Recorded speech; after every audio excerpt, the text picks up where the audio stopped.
You live, Bev? I've clicked it. Yeah. I'm just checking. You're quiet for me. What's going on here? Am I quiet for everyone? Mic does seem low. Anyone? Yeah, you turned right up on me thing where you come in low. I hear him loud and clear. Really? Yeah, oh, no. he's loud. I got him all the way up. All right, here we go. Oh shit, here we go.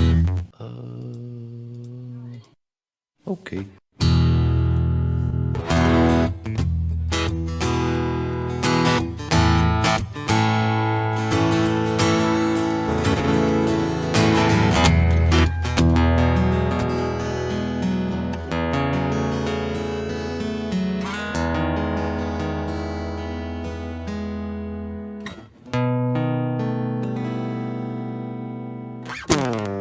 Is it a hump or a drop? What do you say? You got to twist your words in every which way, because the motto will always dictate what you do.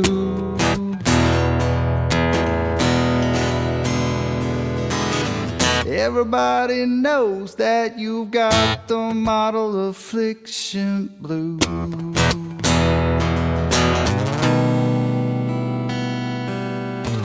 Is it a straight line or does it curve? Some people unclamp it, but that is absurd. We all know that the model will always dictate what you do.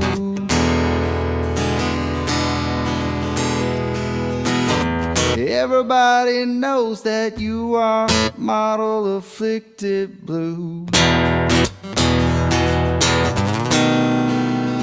Model affliction.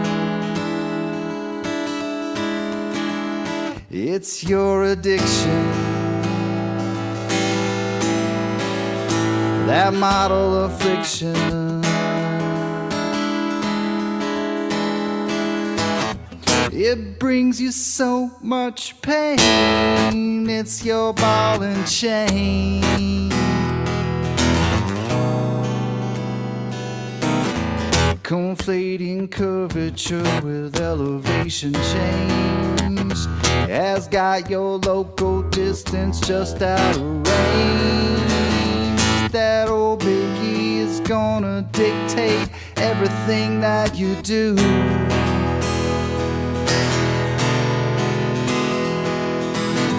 And everybody knows that you got the model affliction blue.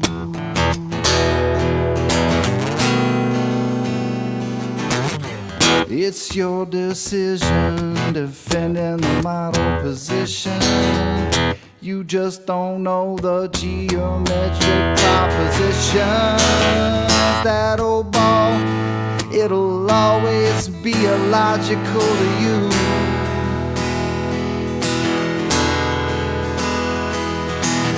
That's why perpendicularity is a puzzle to you. Model affliction. It's your addiction. Model affliction.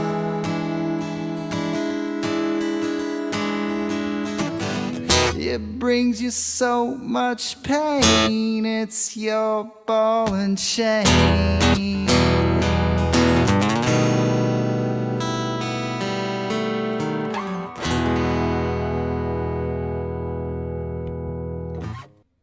World famous Buster. I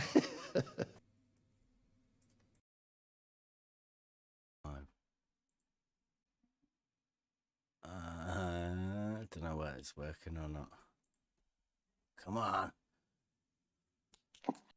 There you go. And we are live. Welcome everybody. It's Free for All Friday. The topic's open. Anything goes. I do have one. I'm just trying to get to it now. I've just just seen it on the YouTube as I was flicking it over. So let me get this. I'll take a screenshot.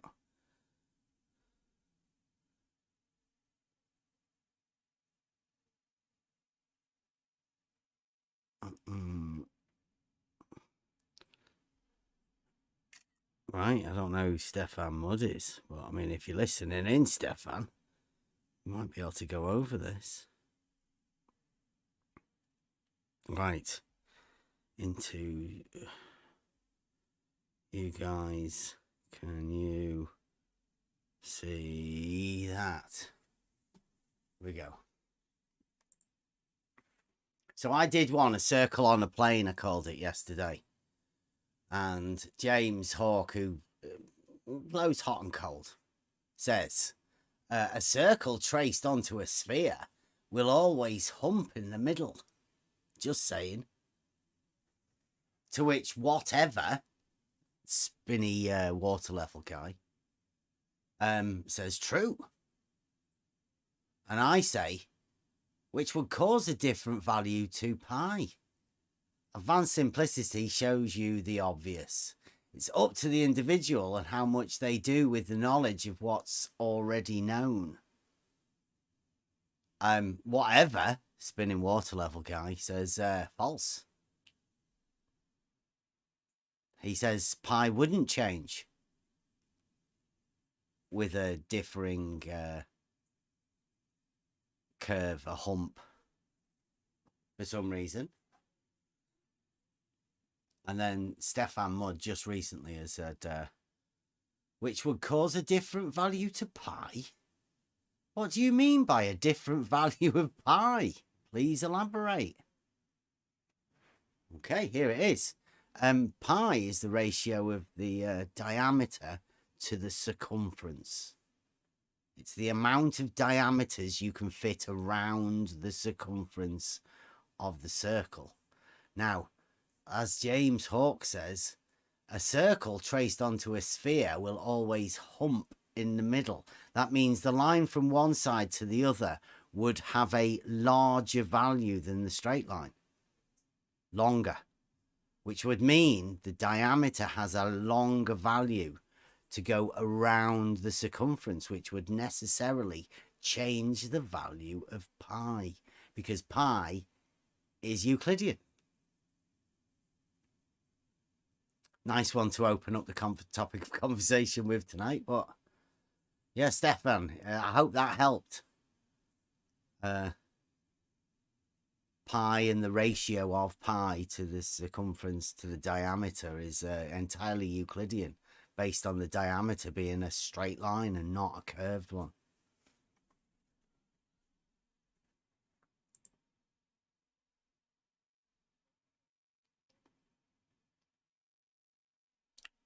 It's Coach Show. If you take a compass and draw a circle on a ball, where will the hump be?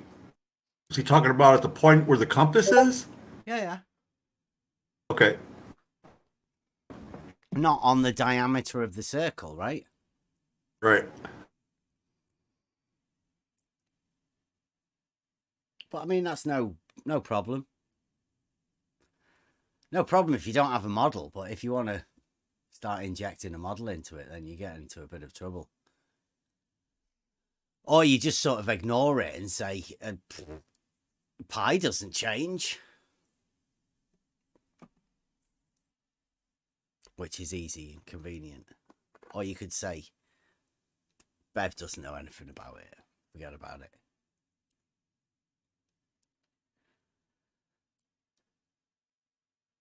I've got a couple of gifts who do go. Always looking for good gifts and different things, but there's quite a lot of mathematical ones that are already done.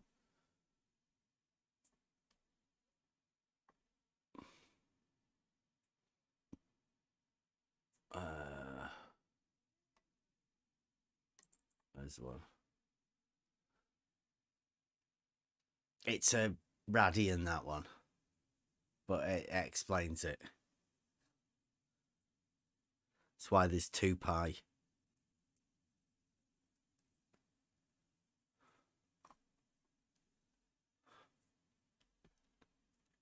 So I don't want to take over the conversation and, inject a bit of geometry in. It is free for all Fridays. Some people get really upset if I talk about geometry and stuff like that a bit too much.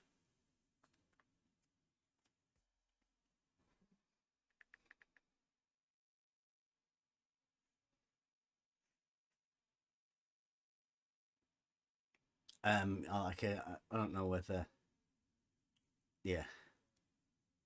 Saragaki says the pi argument is especially amazing. I wouldn't say it's much of an argument, but the pi discussion is something you would never be able to have with somebody who's model afflicted, because they just can't get over it. Basic geometric facts, like I said, it's like stuff that's already known. Advanced simplicity, everybody knows pi only has one value.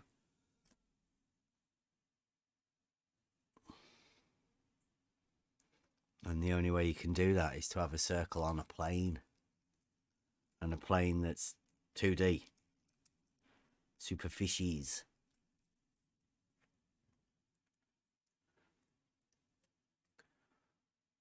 So everybody welcome to come in, have a chat about it if you don't like it. If you have some sort of other differing ideas, you want to go against anything that any of the science community said. I like the one at the minute is that you cannot have a globe if water forms a plane, which is a bit inconvenient because, pi and all of that sort of stuff.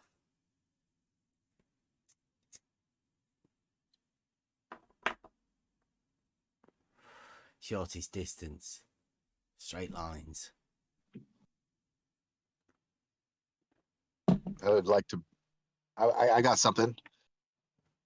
Come on in then. I was happy to see that Wally earlier today in chat said, text chat, said that water flows downhill. So I think that's a really good step forward for Walls. That's good. He's progress. How long's he been here? I don't know, quite a while. Oh. That's what I'm saying. It's nice to see somebody progress in their learning. With no hump.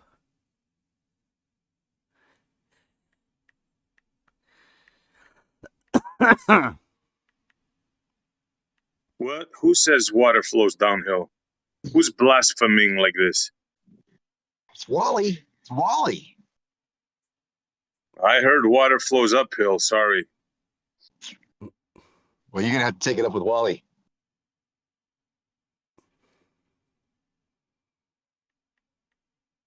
My buddy Zanik told me, and my buddy Kosho backed it up.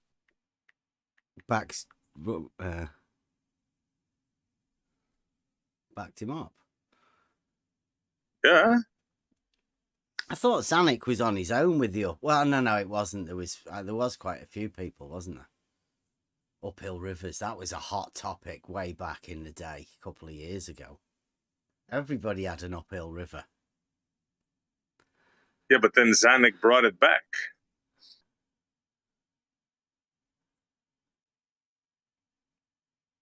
Something to do with geoids and stuff like that, Yeah, you have to have a model, right? Yeah, model is absolutely necessary. Yep.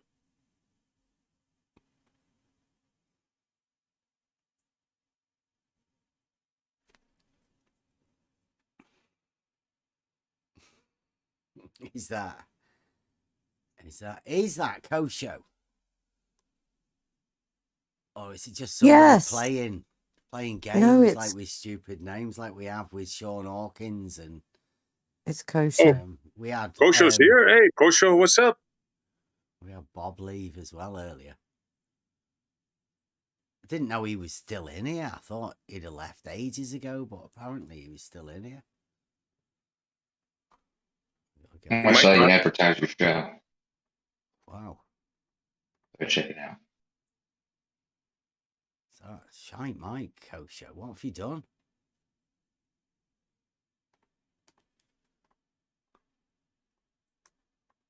Try talking again. Your mic was really bad, Kosho. Yeah, give me a second. I'll get back on my computer.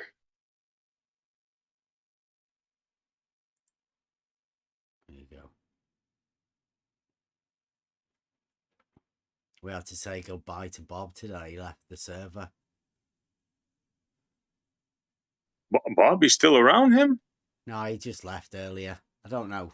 On his research Flat Moon, I don't know if how many of his other accounts he's got in here still, but yeah, his research Flat Moon account left. I thought he'd left Discord altogether, but it seems like he might have just left this. I hope he's all right. It's not. Has anyone seen Bob for a while? He hasn't put out anything. I haven't seen him anywhere. Is anyone still left on his Discord server? You know, the 24/7.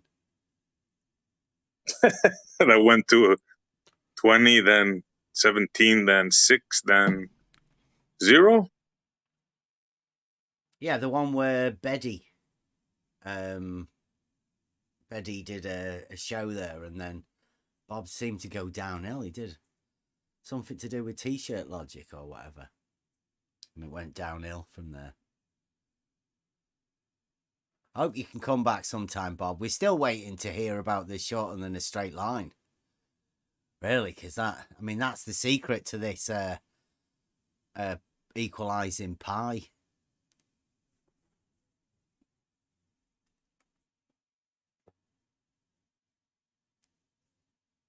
With the spherical cap. Honoured to have you over here, Kosho. It is Free for All Friday. Oh, he was saving his thing over, wasn't he? He's flipping over to his...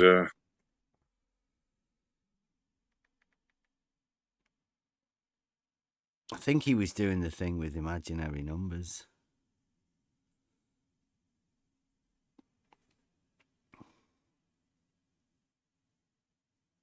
Kosho was on, or Bob was on.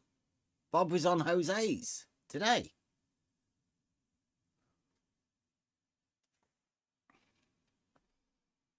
Oh, as long as he's all right.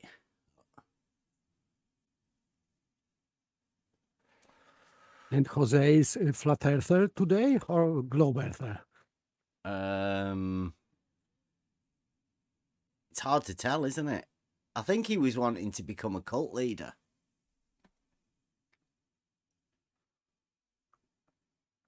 I don't know whether that's how that's going for him.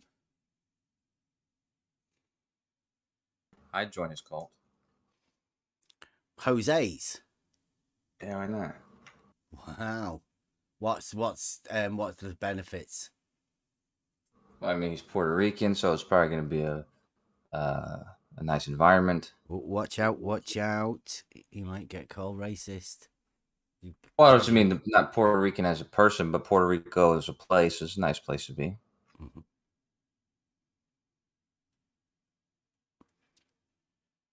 That might be fun.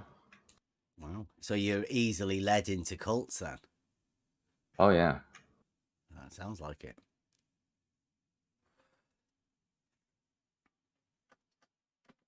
Have you heard about the you cannot have a globe if water forms a plane? No, I haven't heard this. What's this about? It's science. I can science that. Have you heard of him? Science. No. Tell me more about the plane thing. There you go. I can science that. He's a YouTuber. Oh, he does sound familiar. Mm-hmm. Science. He does sciencing things. He sciences that. He looks at stuff and goes, I can science that. He says he's like a engineering teacher. So, you know, you should know about him. think I've seen this guy's videos before. Yeah. Well, he says that if you click on that in the live chat. If water, You know, the guy that does forms a geometry perfect with plane, spaghetti. there can be no globe. You cannot have a You, globe. you must have seen cannot his have a globe presentation with the if water spaghetti. forms a plane. Oh, You yeah. cannot have a globe. I think That's everybody the can guy. agree with that. Whoa, that's Yep, good. see you later. Okay, so he does have a lot of flat Earth videos. Huh? Oh. Do you agree with it? Because I think it's an attempt at logic. Sort of formed. I think we could do a little bit better. I see one of his last videos was in a discussion with you. Is this when he says this about the flat plane and all that? It's when he came round here. He doesn't say about a flat plane, does he? No, I thought you said you said if it's if water creates a plane, then the Earth is flat. Is that It what you says said? you cannot have a globe if water forms a plane. Okay, fair enough. Yeah. Do you agree with that then? Yeah. Science. Actually, I think so does. I saw a quote earlier. Hold on, let me find it.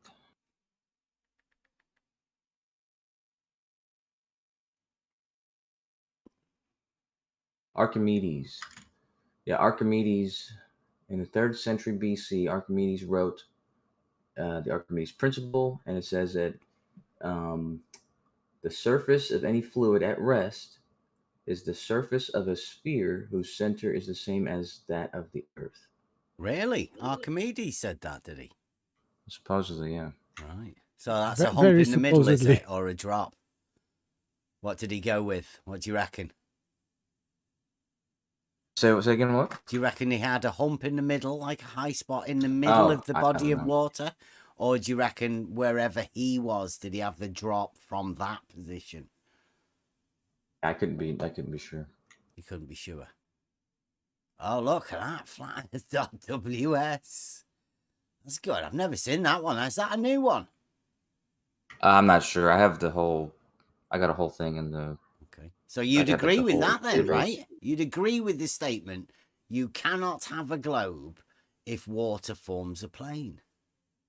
Right, yeah. Yeah, okay. Have you heard of this? It's like a family of tools that we use in reality, us practical people, called levels. Yes, I have, yeah. Right, and these tools establish a horizontal plane of reference that you can measure from. Yeah, I've heard about this, yeah. Mm-hmm.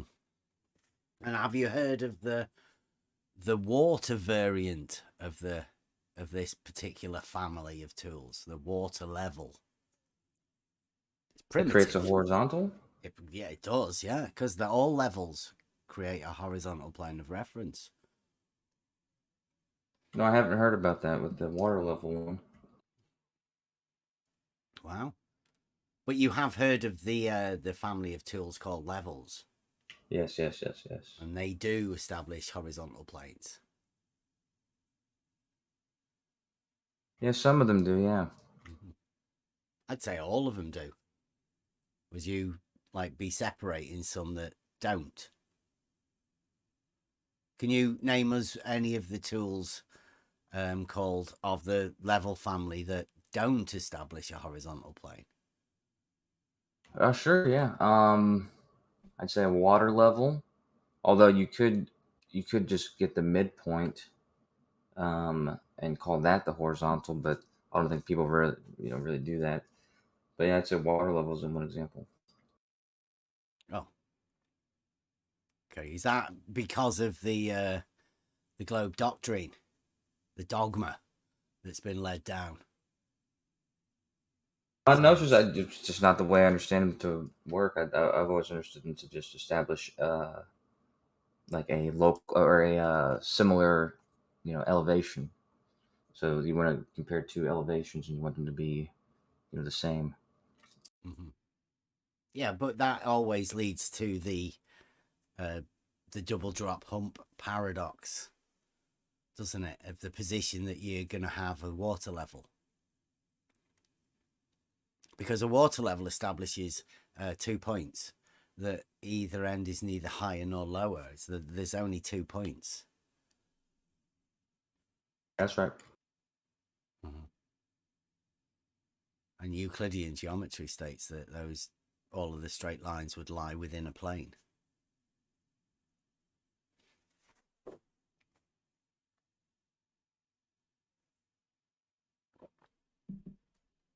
I'm sorry, I'm trying to read this Archimedes book. I want to see if it's consistent with this quote. I would say not.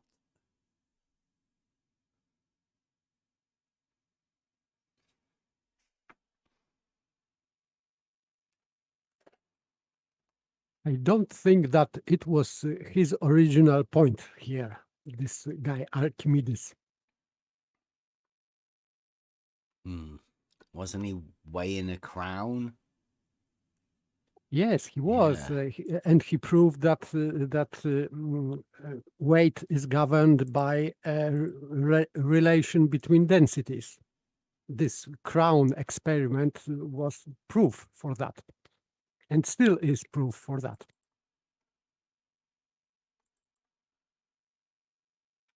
Yeah, we did the 2D, 3D displacement method that was sort of built upon the Archimedes. We just wrote a little bit of logic based around it.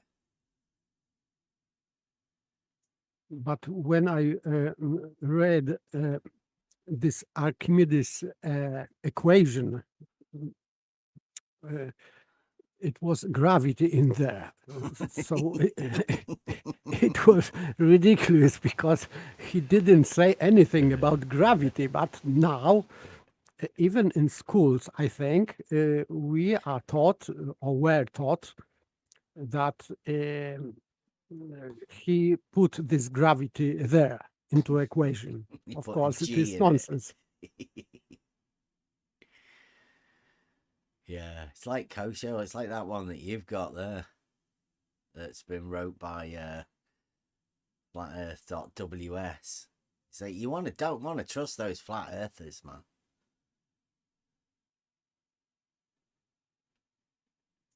You not think it's strange that you bring in stuff from flat earth? Is that he is a flat earther, that flatearth.ws, isn't it? Flat Earth WS? Yeah. I'm almost certain that he's not. Well, he's got everybody that goes with the flat earth tag, right? Not really. I mean, Fight the Flat Earth is not a flat earther. Okay, well, okay, so he's got flat earth in his name. What about who else have we got? Flat Earth Math. Right, him, yeah, that's right. Is he a flat earther? No, I don't think so. Oh. What about Flat Earth Pilot? I'm not sure. I don't know who that is. I don't think he's a flat earther either. Does anyone know of any of the other ones? I know Flat Earth Dogma. How about Flat Earth Dogma? FE Dogma. Yeah, there you go. What about him? He's a flat earther for sure, right? I don't know who that is either, but Flat Earth Fokker, I know he was. Yeah. Let him rest. We're just talking about the ones that come with the flat earth title, but they're not actually flat earthers. It almost seems like there's more not flat earthers that go with the flat earth tag. Why is that? Why do you think that is? Well, I don't know if it's true, but there's a handful of them. I mean, like I said, I don't know the flat earthers. I'm sure there's some of them that have flat earth in their name. Just what their name is. Like my buddy Curved Water. That's not really a flat earth name, but you know, it's obviously a model affliction name, isn't it? Well, it has to do with this community. So some people, their names are based on this community. So, well, your community of the flat earthers. Well, this community in general. Which community is that in general? The Discord community. The one that we're a part of, Bev. The ones that you keep with the flat earth. And the ones that we're a part of, the reason we know each other, yes. Oh, you mean all of the nasty, fucking horrible trolls that call people names and shit, make up stories about people? That one. Oh, no, not just them. I mean, the Globers too, and yeah, all of us together. Yeah. The flat earthers and the Globers. Right? All model obsessed. You've been saying it for ages. But you like it, don't you? The conversation's stimulating sometimes. I'm trying to find this. I'm trying to find this thing this quote, but I can't find it. A quote? No. Yeah, this one from this thing I posted. Where was it? Where was this quote? Quote from who? Yeah, somebody. Archimedes, the one we were talking about. He was recorded on the tape. Say what again? He was recorded, because I don't think that we have anything that someone written down what he said, actually. Well, he written down what he said. Yeah, he said, what he said was, write this one down. Quote, Archimedes. I mean, he wrote several books. There's like a handful of, I don't know, maybe 10 books, maybe more. He himself wrote. Wow.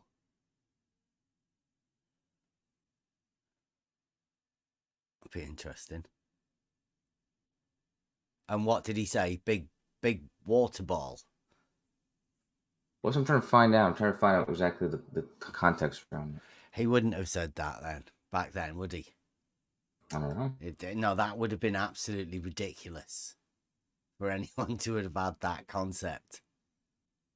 And by the way, in ancient times, when Archimedes lived, some Greeks believed that Earth is a sphere, but sphere doesn't mean globe, just sphere, like half of the globe or part of the globe, because in geometric terminology, sphere is part of globe, not a globe.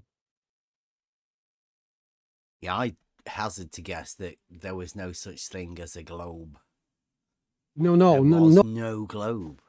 No one believed in globe, because it doesn't match their cosmology either, because they believed that there is a dome, the stars. So globe, there is no place for globe there. No globe. Some of them believe that the Earth has a bulge in the middle because of the fire of the hell inside the Earth.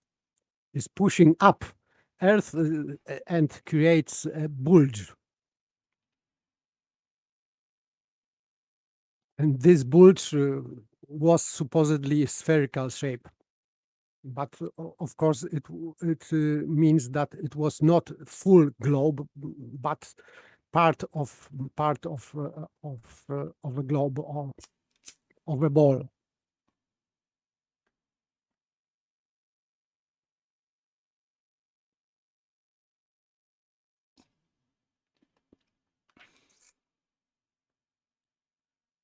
Say to that, Kosho? Challenge. Oh, I mean, I could sit here and tell everyone that they're wrong all day, but I'm not going to do that. Do you where do you go with the geometric proofs of the globe model? Like Rumpus said the other day over at Blues that there is none. You'll not find any. Is that right? Yeah. You decide. Well, I'd say you try comparing the distance around the equator to the distance from the equator to the North Pole, and I think that you'll at least have some sort of proof for your, as long as you agree with those numbers. What the numbers and the relationship would represent a proof. Sure. What numbers? The distance around the equator and the distance from the equator to the North Pole. How would These you two measure numbers. that? Did I? No, I've never measured. No. No. So that's not really much of a proof, is it? Well, I mean, I've never measured it, but I agree with the measurements. Yeah. Yeah, but that's not like a geometric proof, is it? Like I said, this only is a geometric proof after you've accepted those distances as being correct or whatever. If the distances themselves are in question, then yeah, there's no that argument's not valid anymore. So have you got anything other than that? Because you can't be basing your entirety of your geometric proofs on something that you can't really verify, can you? Well, I mean, it can be verified. Well, first you'd have to see what the numbers are and see where they come from, and the distance from the equator to the North Pole, going from Africa to Mediterranean to Europe and beyond. I mean, people have lived here since the beginning of time. How would you get that distance though, and how would you be sure that you're not getting a shorter distance than a straight line? Well, the two distances you'd have to look at would be the 6,200 miles and 4,000 miles. So it's about a 2,200 mile discrepancy that you would, for one model versus the other. 1 mile versus the other. Yeah, like if you were expecting it to be a flat plane and the relationship between a circle and its radius, or if you're expecting it to be a part of a sphere and the top point on the sphere and the mid, circumference, the relationship between these two things would represent about a 2,000 mile difference. Wow, so you like a variance of pi across the diameter or radius would be much larger. No. In one case, you would represent pi. In the case of the flat one, you would use the 2 times the distance. That should give you the distance around the circumference. But in the other case, you don't have to worry about pi. You just do 4 times whatever that distance is, because 4 times that distance would represent a full circumference. I mean, you wouldn't bother about pi, but I mean, surely you'd need a straight line distance, wouldn't you? Yeah, but you're just traveling from north to south, so. But in order to have that straight line distance, you would have to have pi being 3.14. On the surface of a sphere, no. You would just need to. So what value for pi do you use when you do? Well, we would use the same value for pi, but we're just not. It's not relevant here. What do you mean? For a shortest straight line distance? Yeah. So what's relevant here is the because you're only on the surface, and so if you take the distance from the midpoint to the top point, that's 1/4 of the entire circumference. So all you can do is compare each to the other by the factor of 4. The straight line to a curve by the factor of 4, and the difference you said is about 2,000 mile differences. About 2,200. And so yeah, this is the amount you'd be looking for missing or hidden or whatever you want to call it. You've lost me. For a straight line. A straight line would be the one if it were a flat plane, it would represent a straight line. If it were a sphere, this would be I've always wondered that. I've noticed a lot of people are doing it. Can you tell me the difference between a plane, mathematical, and a flat plane? No, I can't tell you the difference. Why? Oh. Because it's just that I've heard a lot of people start using it, and I think it's ridiculous. But I've noticed you're using it as well. Do you know where you got it from? It's just something you say. It's a flat plane, and no, it's not something you say. You can just say plane. Not something you say. Yeah, it is just a plane. A flat plane. I mean, no, it's just a plane. A plane's 2D. It's just a plane. Sure, yeah. Like I said, it's just redundant to say flat planes. Yeah, sure. But it's just figure of speech, flat plane. Yeah. Do you know where you got it from? Do you know? Probably my dad. Your dad? When he first taught me these words, yeah. Cool. But yeah, it's redundant to say flat planes, but I hope that doesn't bother you too much because it's not really the focus. But on the plane, it makes sense to me for saying on the flat plane. On the flat plane, you could say 2D plane. On the 2D plane, it doesn't matter. That's also redundant. So that, but what regardless, about a 2D flat plane? Sure. Yeah, on that model, on that model, you would just compare, like I said, the radius to the circumference. The radius being the distance from the North Pole to the equator, and the circumference being the distance around the equator. And I've already explained the relationship on the surface of a sphere. So yeah, like I said, this itself, the relationship between these two values, to me would indicate a geometric proof, given that those numbers are accurate. Yeah.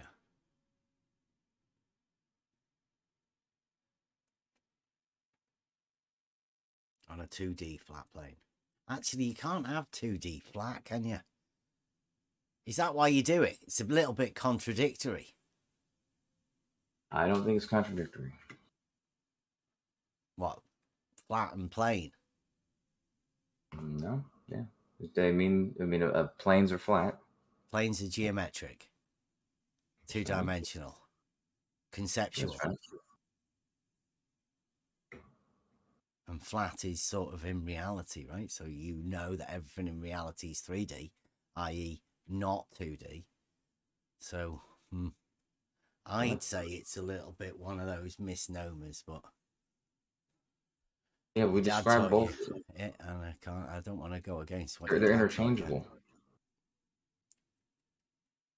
Do you reckon, is it one of those, like a scientific sort of thing? Is it a science taught you? Is it science? I don't. There's just language. I don't know. Yeah, because we've noticed that there is some new science around here. Sure. The science of the blue marble, it seems, and that dictates sort of stuff. It's got some really weird dogma that goes around with it. Science with dogma. Can you imagine that? Just let's have imagine. Just stop and think. Scientific dogma.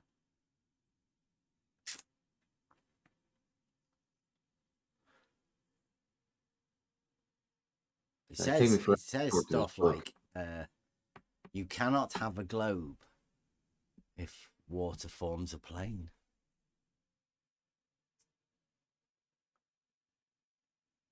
Yeah, I finally got to the proposition. So I got the full proposition now. I'm reading it real quick.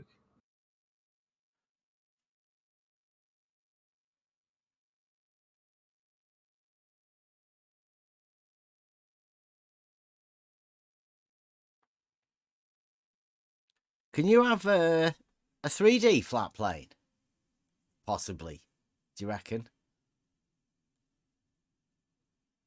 I suppose. You suppose? You can have a 3D. You can have a flat plane in a 3D.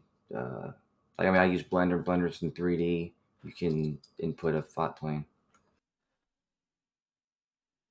All all Y coordinates the same type thing in the computer system. Well, in Z, yeah, but yeah, same thing. Yeah, Z. Yeah, it depends. Depends when you started your PC modeling. We've had a word with Stingray.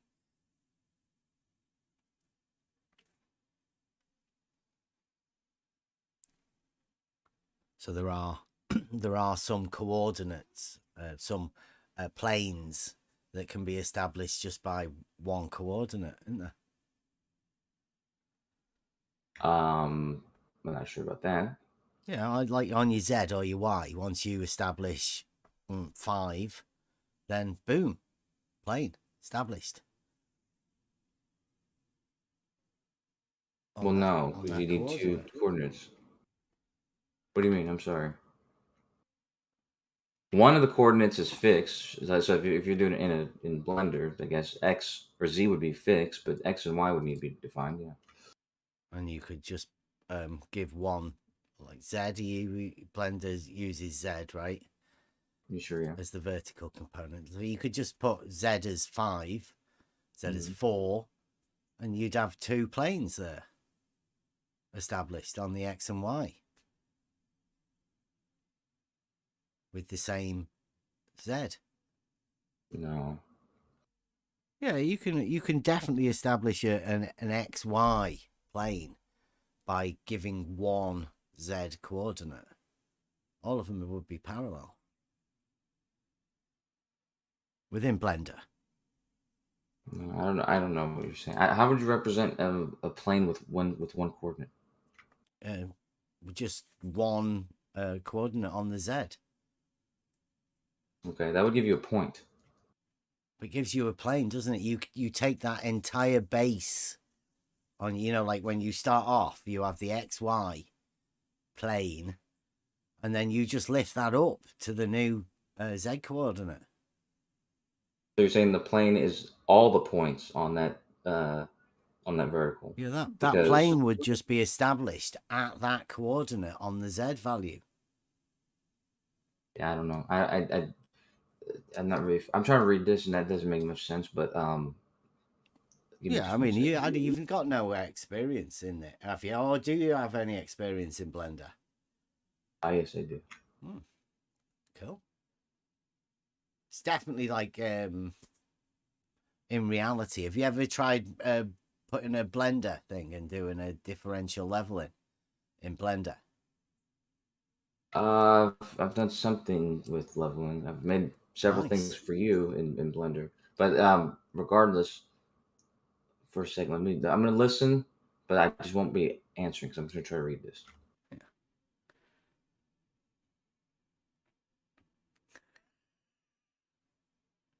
Rumpus is coming in as well. Welcome, Rumpus. When you're doing your test, Rumpus, it's bad weather this weekend, I think. Maybe in the next couple of weeks.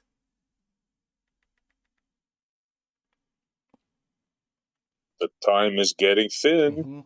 Rumpus. He was meant to be doing that thing with you and Askin and who else did he want? He was doing like some sort of a meeting, wasn't he? Yeah, Mobius, I believe, or was it Buster? Yeah, just to show you how the double drop hump paradox sort of works, how he can equalize the paradox. He can sort of level it out. Straighten out the hump and the drop. Out or both of the hump and the drop. Yeah. That's, I think, was the plan, yeah. Yeah, Rumpus, any let us know in the YouTube chat and we'll because I think Gadget said he was going to come over and get George a meal.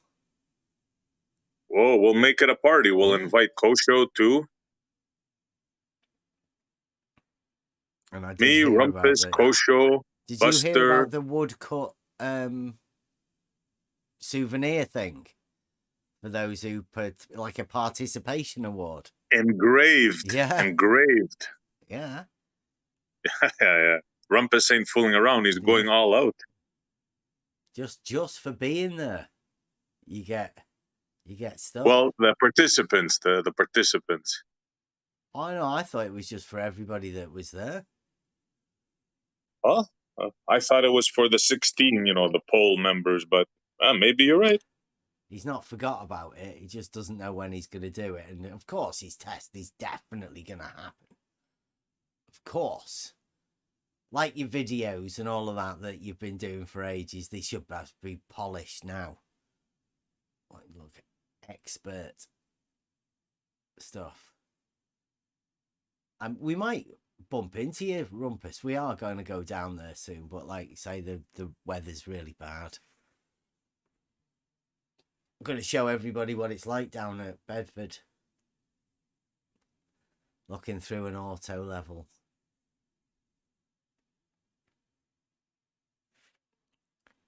It's going to be epic. I don't even know whether he's got his flagpole. It might have been looted by some rustlers.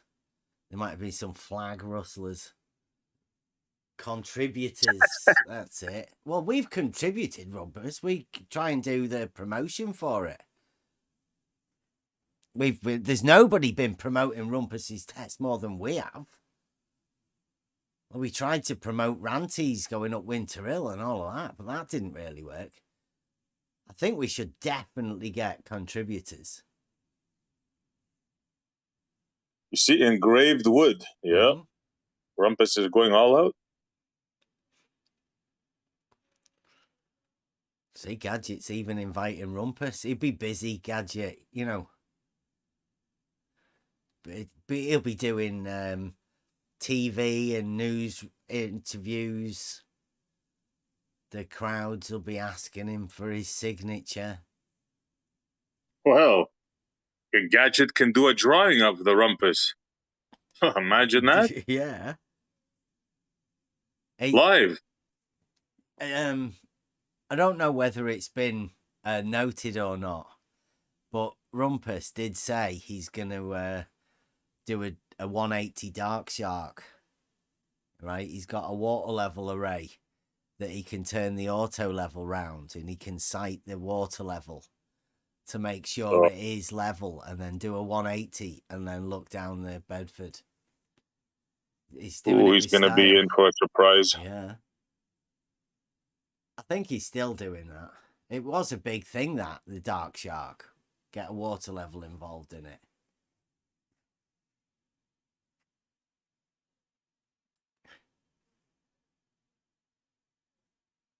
Yes, Rumpus Gadget is tops. Yeah. Yeah, you want to see his pictures, Rumpus. He'd definitely do a... Like, you and George could do a hug with it. Get somebody else to take a picture.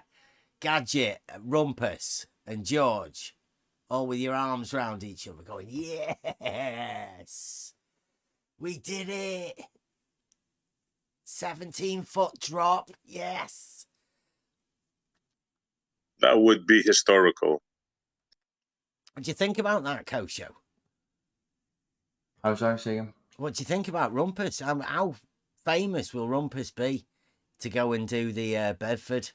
Go for the double. He's going for the double nutsack, you know. The full quadratic nutsack drop. He's not going for the hump like Wallace. Yeah, is he doing it for fame though? I'm not sure about that. Well, he would. It would be historic, because nobody has ever gone for the full nutsack drop before. He's managed to get the BBC in there, Kosho, so it's going to be an event.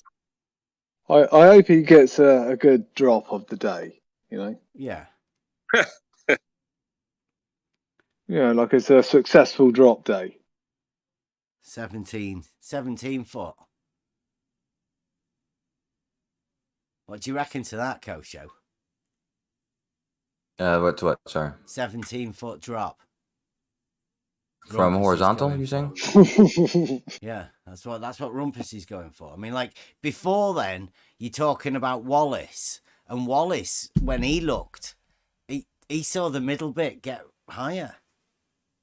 Right? So Wallace was looking at the hump in the middle. But Rumpus is going, sod that. I'm not going for a hump. I'm going for the full quadratic. Boom, nutsack drop. 17 foot. Why do you think Wallace didn't try and do that? Surely it'd be more noticeable. Didn't the other gentleman go back and correct for what Wallace did and showed that he was wrong? There was refraction. There was a hump. It was a hump. Yeah. Well, Rumpus is, as I He said, corrected. Rumpus is going for the 17-foot nutsack drop, the big quadratic one. He's not going for the hump. You brought up Wallace. I was referring to that. Mm-hmm. All right, that's Yeah, then the other gentleman. Rumpus's test. What about Rumpus's? Don't worry about them. Yeah, they went for the hump, right? That's a quarter, innit? Like that's piddly bits. Rumpus, he's going because he's going for the full distance. The nutsack drop, he's going Get for it? 17 feet. Nobody's ever done that before, Kosho. Nobody. Never in the history of man has anybody ever imagined that the water level drops 17 foot in the distance over there at Bedford. It's historic. Bedford Level. I really hope the BBC are going to go and have a word with him, because this is historic. They'll be putting statues of him. You might think he's a flat earther. I think. Where does the 17 feet come from? Because I thought it was 6 miles, right? Oh, yeah, that's Rumpus. He's done. He's done. Well, isn't that just the length of the pipe that he's got? He's pole. Could be. He's flat. Yeah, pole. yeah. He only had a 16-foot pipe as high as he could get it, without being too floppy. Okay. It was flopping about a bit. He struggled. Oh, yeah, I'll see if. But I then, can find who uses downpipe? Soil pipe.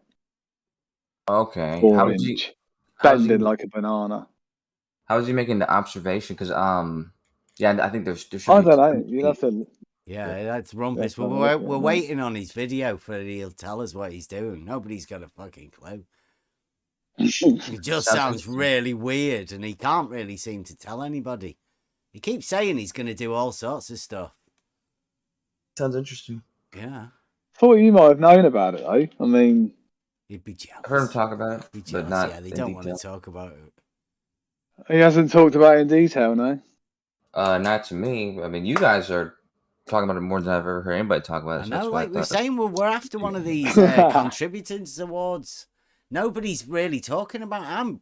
I think it's historic, because my lad, right, was did the 6 inches or 8 inches above the canal. That's the one that Rowbotham supposedly did, and then we went back and we've done the looking down Bedford, like Wallace did. Welney. Yeah, from Welney to the locks at the other end. So we've got that shot. That's what Wallace did.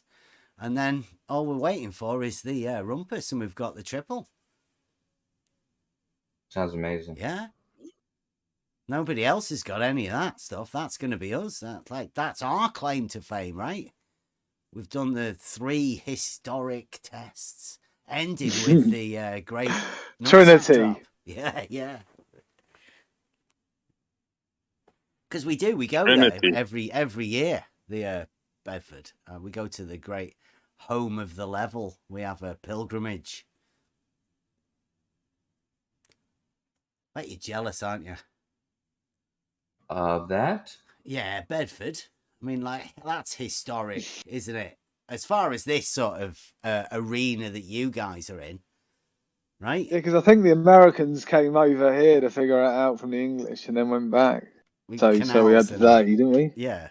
They learned drainage ditches and canals for transportation of goods and stuff. I think that Erie Canal, is it? They've been talking about it. There's been a bit of talk in the chat. They came over here to learn how to build canals.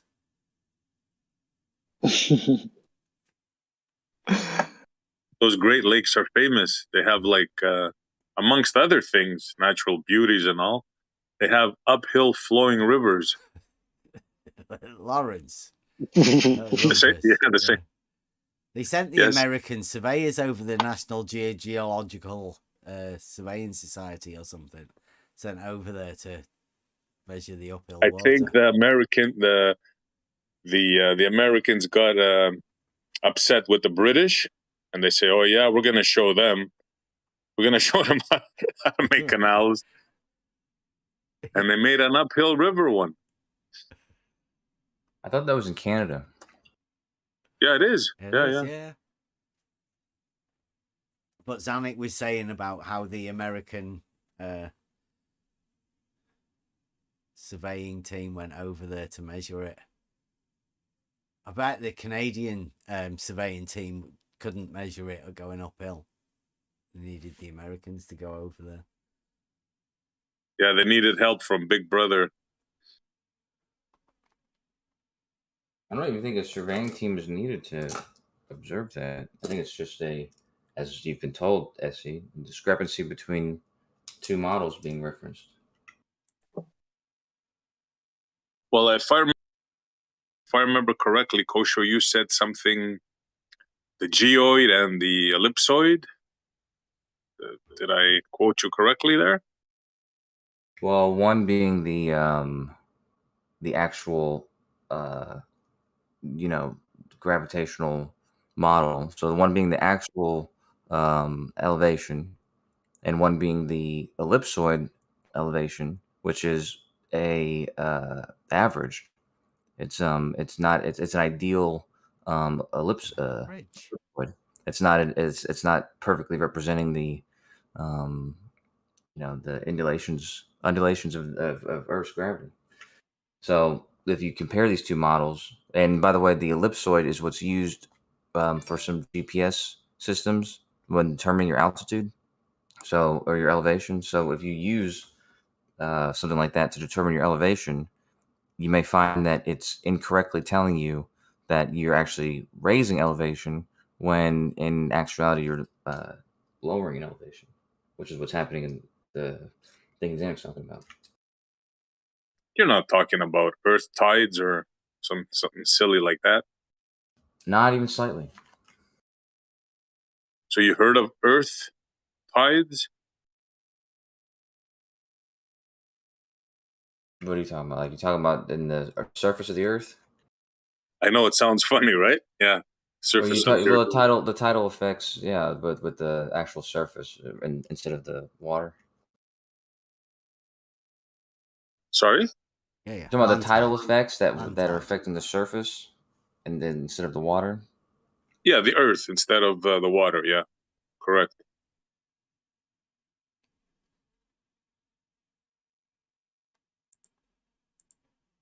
He's checking it. He's Googling it. I know it's crazy. When I first heard it, I went, what? I did a Scooby-Doo. No, but that's the same thing that well, never mind. You're not gonna appreciate that, but it's the same thing that the same reason why the moon is supposedly tidally locked. That's where the name comes from.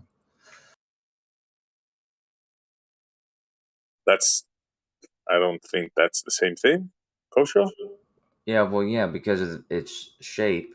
If it's not a perfect shape, then it's being pulled at from different rates and different sections of it, which but at the same time shapes it and also organizes its position, which is why it's only facing us with one face. So a permanent. So you're equating now tidal lock, which is an orbital thing, to tides, to Earth tides. Well, I'm saying that we do the same. These Earth tides, we would have done the same thing to the moon with moon tides, except for tides. Yeah, as the moon was becoming tidally locked, on the moon as well. There would have been when it was well, is there not tides more there malleable now? It's not like a constant tide. I would imagine it's not as malleable as it was once. But the Earth is. Yeah, in some places, mainly underneath the where it's liquid, obviously. So you imagine these Earth land tides? Do you imagine them permanent? Kind of like the tidal lock of the moon, or do you imagine something different? No, if it's still malleable, then it's not permanent.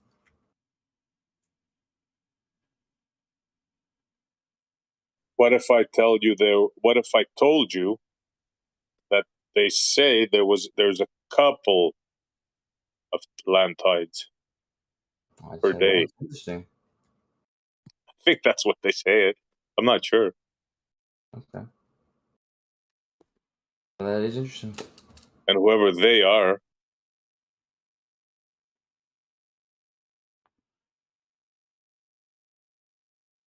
So back back to the uphill flowing river, Osho. You're Sure, still sure. supporting Zanuck on that one? Supporting Zanuck. I mean, does he need support in it? I mean, I'm saying, I described to you what is. I mean, multiple times, by the way, probably 20 times. I've explained to you what he's expressing when he says that, and what the truth about it is.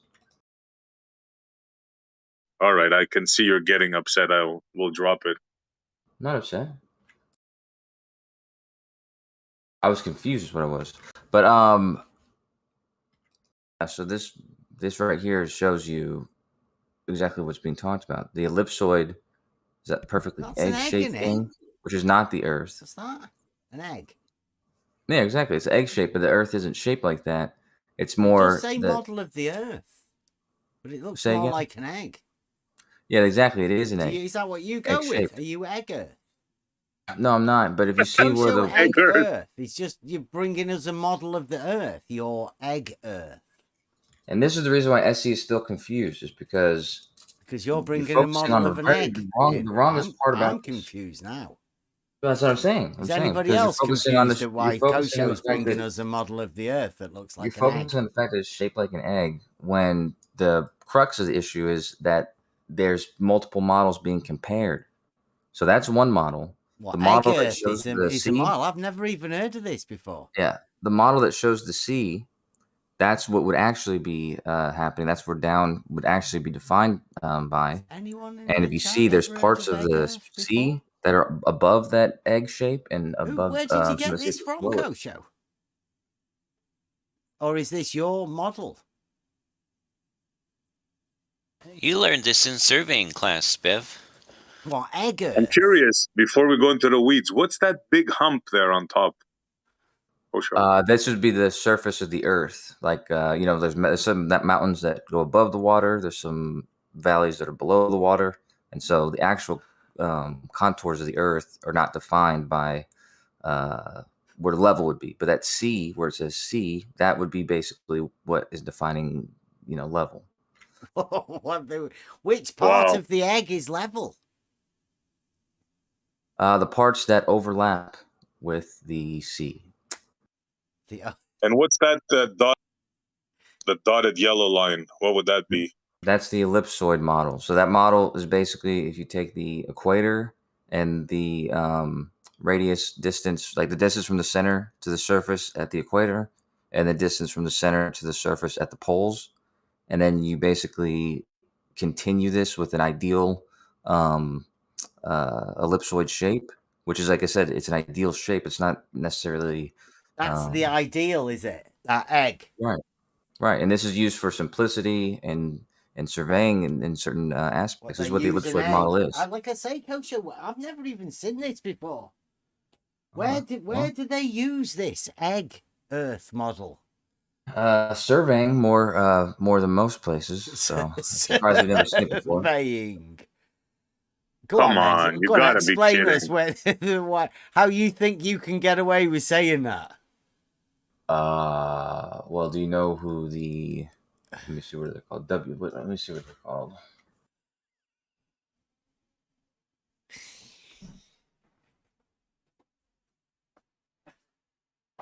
But correct me if I'm wrong. Isn't the model of your imaginary sphere like a perfect sphere? What? No. You're wrong. Like some would say, and some have said, it's like a cue ball. Yeah, How am I wrong? I think somebody told me the other day that the oceans of your globe make a perfect, almost perfect sphere. That's the quote from the science. You never heard that there was a difference between the radius at the poles and the radius at the equator? I have, but I was told the other day that science tells people at schools that the oceans form a near perfect sphere.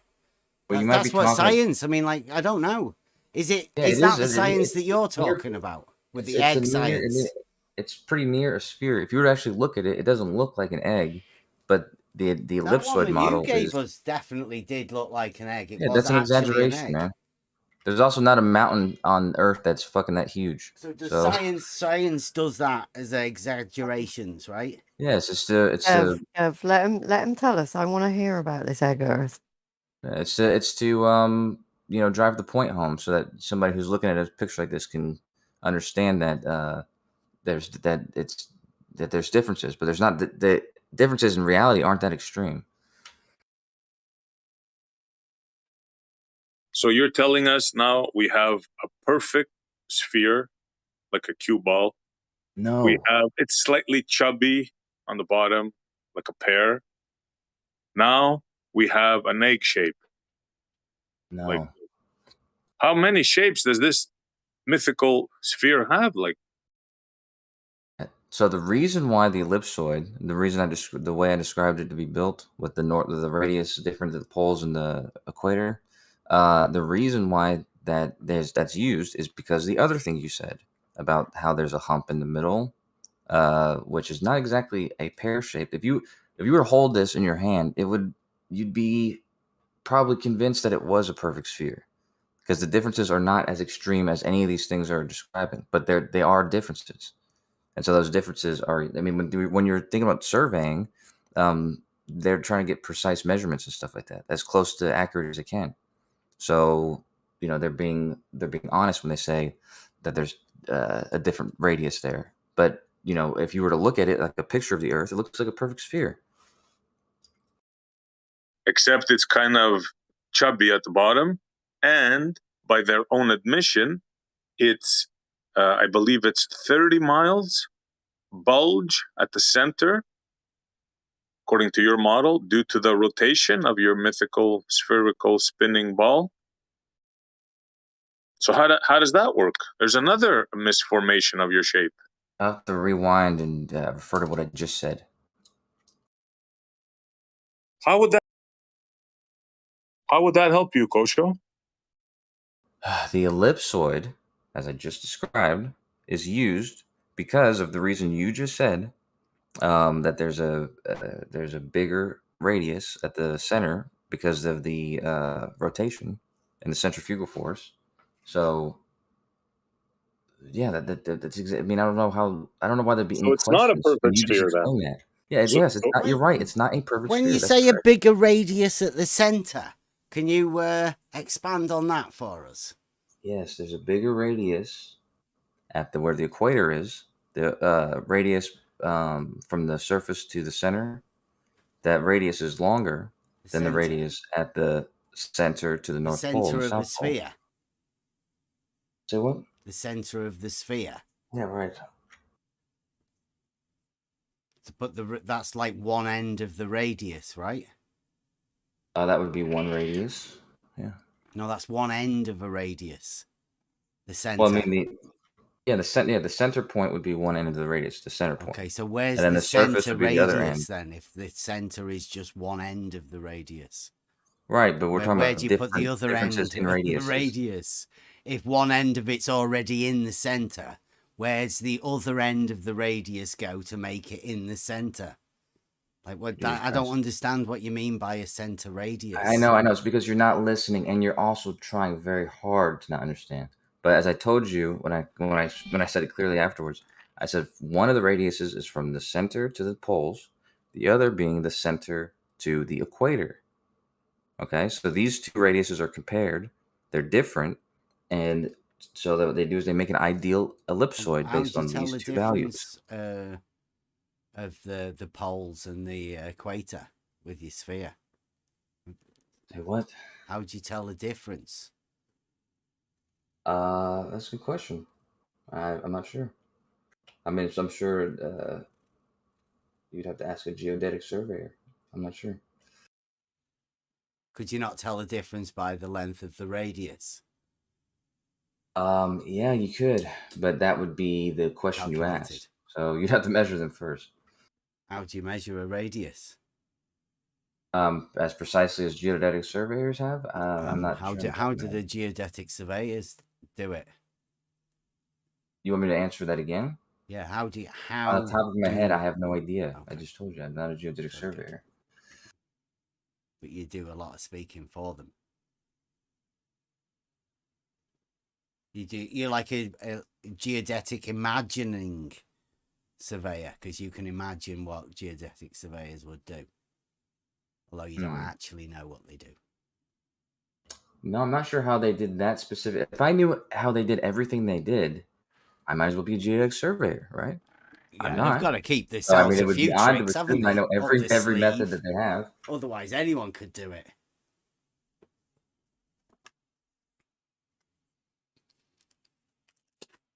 I don't want to know how they do it. Some things are best left a mystery, aren't they? I know one way they, use GPS would be one way, and What, to measure the radius? Those gray satellites would be another way. Yeah. To measure a radius? Yep, yeah. They probably use the reciprocal zenith. Sure, The there you go. GPS? Do you think? What do you reckon? No. Do He the just said geodetic surveyors use reciprocal zeniths GPS system? those are two different things. But what he just said would be, yeah. Oh, that was Jesse. That was Jesse. Mm-hmm. So yeah, that's what they did probably on the surface. Probably. The reciprocal zenith angles. Reciprocal zenith angles. Do you reckon? Or do you reckon that's just a story you've been told?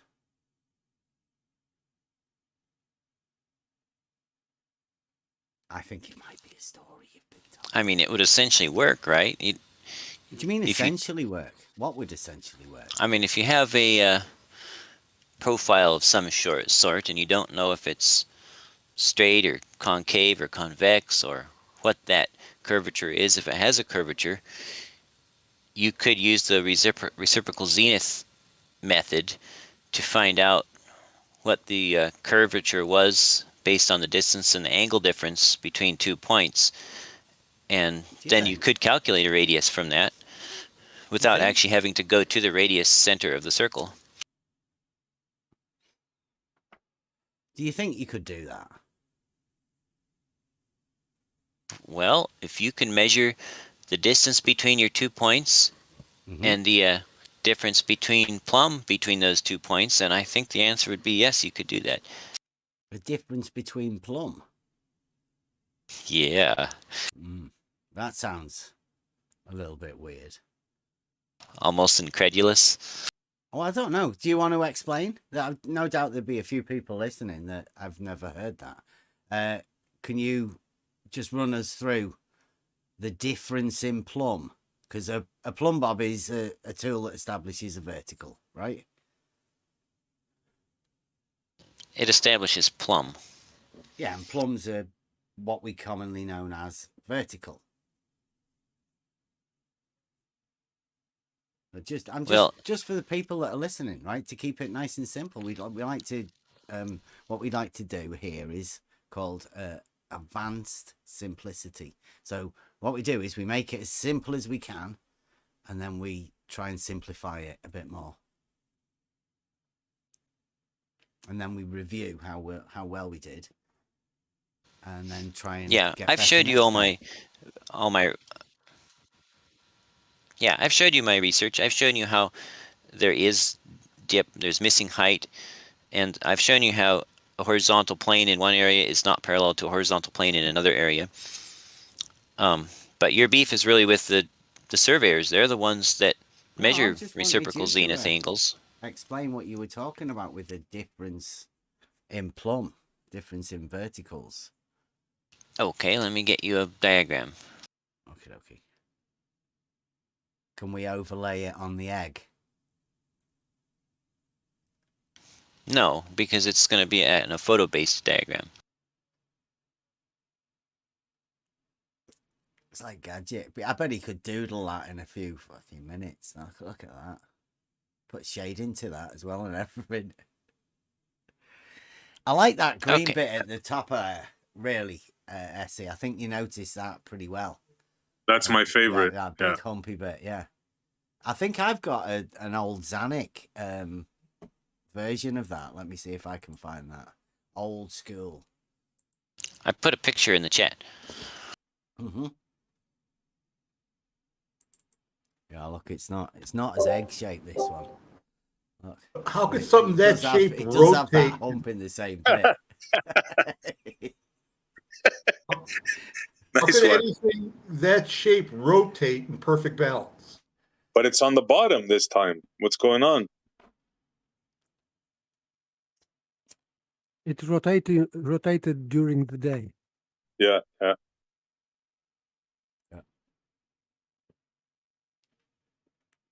said, what the hell's that? Like, why is somebody just done a big squiggle around the outside of it? How's that meant to help? Like, what's the point in that? But hey, this is the science of the blue marble that we have to we just have to come to terms with it, right? I mean, it is dogma, right? Model dictates that this just has to happen. You can't get around it. I would hate to be supporting this thing. That model is totally illogical. Makes no sense. It couldn't work in reality. Then how do you explain the difference? Dogma. How then do you explain the difference in the reciprocal zenith readings? What difference? You went to survey school, right? Don't you know what a reciprocal zenith is? That's astronomical, right? It's No. not surveying. Yeah, it's not. It's not a surveying practice. Oh, Like that's if right. You didn't actually. You're not actually a surveyor. You took one class, right? No. Who's taught you that reciprocal zenith is a surveying technique? Who's told you that, Jesse? I've read surveying training materials on it. I don't remember exactly where, but I read it. I give it to you that it's an astronomical thing, not a surveying procedure. But hey, do you know what the reciprocal you must know much more than me. I never did anything to do with reciprocal. I only learned that from around these parts, like Kosho says. So do you know what the guys have taught me all of this sort of stuff? Flat planes, angular size, the size of angles. There's a difference, you know, between the size of an angle and the angular size, apparently. There's all sorts of weird stuff that you have to accept within the dogma of the arena you're in. I think I know it a little bit better than you do, to be honest. Well, then tell me what the reciprocal part of a reciprocal zenith is. It's doing it from each end. Okay, and you just said that reciprocal zenith was an astronomy thing, so how would you get up to the star to measure back and do it from the other end? You can't. It's like I say, it's an astronomy thing. It's impossible. You can't do it. There's no triangles made. There's nothing like that. You're not actually doing geometry. You're just looking at lights in the sky. That's why reciprocal zenith is reciprocal, and it's why it's for terrestrial, because you go to one mountain peak or whatever, you go to one mountain peak, you sight to the other mountain peak, and you go to the mountain peak you just sighted to, and you sight back at the first mountain peak. Dude, you don't measure vertical angles from mountains. You just don't do it. I mean, some people do it, but it is not a surveying practice. Was it done during the Great Triangulation surveys? No, they just did it on the horizontal or the azimuthal angles. They didn't measure vertical angles. They don't. It's odd you should say that, because I've seen copies of the old records of the recordings, and they were recording all three, or they were recording both the right to left and the up and down readings, as well as their excess angles. Triangles only have 180 degrees though, so I don't know what you had been seeing. Did you get that from the vaults of McToonery? Beats me. It was copies of old material back when they were doing the Great Triangulations. So do you expect the Rumford, the Rumford experiment to, what do you expect from that? Me personally, I expect Rumpus will never do it. I hope he does, but Well, let's I'm say he did. expecting him to not do it. Right. Let's say he did. Do you think his results would be different than my results? I don't know. What results do you reckon Rumpus would get? Well, I've found a rather consistent 7 inches per mile squared of missing height in my measurements. Do you think he'll find different than that? In your measurements? Yes, sir. Yeah. And what do you reckon Rumpus is going to be using as a measuring tool? I'm sure he'll be using something that depends on the path of light, just like I do. So what did you use as your vertical measurement? The path of light. Yeah, but as like in order to measure, like you have a measuring stick or something in order for you to be able to measure. What is it that you measured? And what do you imagine Rumpus is going to measure? Well, let me post a couple diagrams, or a diagram and a photo. It's like Rumpus is hoping that surveyors measure vertical angles. What's the smallest angle that you've ever measured vertically over the greatest distance? But that's one of the questions we should have for surveyors. Smallest angle? Yeah. Over the greatest distance? Yeah. I'm not sure what you mean. Well, you'd say when you measuring, right, you've got a mountain way out over there, and you've got your measuring tool, and you've got to measure a vertical angle. Like when that mountain's dead far away, what's the smallest angle that you've ever measured over the greatest distance, vertical? Well, I could tell you the smallest angle, or I could tell you the greatest distance, but let me see if those two coincide.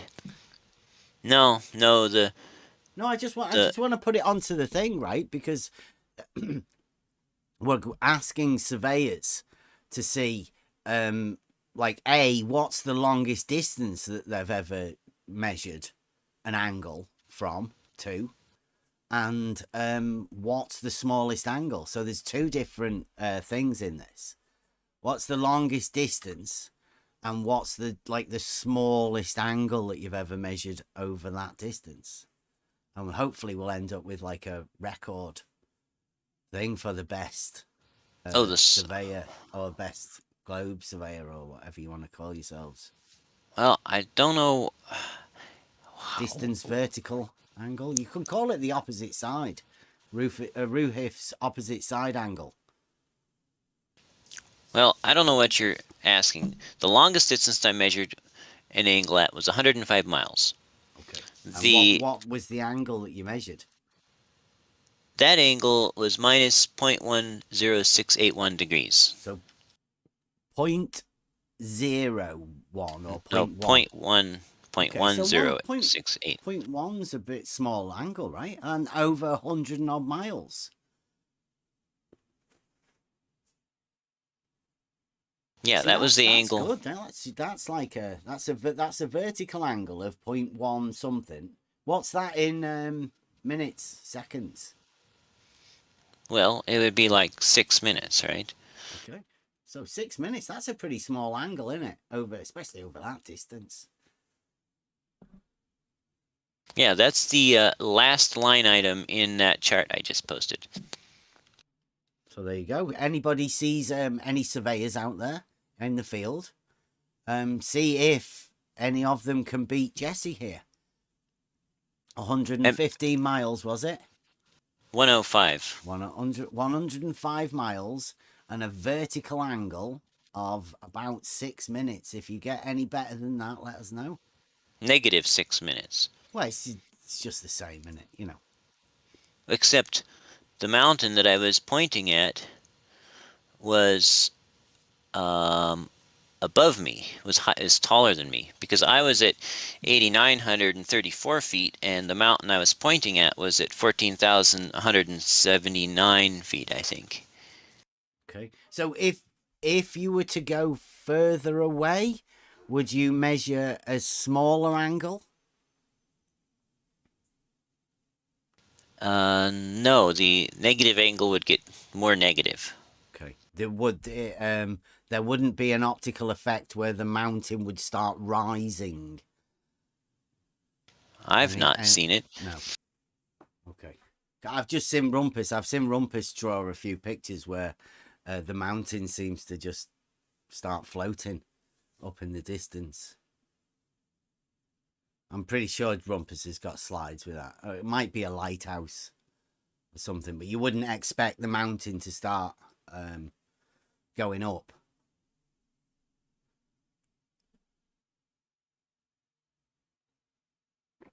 So that sounds like a pretty good angle.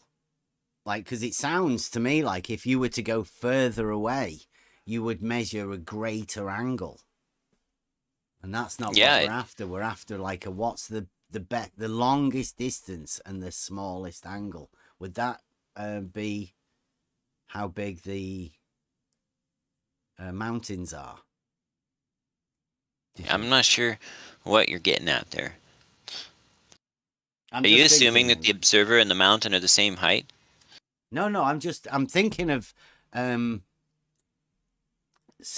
globe surveying championships. I've been thinking about this for quite a while. Just find out who's the best globe surveyors, right? So what you could do is you could get you guys together in your particular area, because obviously you've got egg Earth to deal with now. So what you'd have to do is you'd have to work out what the curvature for your particular thing is, right? And then you could find somewhere where you could actually go to measure that. And then the championships would be because the first bit obviously would be like a computational thing to see how close you could get to the decimal or whatever with however you wanted to measure it. And then the second part is the actually measuring it. And you could then compare the two, how close they got to the curvature of level for their particular area. And then we could also add in longest distance and smallest vertical angle as well. We could do this at LIGO. LIGO's straight. Well, if LIGO's straight, then how come level is curved?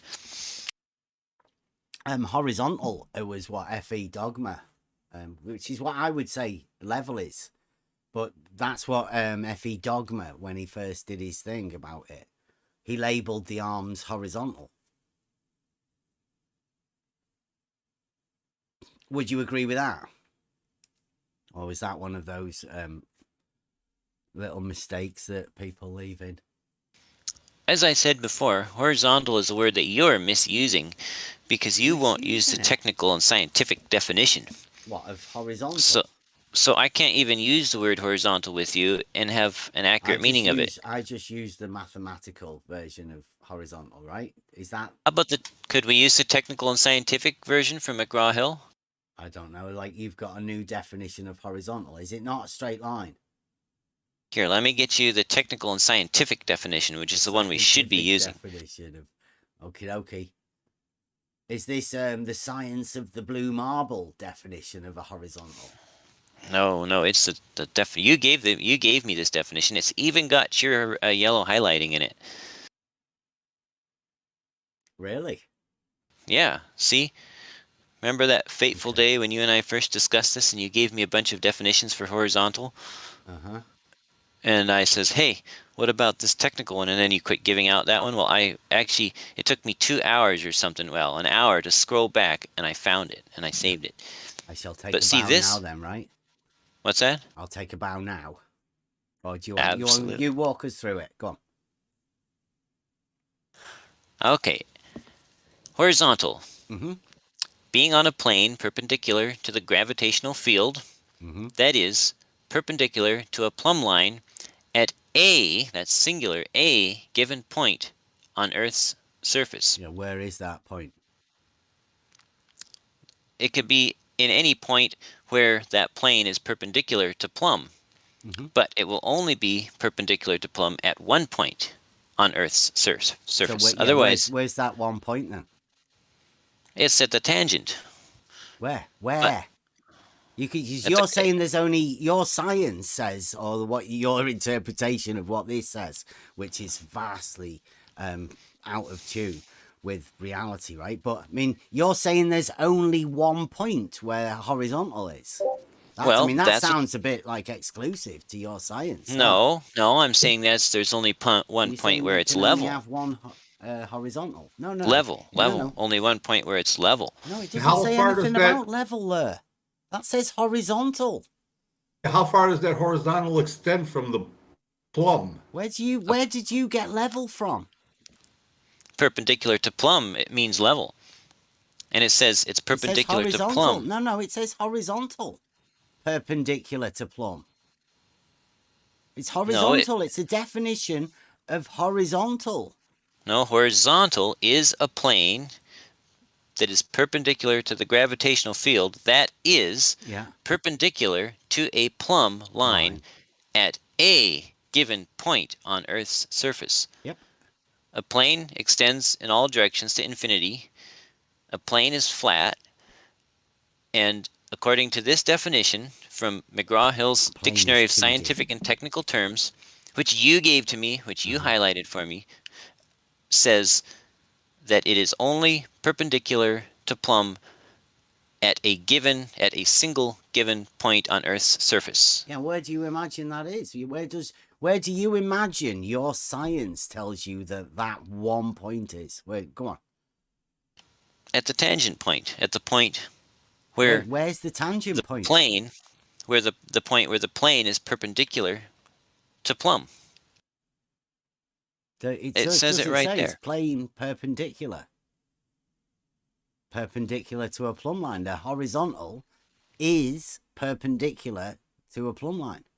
So tell me, why does it not say that the plane is perpendicular to a plumb line at all points on Earth's surface? Why does it say a point? Why does it change it from all points to a point? Do you know what a plumb line is? Well, if you don't have to answer the question if you don't want to. Do you know what a plumb line is? Of course I do. Right, okay. So I actually own a plumb. Works in one particular vertical, right? So you can only have perpendicular to that line. You can't have perpendicular to somewhere that isn't that line until first you've established a plane that's perpendicular to that initial line. Yeah, but let's say you establish a horizontal plane. Are you saying that all points of that plane will be perpendicular to a plumb line? Dude, this here is a definition that you've brought up. Right? Well, you gave it to me. Yeah, I know. Like, we'll read it together, right? It says horizontal, science and technology brackets. I don't know what makes it science and technology, but I mean, being in a plane perpendicular to the gravitational field. That is, because it goes on to describe a gravitational field, perpendicular, because that's the initial one, perpendicular, to a plumb line at a given point on the Earth's surface. So that's wherever you're holding the plumb line. It's got like a little pointy bit on the bottom that tells you that the horizontal is perpendicular to that. Okay, so let's say you have a plumb line. I don't know. It's like, what do you think is the sciencey bit in that? Do you reckon it's the linking where they do like a similar thing? Because what he does is a plane perpendicular to gravitational fields. That is perpendicular to a plumb line. So they're saying the plumb line is the same as the gravitational field, which is then vertical, perpendicular to horizontal, right? This is what this is saying. It's linking the science and technology of the gravitational field to vertical, established by the plumb line. Right. And The reason it it's says perpendicular to the horizontal plane.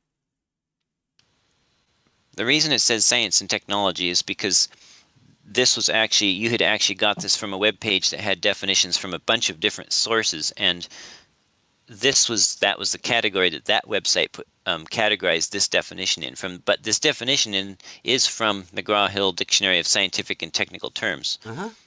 But so are you saying horizontal? It's exactly the same as what I would say a horizontal is. Yes. Okay.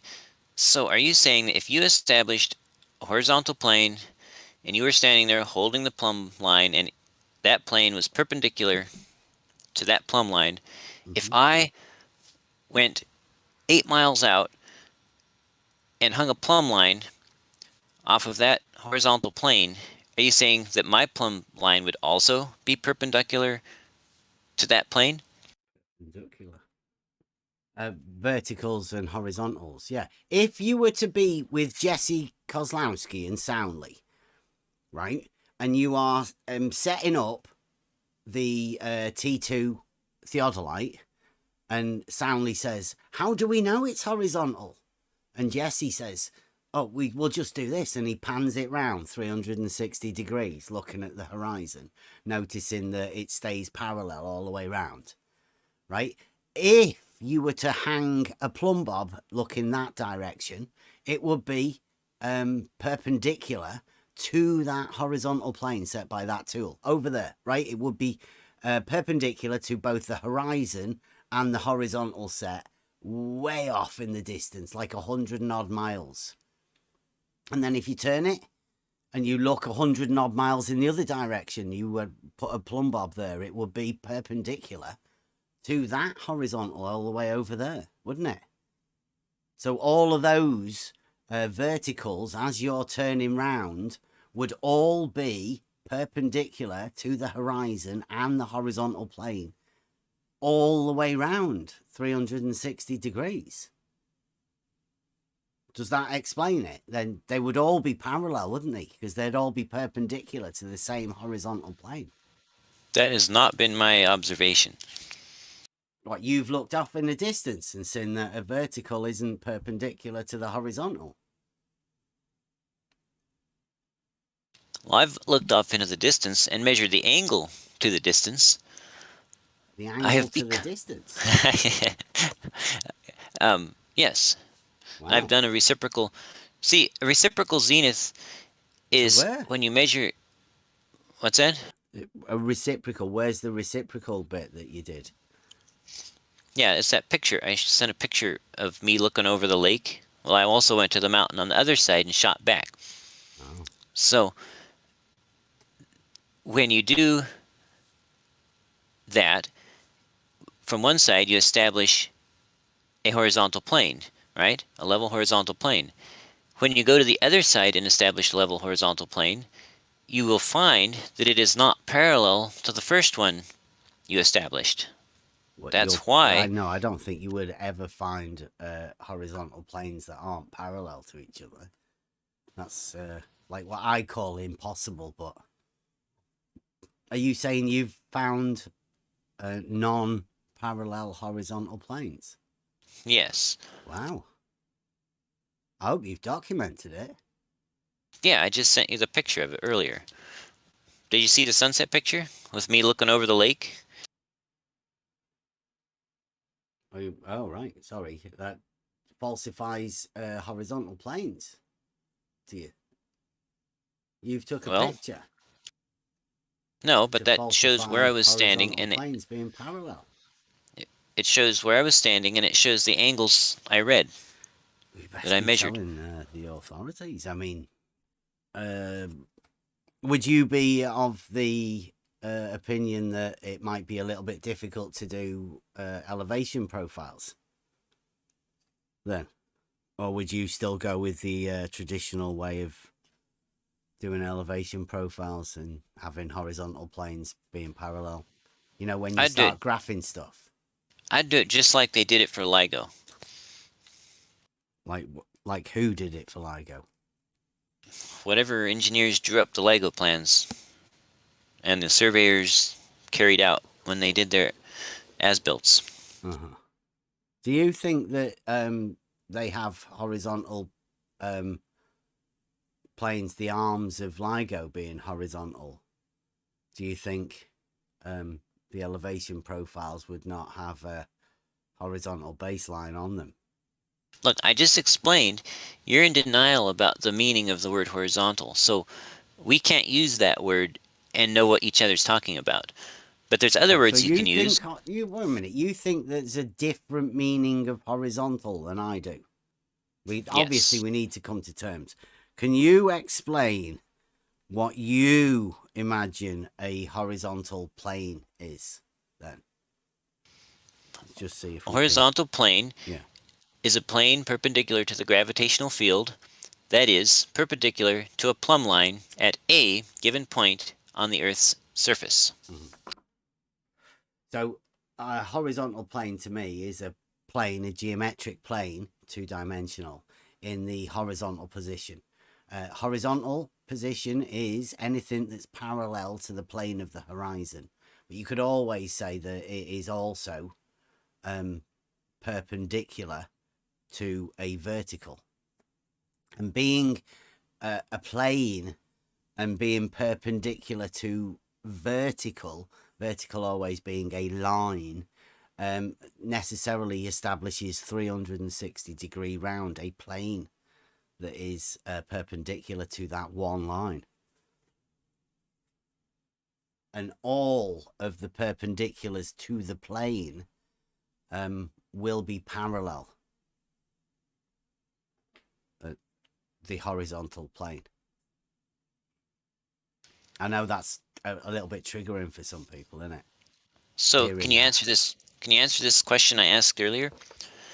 If you took a plumb bob with a line, and a couple of carpenter's squares, and you established a horizontal plane which was perpendicular to your plumb line at the point that you were standing, and then I went 8 miles away. That's like 16 You want to do it kilometers, at I the guess. side of a canal? No, just we're using. You could hold a plumb bob out. No, see, you're just assuming walk that. all the way along the canal and say, "Is it perpendicular?" And you go See, like, you're "Oh, yeah." assuming that water is planar.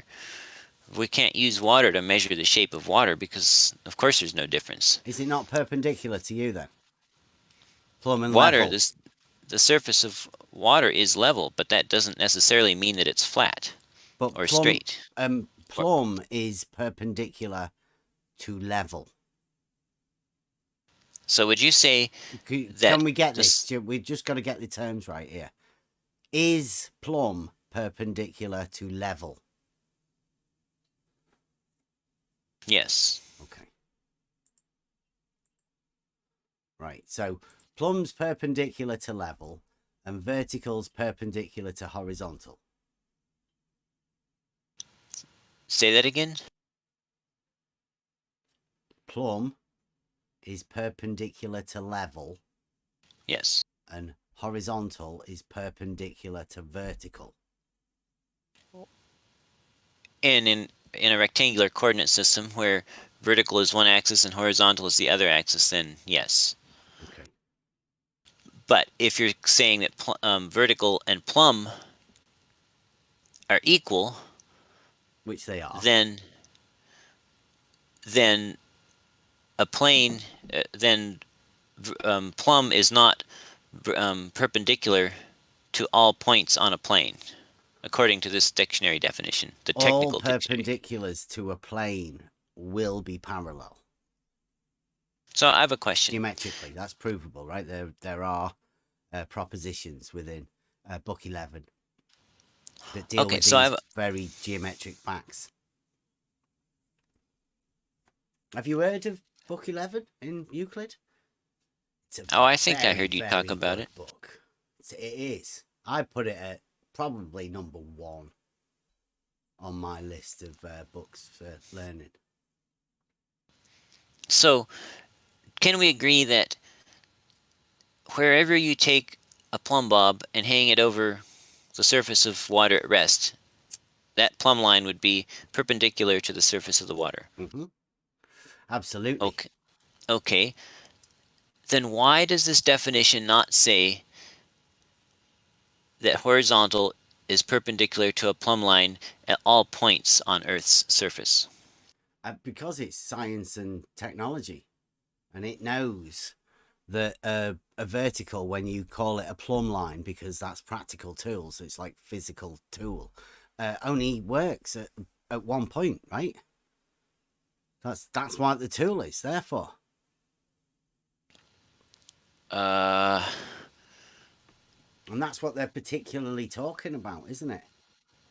All they do in this science, the one that you're doing, is they link the gravitational field to a plumb bob, a physical tool that we use. It's a direct link. So you're saying that their definition is wrong? No, it's perfect. There's nothing wrong with it. Perpendicular, it says, doesn't it? So if you established a horizontal plane, would it be perpendicular to plumb lines at multiple locations in that plane? Absolutely. So wouldn't they have been... Like, like if you're doing a measurement, right, you set your auto level up. At the far end where the guy's holding the rod, he's holding the rod vertical. Because you need to get a perpendicular measurement. It's a vertical height to the horizontal.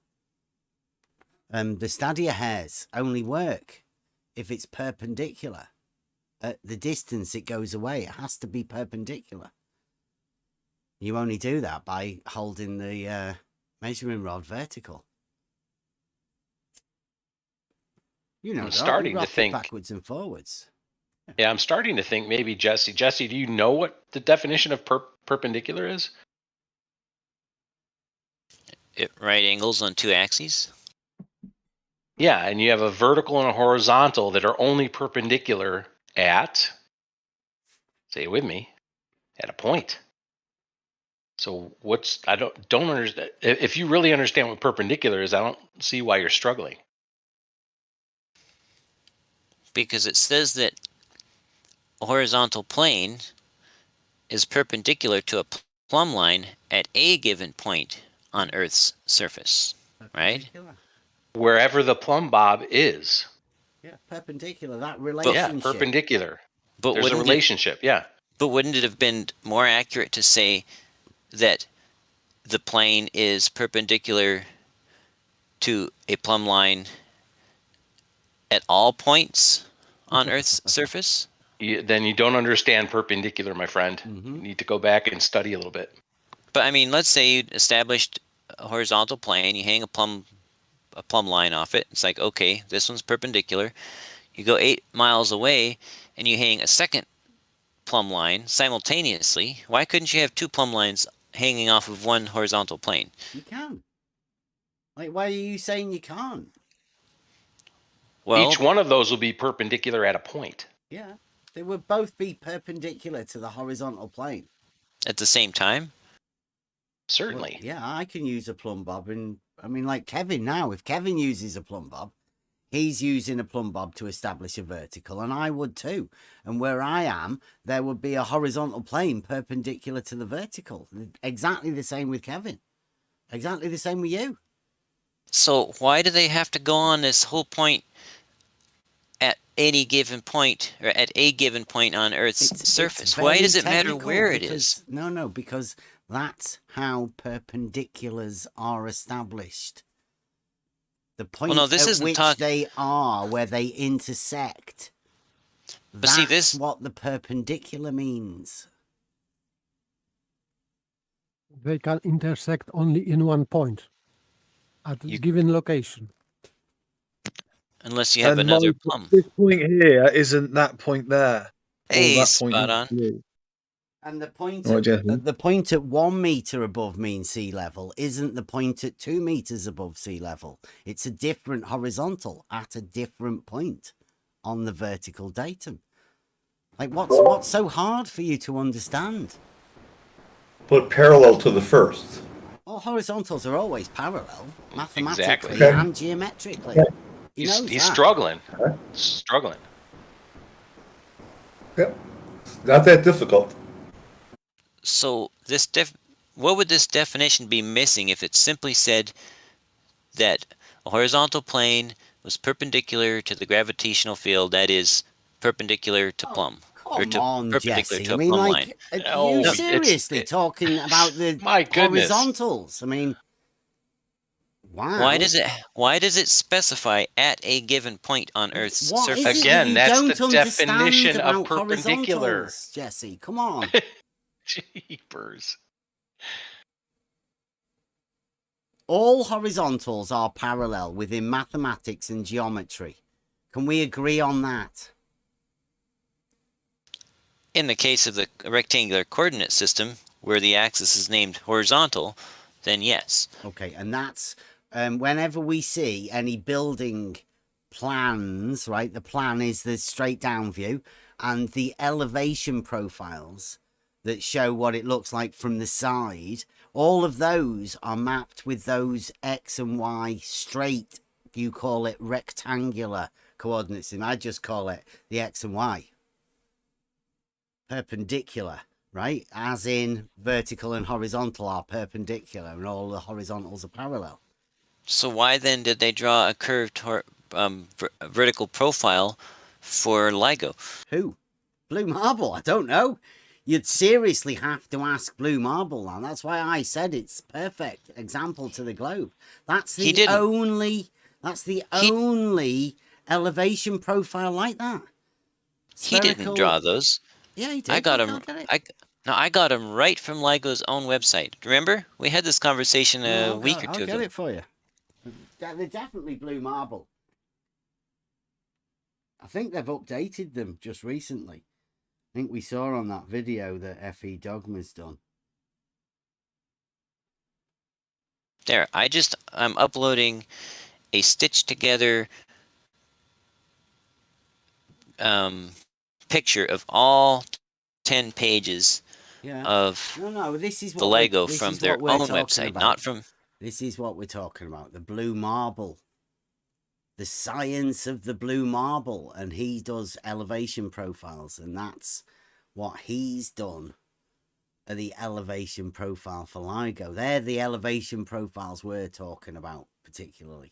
Well, never mind that. Elevation profiles. I just uploaded a picture that's the actual blueprints, the as-builts from the LIGO website itself.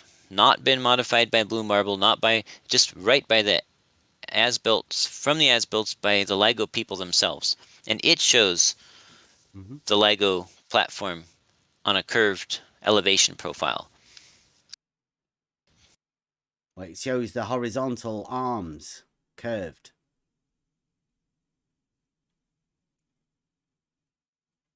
Or do they curve the X axis? Well, it's showing the elevation profile based on a spherical elevation model of some sort. So it is a straight line then? Presumably. I mean, the whole point was to build it straight because the laser's in a vacuum. Right, so the elevation profile is of it being a straight line, because the elevation profile that Blue Marble's done and FE Dogma, he's laid the dogma down, says it's got a curve in it. And then when you adjust it for the globe model or whatever, it then goes into a sloping straight line. I'll have to go over that one. He did that yesterday. It's still not. I've still not managed to work out what the fuck he was going on about. But that's Blue Marble, and the elevation profiles of Blue Marble. Science, Blue Marble Science. The actual guy, he does these works of art, I think. I just gave you the actual source that he got his data from.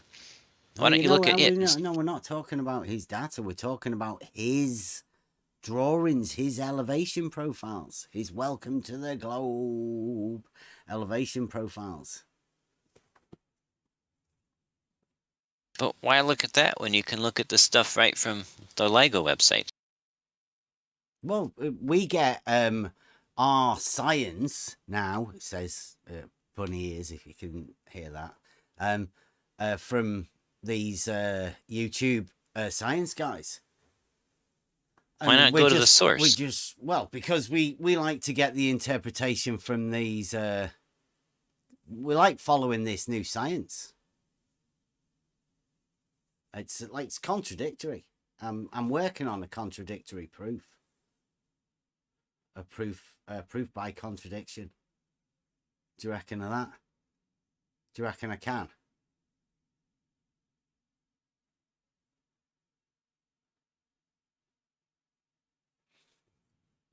I might even be able to do a geometric proof by contradiction. So yeah, this is the elevation profile of a blue marble science of a horizontal arm of LIGO.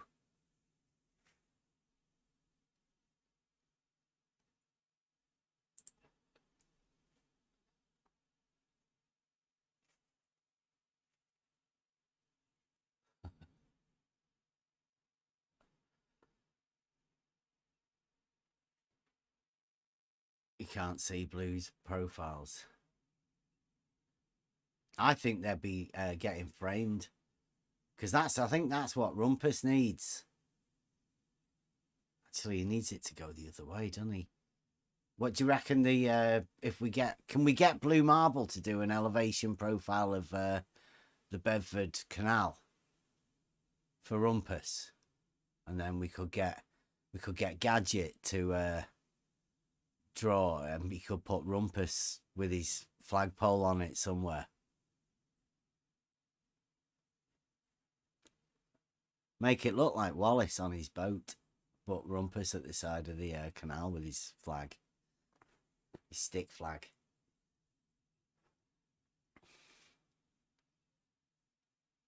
Sorry, I don't want to be taking everybody's time up with the...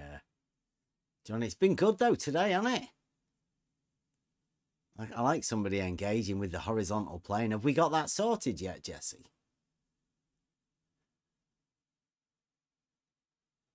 Well, you still won't tell me why they had to put in that part of the definition that says at a given point on Earth's surface. I mean, saying perpendicular to a plumb line, doesn't that pretty much sum it up? Why does it matter where on Earth's surface that plumb line is? It doesn't. So why do they say at a given point on Earth's surface? Where the plumb line is. Because that's the point of perpendicularity. There's only one point where it's perpendicular. Say that again. That's only one point where it's perpendicular. That's the point of perpendicular. Point of perpendicularity. We can hardly between hear you. Two straight lines. The point of perpendicularity between two straight lines is only where the intersection is. Right, but the plumb you line go 5 feet from there, it's still perpendicular. You go five more feet, it's still perpendicular. Right, but if I said to you, I've got this plumb line, what angle's it at? You'd say it's plumb, and you wouldn't need to know where on Earth it was. It would be plumb. So there's no need for them to say at a given point on the Earth's surface. You still don't understand perpendicular or the definition of it. You should really do some research on perpendicularity. No, I understand it. But no, I don't think you do, because you keep asking the question about why they need to say at a given point. And if you did understand perpendicularity, you wouldn't be asking such a strange question. So I would submit you don't understand perpendicularity, or maybe you're feigning ignorance because you have a model. It might be a parallelism. You never know. Could it's hard be. to tell, isn't it? Aporia, possibly. But it is one of the basics of geometry, right? A perpendicular. So, are you saying that the definition here definitely does need to say at a given point on Earth's surface? Or what the definition of perpendicular?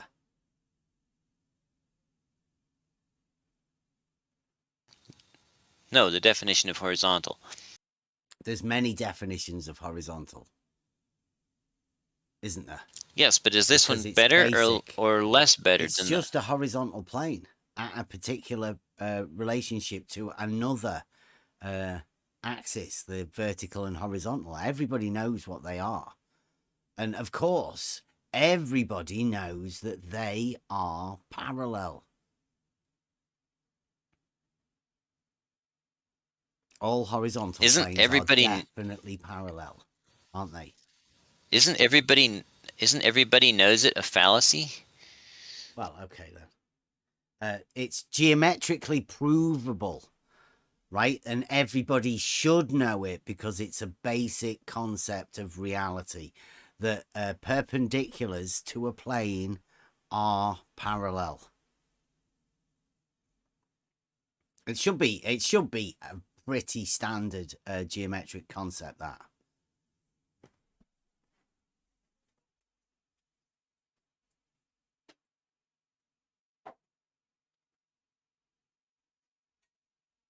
Right? Are we all right with that? With the geometry and the basic geometric concepts?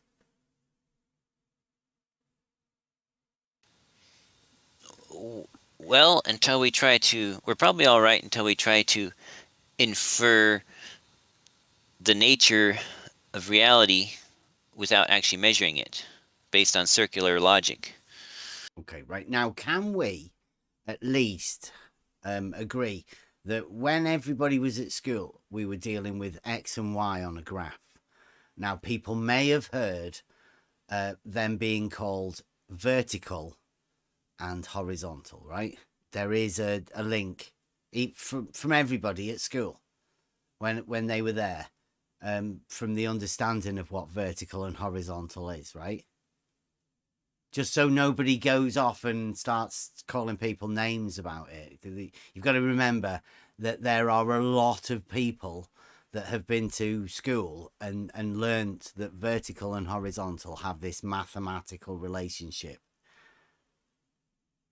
Vertical and horizontal are the names of axes in a rectangular coordinate system. Jolly good. Right, now, they're also terms we use in reality, aren't they? Directly relatable, I would say, to reality.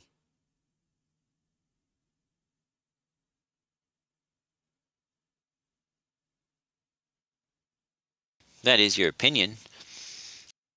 Yeah. Yeah, it is.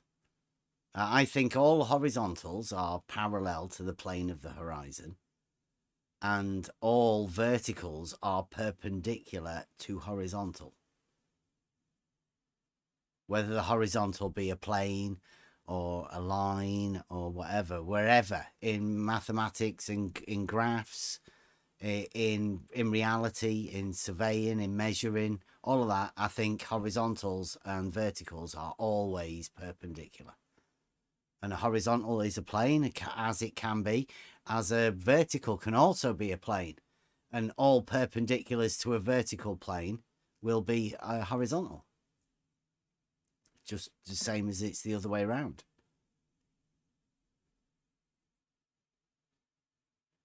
I think that's a common thing for people to think. Except for, like the model afflicted. Have you done any measurements which show this to be true? Measurements to show that vertical and horizontal are perpendicular. No, measurements to show that all horizontals on Earth are parallel and that all plumbs on Earth are parallel. Well, I just take the logical approach to prove things. But you need some facts from the real world first, don't you? Well, what do you mean, like? What's? Let me illustrate. Okay, that a straight line can be achieved in reality. and that you could show a shared straight line segment and establish a plane in reality, right?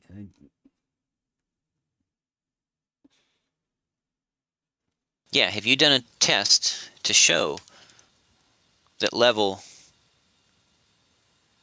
is horizontal? No, what we did was have you heard of realizing Euclid? I get it. That doesn't sound like a measurement of the physical world. Well, it was just a test to see whether we could realize Euclidean principles into reality.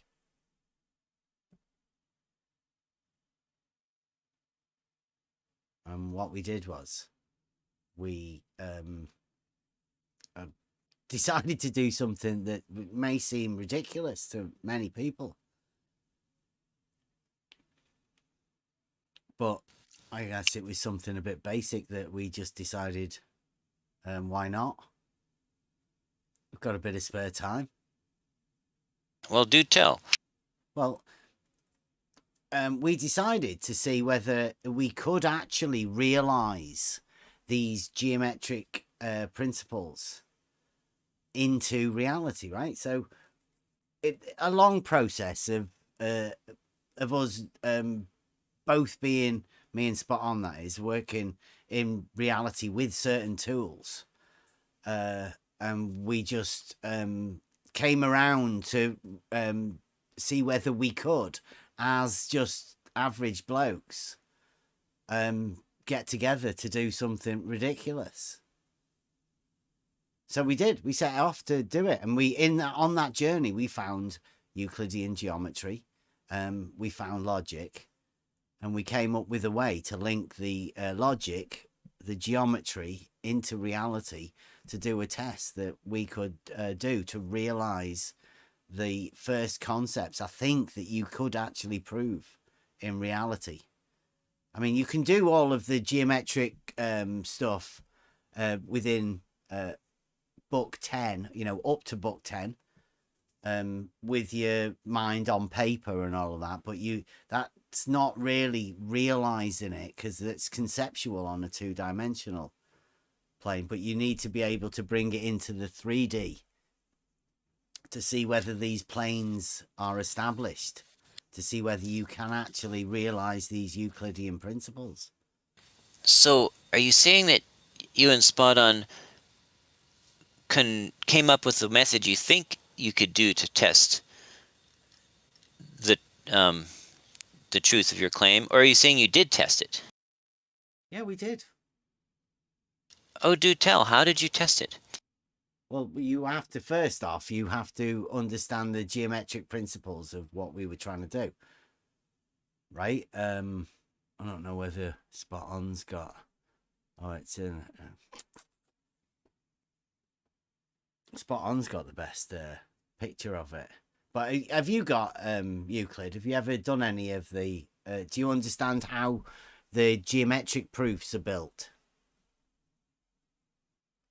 Yes, I think so. You showed me some. Okay. Well, the idea is, in this proposition, is that no part of a straight line can lie within a plane, and another part of that straight line leave the plane. Right, I understand that, but how did you actually test whether the real horizon on the real Earth... Horizon? Or whether the real water surface on the real Earth was planar? Well, what we do is we got the principles of Euclidean geometry to show that... because you know what 2 points are, right? 2 points establish a line. A line, right?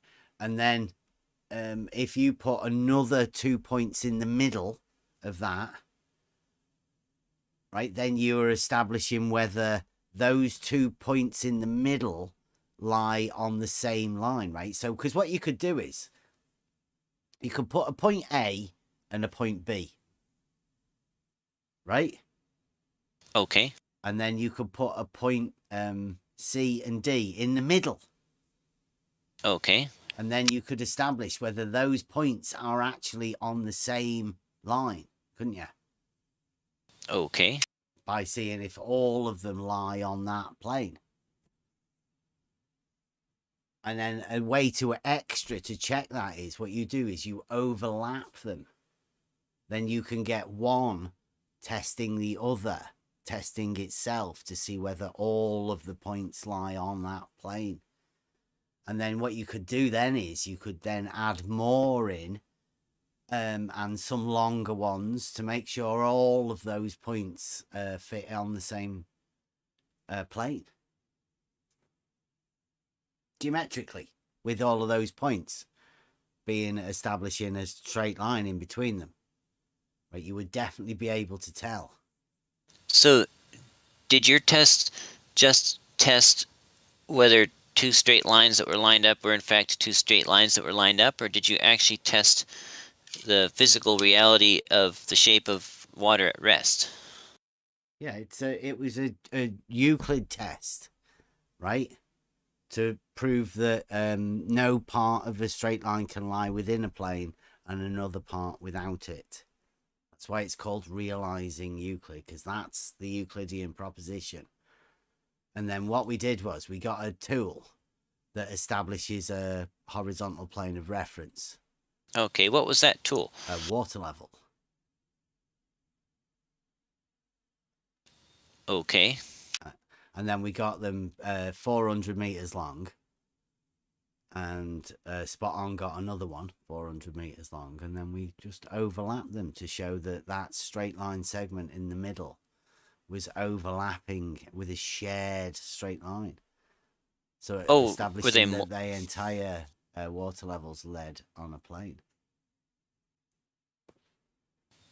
But how did you determine whether they were on the same plane or on the same curve?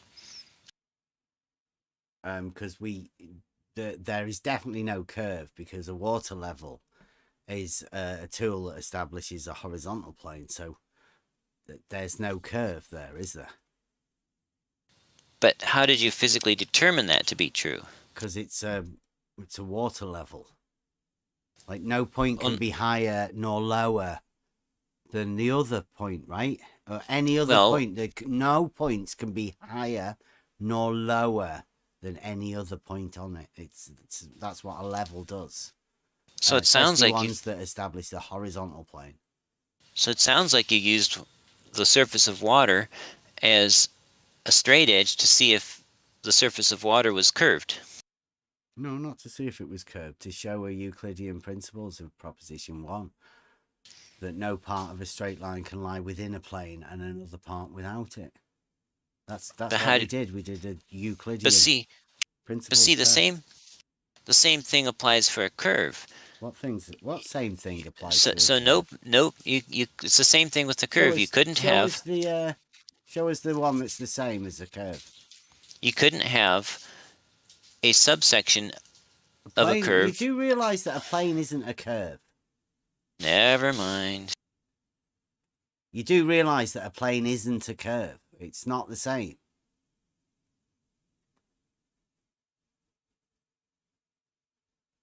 Right, Jesse? How do you know that your water tube levels weren't conforming to a slight curve? Because they are tools that establish a horizontal plane. That's what a water level is. How do you know that? With that? How do you know that? Do you want me to get yes. Have you got any descriptions of a water level? Well, descriptions. Well, I could find any description for anything, but just because somebody described something some way doesn't mean that you physically measured it. It may not even mean that they physically measured it. If a water level, I say a water level, establishes being neither higher nor lower at any point, establishes a horizontal plane. What is it that you say it does?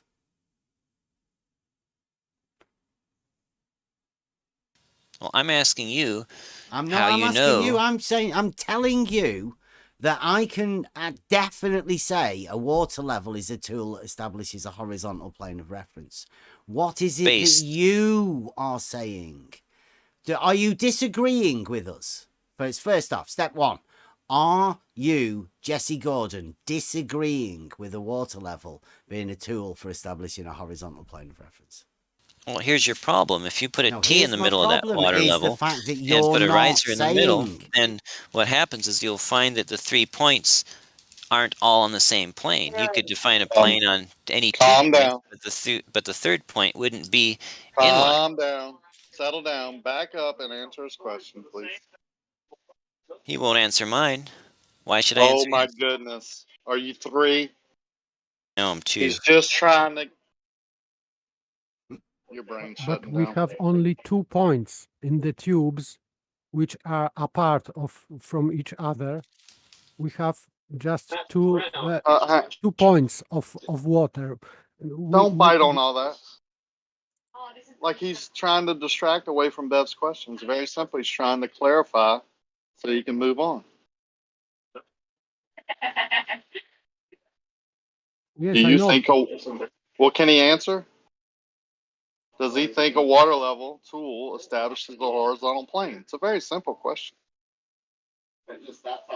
I'll answer it. Yes, I do believe that. Now, Jesse, do you? Nope. There you go, Bev. There's a difference, and we went over this yesterday. There's a difference between level and between a plane. What's the difference, though? Level is perpendicular to plumb, but that doesn't create a plane. You have to, a plane is something else. You can have a plane that's level, or you can have a plane that's not level. And you can also have level without a plane. All a water level does is provide level.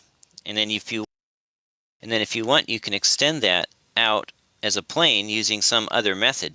It says here, though, right? It says that any device utilizing the surface of liquid water to establish a horizontal plane of reference. Now, are you disagreeing with that, right?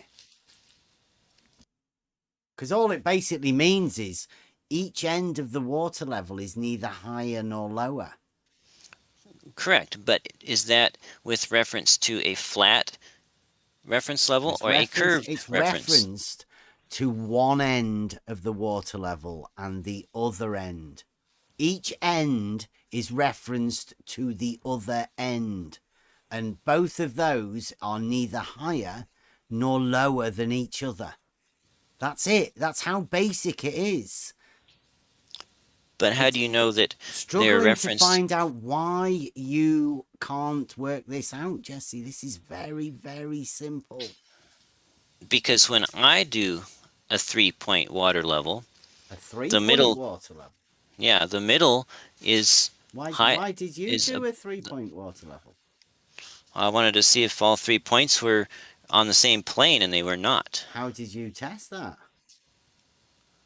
I set up 2 flashlights 48 inches above a lake, and set up a telescope 48 inches above a lake, and I looked through the telescope at the 2 flashlights. So you didn't use a water level tool. So that's not a water level tool.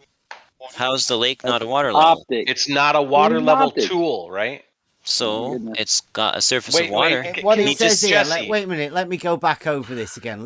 It says he just said that water anything level, right, is any device utilizing the surface of liquid water to establish a horizontal plane of reference.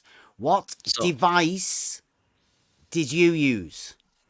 A lake. A lake is not a device for establishing a horizontal plane of reference, is it, Jesse? It's not a water level tool. Jesse. The one criteria you just gave was that it used the surface of water at rest to establish a reference, and that lake was definitely at rest. And Jesse, you're struggling, Jesse. Just like with the perpendicular at a point, you're struggling. You didn't use a water level tool. You didn't use a device. Yet you're still trying to say that you did something that showed something that it didn't show because you didn't use a water level tool. Now, I suggest you might want to go invest. Doesn't cost very much money. Go invest in a water level tool and see if you can replicate your little experiment across a lake. Then come back and talk to us about it. Until then, until you can actually use the same tool Bev does, you can't debunk his test. He hasn't even told me what his assumptions are for his test yet. What assumptions? He's realizing Euclid. He explained it to you. Yes, but his test assumed a flat Earth. No. How did it assume a flat Earth? Anything. Do you not know what Explain a level that is? one. Explain that one. Maybe Jesse thinks that there's some relation to a water level tool and what's under or over the water level tool. I don't know. That could be possible, I suppose. Read that definition you had again, Bev. What definition? One that says I've got any loads tool of them. that uses the surface of water at rest, or something like that. Oh, yeah. Have you used a water level tool, Jesse, while he's going back there? The actual device, an actual water level tool. I've used like clear tubes full of water. I've used theodolites and total stations, and I've used lakes. You've used a lake. We've already established, right? A lake is not a water level tool. It's not a device. Yeah.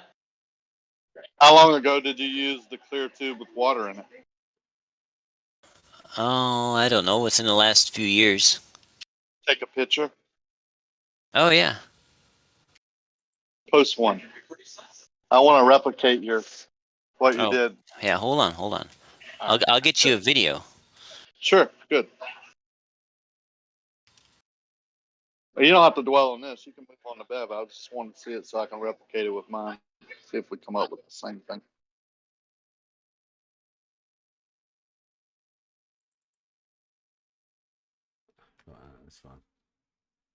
This one's a horizontal line in descriptive geometry and drawing.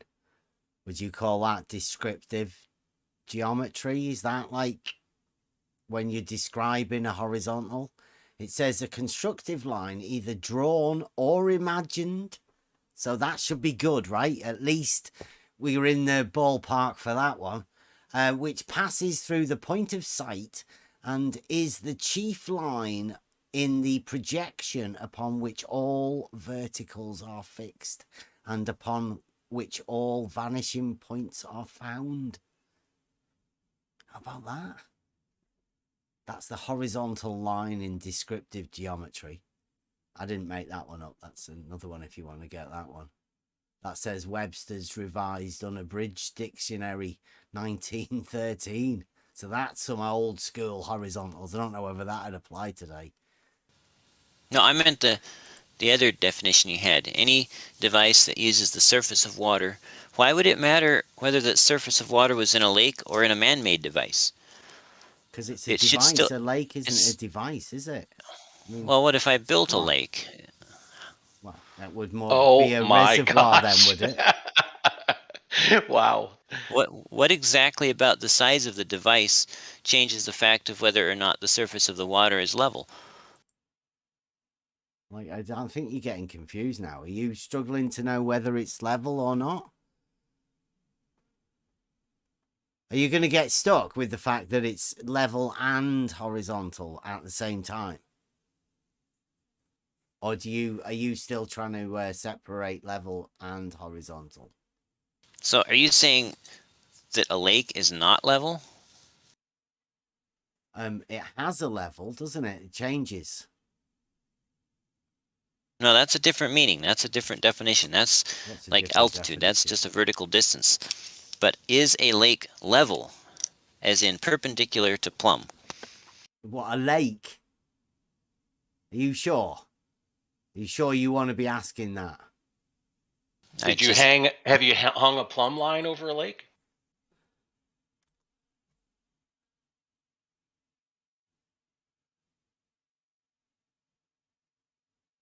I've got this one here. It says level, synonyms and antonyms. And it says, for practical purposes, level and horizontal are identical. That's a bit of a shock, isn't it? Can we forget about that one? Could you do your globe magic on that? Paralogize it for us. For practical purposes, level and horizontal are identical. Yeah, for most practical applications for everyday life of most people, it is practical.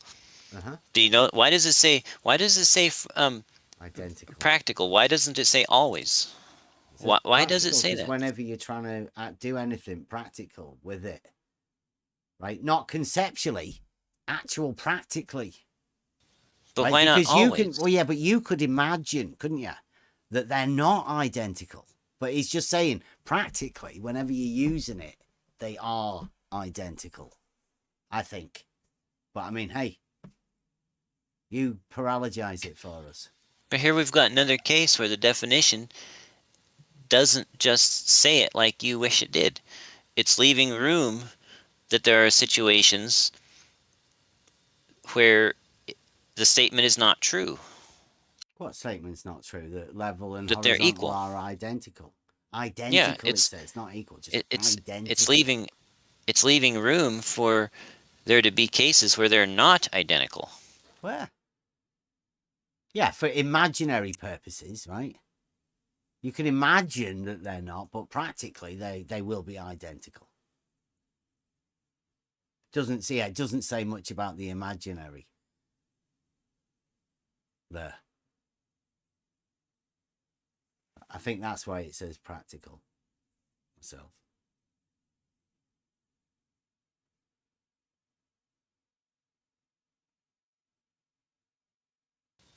Like as opposed to impractical. So yeah, imaginary. I like it. Let's say instead of... Do you do much imaginary surveying? Who taught you about that one? Impractical surveying. What's that?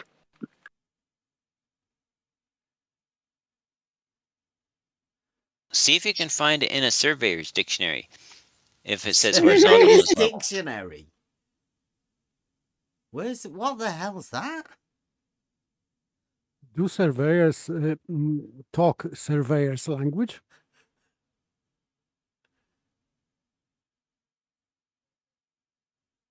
So how come the lake doesn't qualify as a dictionary? device? Come on, I bet it's at the in the vault of McToonery, isn't it?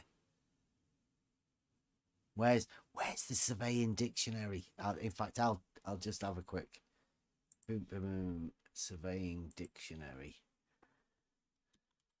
This is not going well, Jesse. Who said that? Yeah, that was me. Oh, hey, Kevin. I was busy soldering something. Ah, it's all right, man. Hey, Kevin. Hey, Redmond. I'm loving it. I hear you, brother. Asking, right? And we didn't think it'd be a good show today. Are we live? Yeah. Yes, Tina, we are live. Yeah. Oh shit! I'm sorry. I shut the fuck. That's all right. That's all right. This one here, I've just put surveying dictionary, and it says surveying noun, the measurement of dimensional relationships as of horizontal distances, elevations, directions, and angles on the Earth's surface, especially for use in locating property boundaries, construction layout, and map making.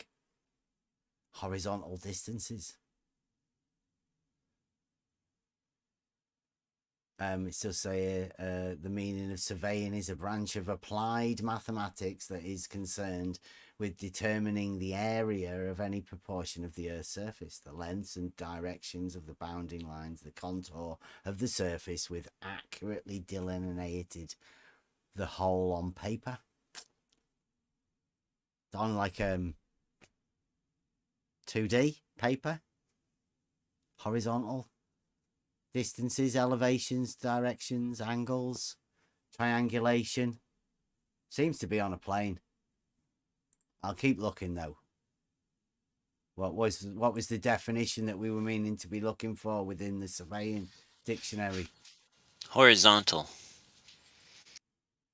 Oh. Well, when it says there, the measurement of dimensional relationships as of horizontal distances, it says that within surveying.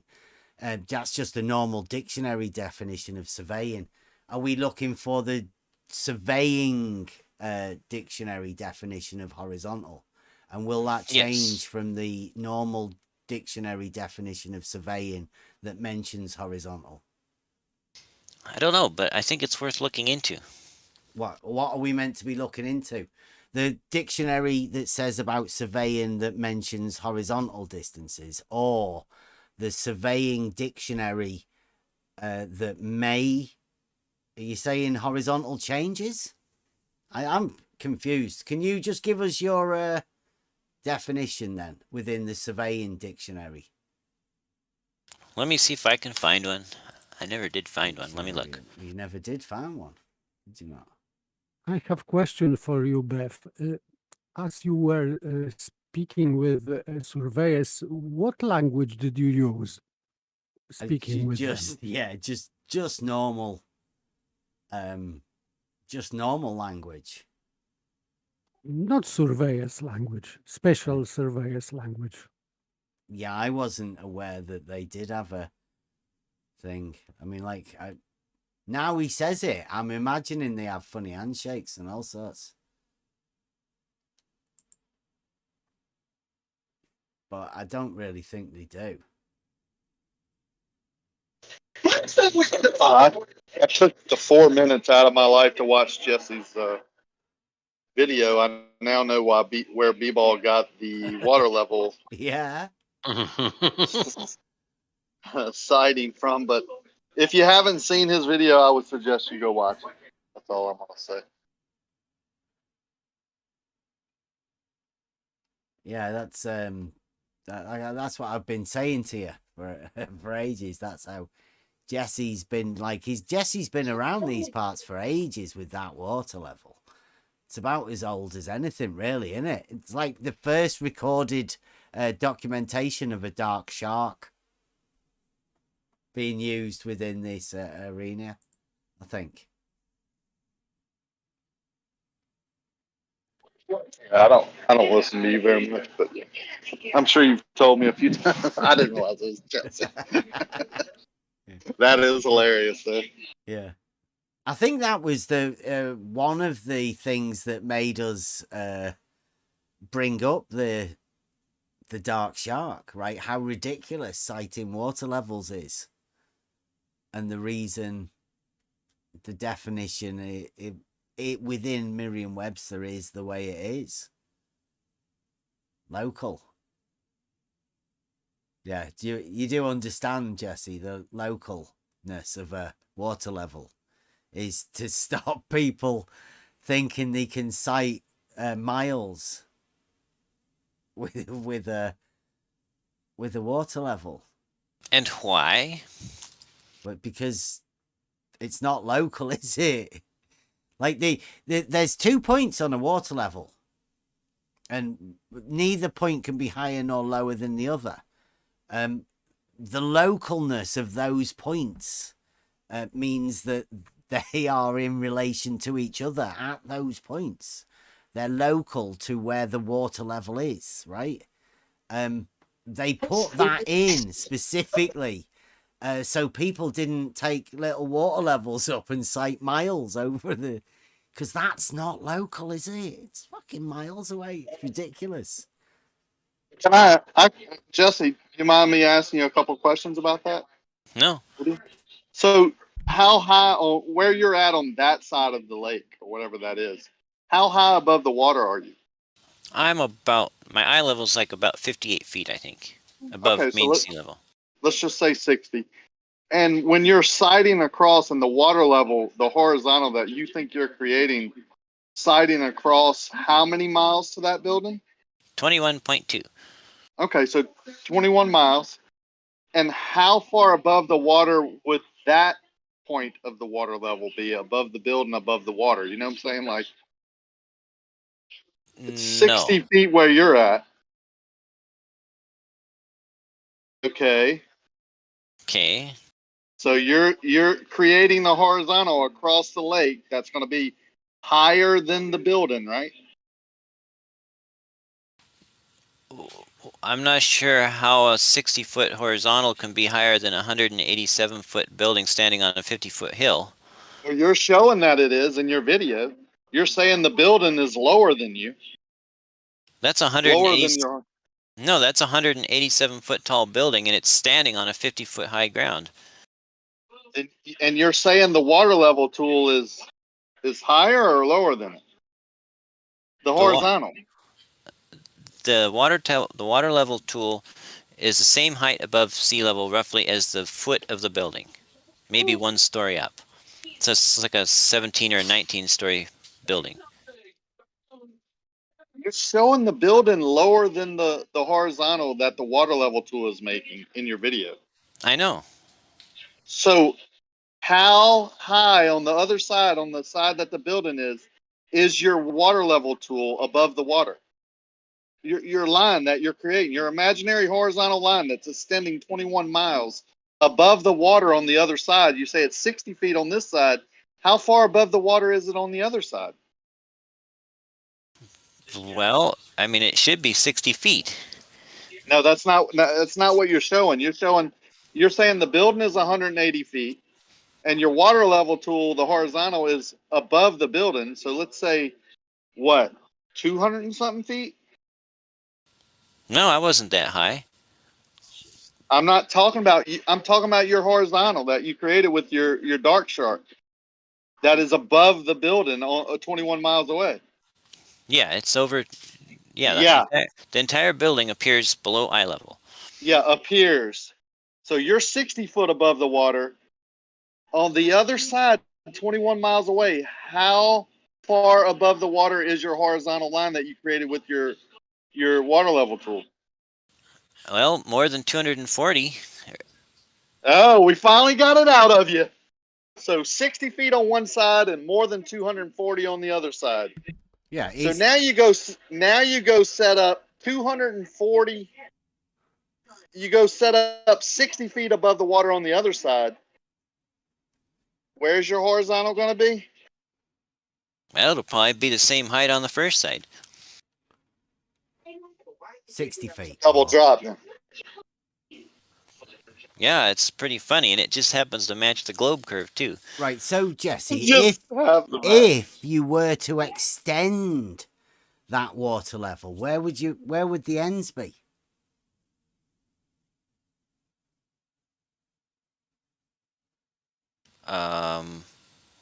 Oh, like if I had a 20-mile long tube? Yeah. There, I got you a definition from a surveyor's definitions for land surveyors from learncst.com. Let's extend that water level. Where would the other end be? Oh, obviously it'd be down near the foot of the building. It'd be at 60 feet. Right.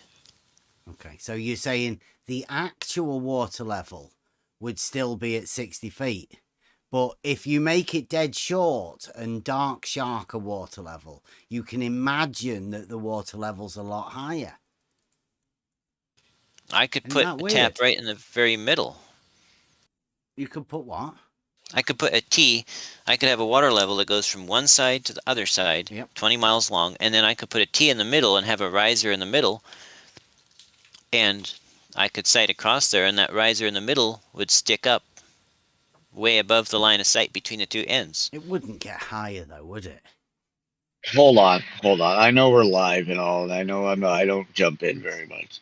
But do you realize that you just said that you can make that shit 20 fucking miles? Nobody's ever done that shit. Why do you think you can do it? It's theoretical.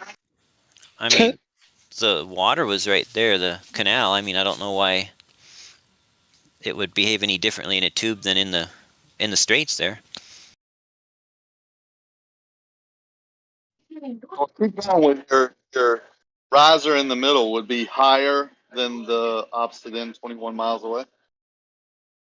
Not higher with reference to sea level, but what I said was higher than the line of sight from the one end to the other.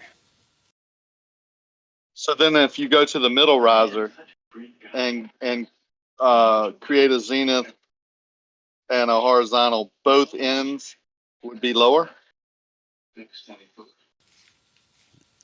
The angle compared to perpendicular to plumb would be lower in both directions. The same amount?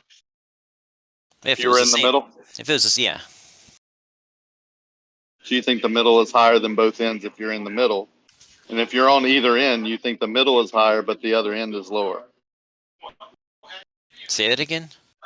If you're in the middle, you have 3 points and you're in the middle riser, you think both ends are lower than that point. But if you go to either end, you think the middle is higher and the other end is lower than the end that you're on. Well, I mean, it's just all a matter of how you look at it. Well, how do you look at it, Jesse? Because I know what Ricky is thinking. He's thinking higher or lower in reference to a horizontal. He's measuring a vertical reference to the horizontal.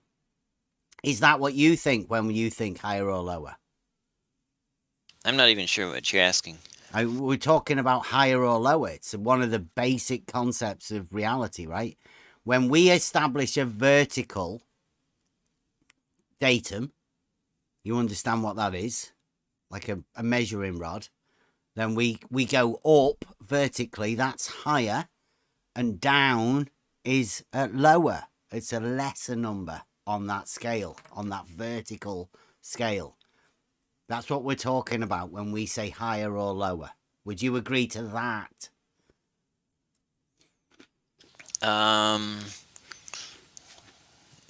That's too convoluted to agree to. But if you're at one, but if you're come I on, understand that. Yeah, you're ridiculous. But look, I model mean, afflicted or what, Jesse? Come on. I know I'm ahead of Monday. You can't even agree on up and down on a vertical, higher or lower.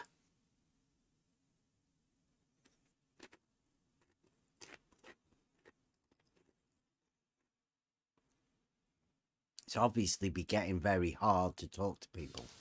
Well, do you know what a chord line is? It's a part of a circle, isn't it? Straight line. Correct. Okay, Yeah. So why are you talking about that? Well, because you're asking how I would describe what I see with the path or the relationship between the water levels in a 3-point water level tube. If you're at one end looking at the other and you picture that as your chord line, then the water level in the center tap would be above the chord line. That's all I'm saying. If you are at one end and you consider the middle tap to be your eye level and you're looking straight out there, then the far point would appear. If you take that as your base level, then the farthest point would appear below that. What's higher and lower though in your?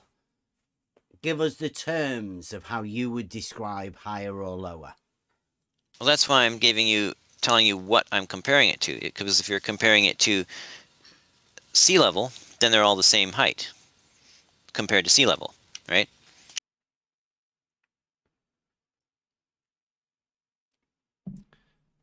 So you compare it to that vertical datum then, same as I do. You're just going around it. You don't seem to like saying it. Height is just like a up and down on a vertical datum.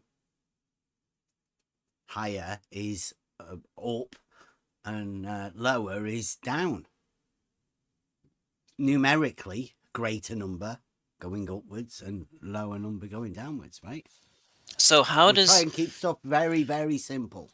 So how does this 187-foot tall building appear below eye level? Are you using a water level beyond the use of it?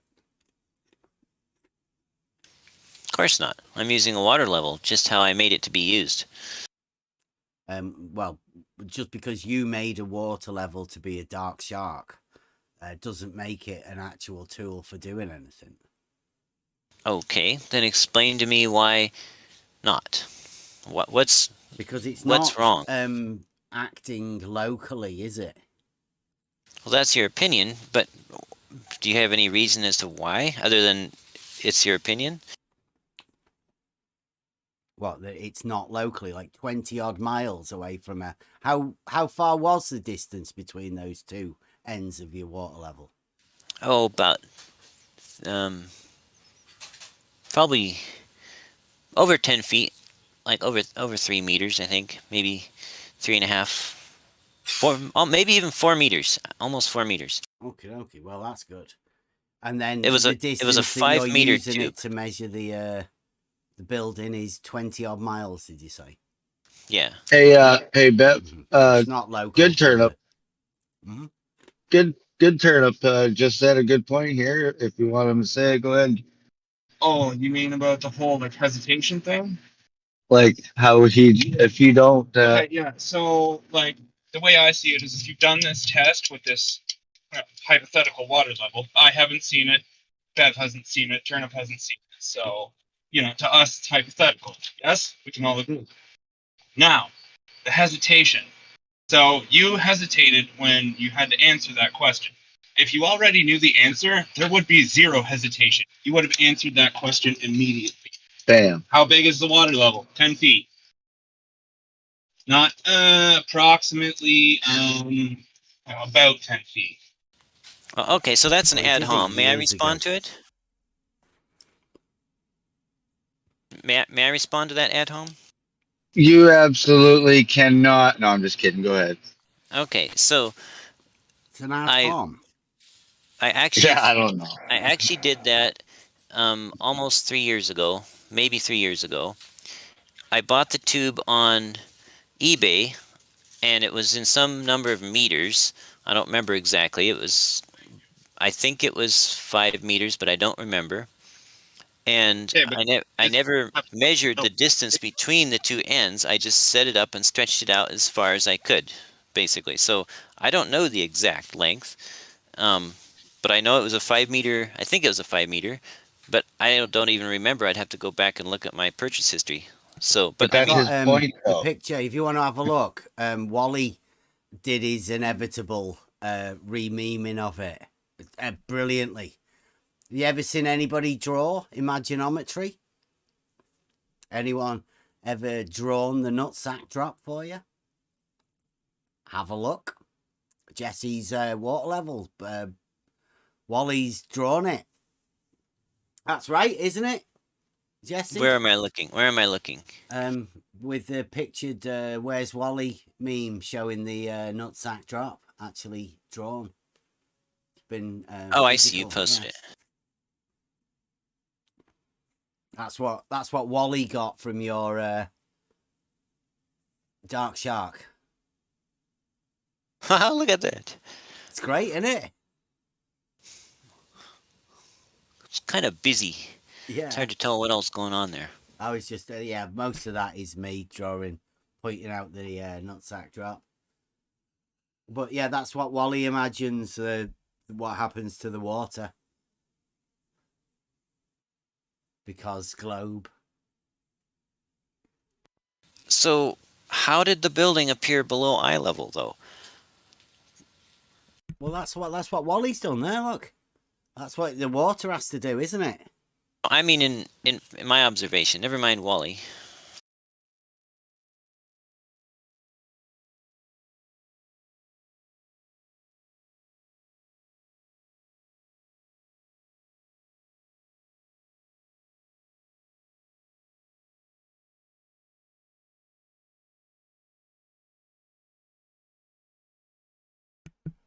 That's what Wally would do for Bedford as well, for Rumpus. I hope Wally's going to do one for Rumpus.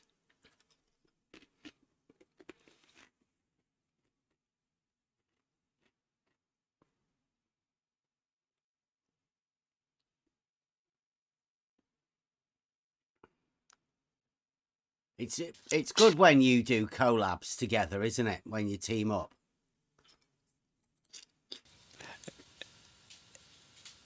So how did red water in my tube block the view of the top of the building when the red water wasn't even between the viewer and the top of the You don't need building? to go any further. You don't need to go any further. The dogma's already been set. Wally's done the drawing for you. That's it. That's what you've done. Well done. You've helped Wally realise the nutsack drop.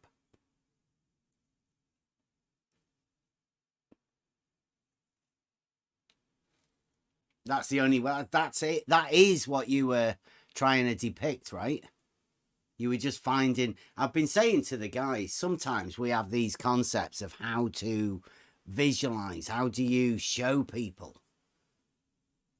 Well, I think that is the perfect example of what you were trying to show, right?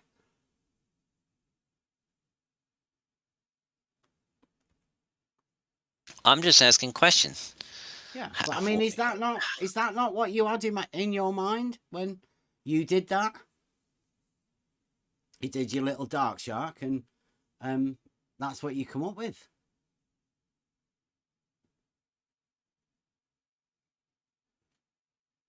Just so you could help him out. Do you have any words of help? I mean, could he help you out more? He says there's got a drop angle of 0.15 degrees. Is that the drop angle of your water level? Did you have that initially?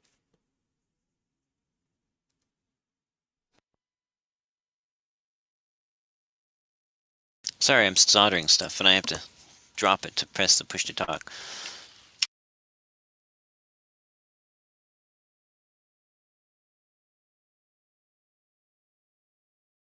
Because of all the elevation profiles I've ever seen, I don't think I've ever seen anybody do the nutsack drop. I mean, I've seen Blue Marble do the hump, but I don't think I've ever seen anybody actually draw the nutsack drop like that. So how would your test have behaved differently had the Earth been a globe? How would your sorry? Yeah, when you set up your two overlapping water levels. Well, you see that I believe I can science that, sorted that out, because he says the Earth did he say the Earth? Or if water forms a plane, you cannot have a globe, something like that.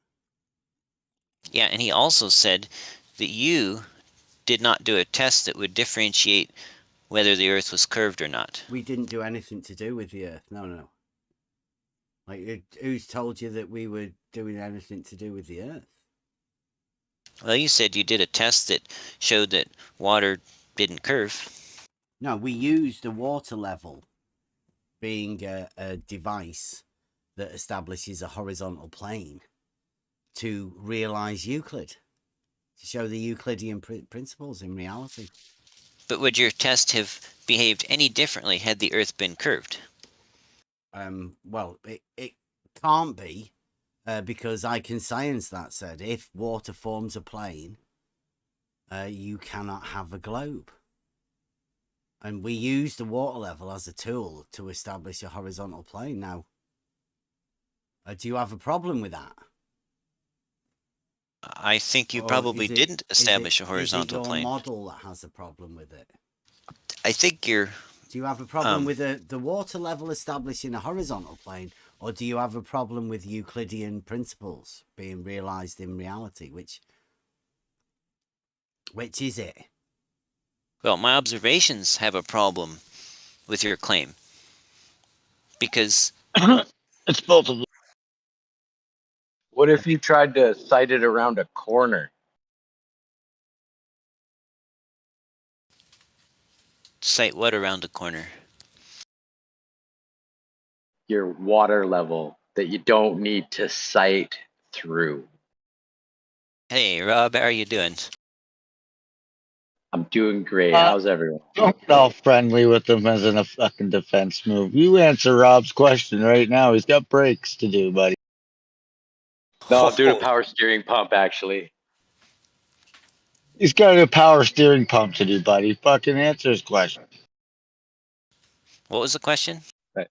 Would your horizontal plane created by the water level, how do you sight it around a corner to know that it's horizontal? Well, I guess that'd be kind of tricky, wouldn't it? I'm not sure how you'd cite anything, whether it was an auto level or I don't know. You don't need to cite water levels. He literally said it before he even fucking. Man, I love you, Rob. You're fucking awesome. Good afternoon. Bev was doing too good of a job. I had to come in and kind of change the pace. Bev, you're killing it. It's just basic stuff. I mean, I'd love to be able to get past it. Really. You are doing a good job obfuscating for the globe, though, Jesse. Thank you. And all I'm doing is asking questions. How is it possible for the red water in the tube to block my view of a building which is above the water? Hang on, man. I just finished telling you, you don't cite the water level. You don't cite it. Like, if you put one around a corner, it's still going to be horizontal. How do you cite it? You don't. You don't need to cite a water level, man. Rob, he said it would be tricky.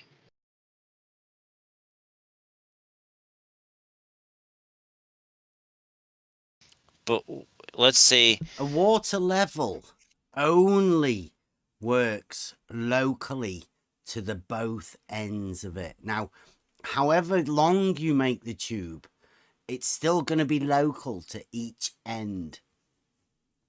That's it. Water level, law of communicating vessels state that all points along it will be on the horizontal plane. You just keep saying one will be higher, but then you get really upset because you don't know what higher is. You say it can't be higher, but it has to be higher. Geometrically higher, but geometrically higher to something that you don't even know. Oh, the chord.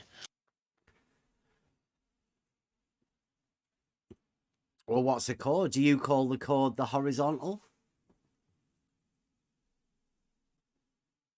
Well, if your water level has 3 points in a row, then the chord would most logically be between the two endpoints, right? All right. And would you call that horizontal? Question. Yeah, it'd be a horizontal line that was level in the middle. So the horizontal line would go from one end to the other. Well, that one would.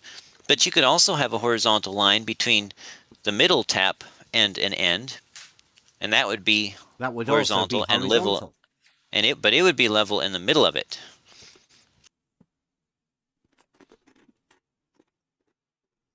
So all of the horizontals would be horizontal if you put a midpoint in.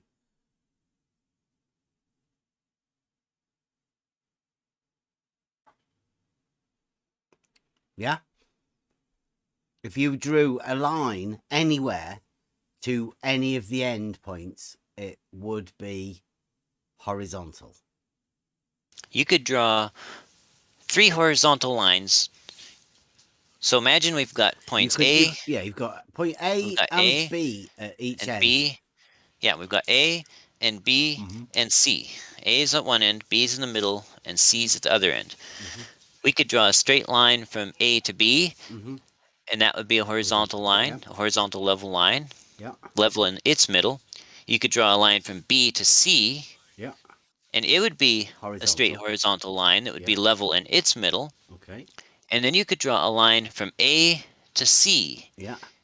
And it would be horizontal. A straight level horizontal line. Yeah. And it would be level in its middle. Okay. And all three lines would be non-parallel to each other. No, they'd be the same line. Well, that's not how it works out on this Earth. Yeah, it is. That's exactly how it works out. They're all horizontal and they're all the same line. And they're all perpendicular to vertical. At each one of those points where you said it was level, you're right, because level would be horizontal at that point on the straight line. They're all of those points are on the same straight line. Then where do we get the In double reality, drop from? It's imaginary. It's part of your globe doctrine that you have to follow. Right? It's not real. It's just How can it be imaginary? How can it be imaginary when I go out to the bluff and I see it? Did you see the video? Mm-hmm. You're seeing an illusion, right? It's imaginary. There is no drop of the water level in the distance. Well, I realize that that's your opinion and that you believe it wholeheartedly. Mm-hmm.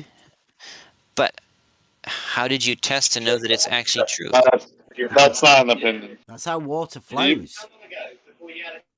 Do you believe in optical illusion? Do you believe in those optical illusions that we're talking about?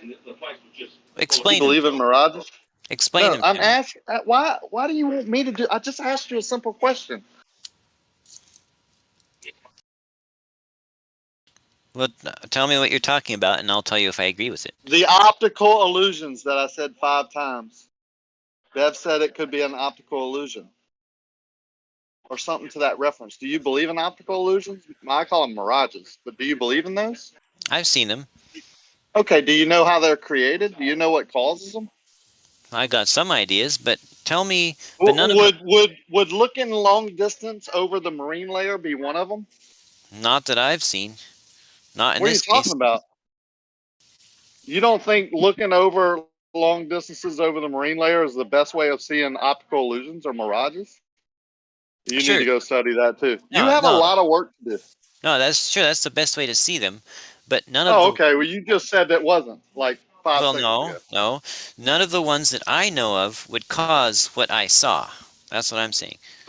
So the best way to see optical illusions and mirages is long distance over water. But when you see something that doesn't make sense, that we're telling you isn't reality, and you're seeing it long distance over water, you can't put 2 and 2 together.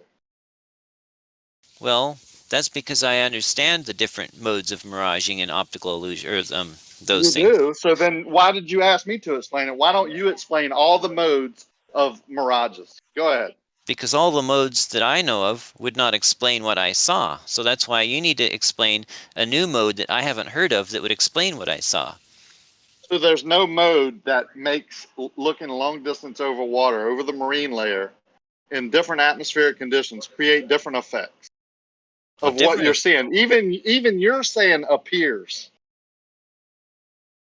Like every time you say something about what you saw, you say appears, which means sight, optical. And now you're agreeing that optical illusions happen mostly when you're looking long distance over water. Right, and I know of optical illusions. Which is what you were doing. Who keeps cutting me off? Which is what you were doing, right? Oh, Rakia, how you doing, man? I remember you used to cut me off before. Whatever, man.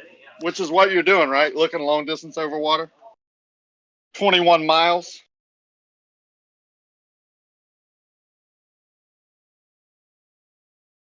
Is there a miraging effect that would make something appear lower in your vision?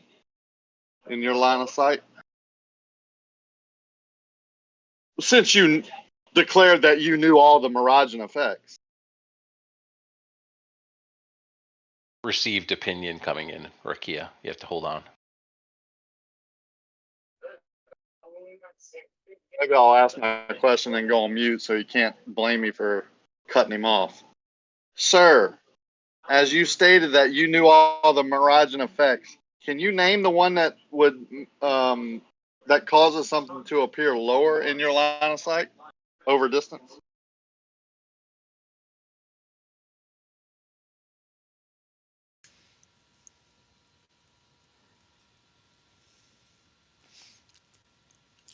I don't know of anyone that I did. First of all, I did not say I knew all of them. I said I knew several of them, and that none of the ones that I knew about would cause what I saw.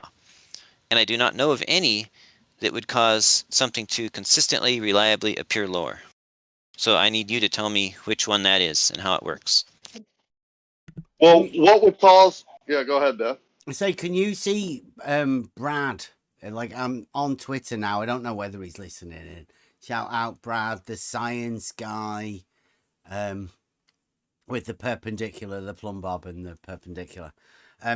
See that he's drawn there? He says water level creates a horizontal plane of reference at the midpoint, Bev. Can you see that he's drawn there? I see it. Now you see that midpoint? It's perpendicular, so that line is perpendicular to the vertical on his model, right? It's, I don't think, a hump. But that one that's underneath it, that's parallel to it, is also a horizontal, right? And that happens to be the level of the water. So that means that because the horizontals are parallel, the level of the water is also horizontal, right? Not if you had a third tap in that water level. Ask him. If the level he between has a one model, end and man. the other is horizontal, how would adding a point in the middle make it not horizontal? Well, because you could see that you could define 3 different horizontals that were all non-parallel to each other.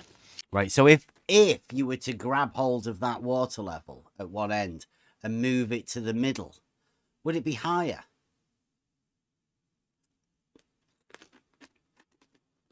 Wouldn't. Jesse, you need to explain to him the horizontals are tangents to the surface. And then you get lots of different horizontals. He doesn't understand that there are lots of different horizontals. Would it be higher if you moved it to the middle, You need to describe them Rumpus? as tangents, and then you can explain that to Bevan. Also, you don't need to worry about mirages. Hold on, If you moved it Jesse, from one end to the middle, would hold it on, go Bev. higher? Jesse, you Rumpus? don't need to worry about mirages. The height you're at means you, and the No, object we're you're looking talking at is about above. water levels, the Hold on, physical I'm just nearly objects. there. There's no Nearly there. Just 5 mirages more in the seconds. water level, You don't Rumpus. need to worry about mirages when you're Definitely 60 don't feet need to up and worry looking about at something that's 260 feet mirages. up. Providing you're not With the close dark to the water shark, level. you mean? And mirages cause shark inversion. training. So if you're not getting inversion, you don't have a mirage. So Racket doesn't know what he's talking about. Back to what Bev was saying. No, the level doesn't change, but you have a different horizontal for every point. Every point has a different horizontal. They are not parallel, and you have an infinite number of horizontals. And if you have 3 water levels with 3 rises, then they are just of the same level, but they are not in a line. And that's what you don't understand about your test.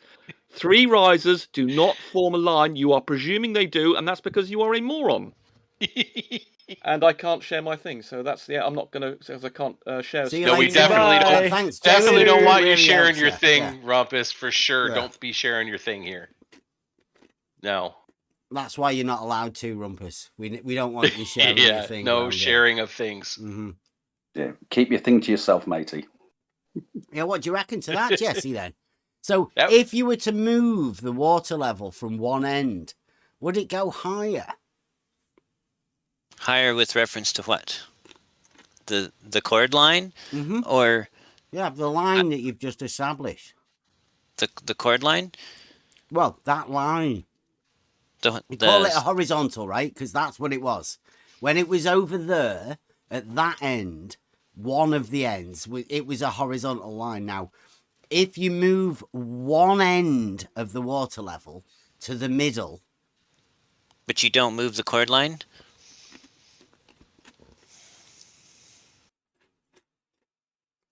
Yeah, if you don't move the chord line, but you move the end of the water level, then the water level in that end of the tube will be higher than the chord line, than the old chord line. So, yeah, it does move. In relation to the horizontal that you set with your first bit. Yeah. Yeah. I think that's well, ridiculous, because you know. just well, no, but it's not ridiculous. Are you just saying that because Rumpus came in and told you, sort of threatened you? No, you're not coerced by what Rumpus just did there. I did this He didn't experiment threaten you myself. then. It sounded like he was threatening you.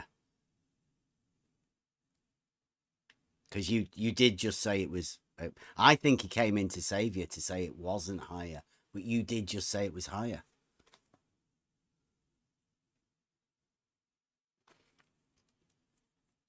I think that was the warning you should have took. I think anyway, There. but I mean, I don't think that you think that Rumpus would be threatening you to say anything, do you? I just put a picture in for you there, Bev. You've seen it before. It's the two flashlights, 48 inches above the water. That's like 1.22 meters, I think, and spaced about 1.5 miles apart. This basically Did you get shows. well funded to do this one? What's that? Did you get well funded to do this one? I went to the Department of the Bay of Fundy. That's a joke. No, I had 2 cheap flashlights off of eBay set up on tripods, and it was a very. Is this science? Well, it was fun. I don't know Science if of the blue marble. Is that what I you're don't doing? know anything about that, but it raises an interesting question. This isn't your test to prove that horizontals aren't parallel, is it? Because I'd say that's a little bit, if you want to try and debunk mathematics and geometry, it's a bit of a stretch, but go on, explain it to us. But I mean, if you draw a straight line from the observer to the distant light, you could call that horizontal, right? And then you could draw another straight. Because they've got nothing to establish a horizontal, but. Well, if both ends of this straight line are exactly 48 inches above the lake, then it should be horizontal, right? Don't know what tool did you use to establish a horizontal. And don't say a lake, because a lake isn't a device that we can establish horizontals with. Why does a tool have to be a device? If something works on a principle that's solid and sound, why does it matter whether... What's your principle? It exists the surface of the water. And what principle is it that you're going with? That sound established? Yes, that all portions of the surface of the lake will be the same height. Yeah. Will not all portions of the lake at rest be the same height? What? Reference to what?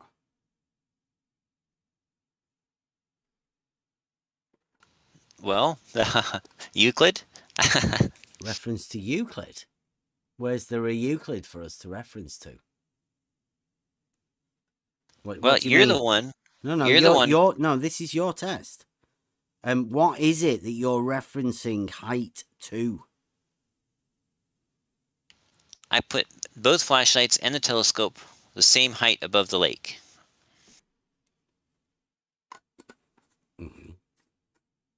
And as you can see... So you're above lake height. Right. The 3 points were all the same height above the lake. To above lake height.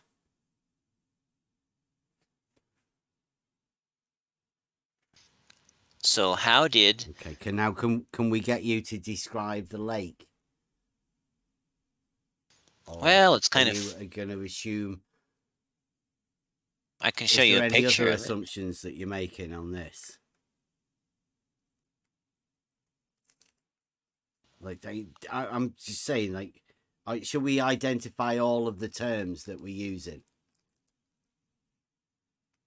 Because you do want to make this as you want to write this up as some sort of a scientific test, do you? Well, I don't know about that.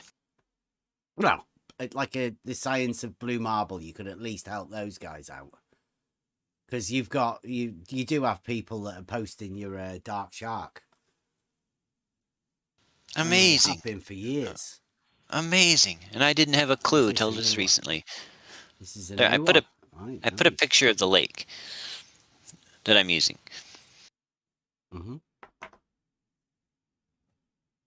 Except ignore the bottom part of this.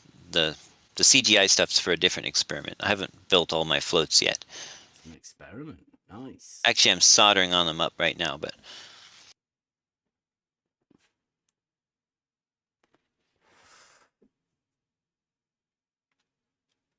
And are you getting drop? Yep. Not only am I getting drop, if you drew a line from the observer at 48 inches high to the farthest light at 48 inches high to form a chord, then the middle light, the light in the middle, is about 1.5 feet above that chord line. So the center's above the horizontal. Well, it's above that chord line.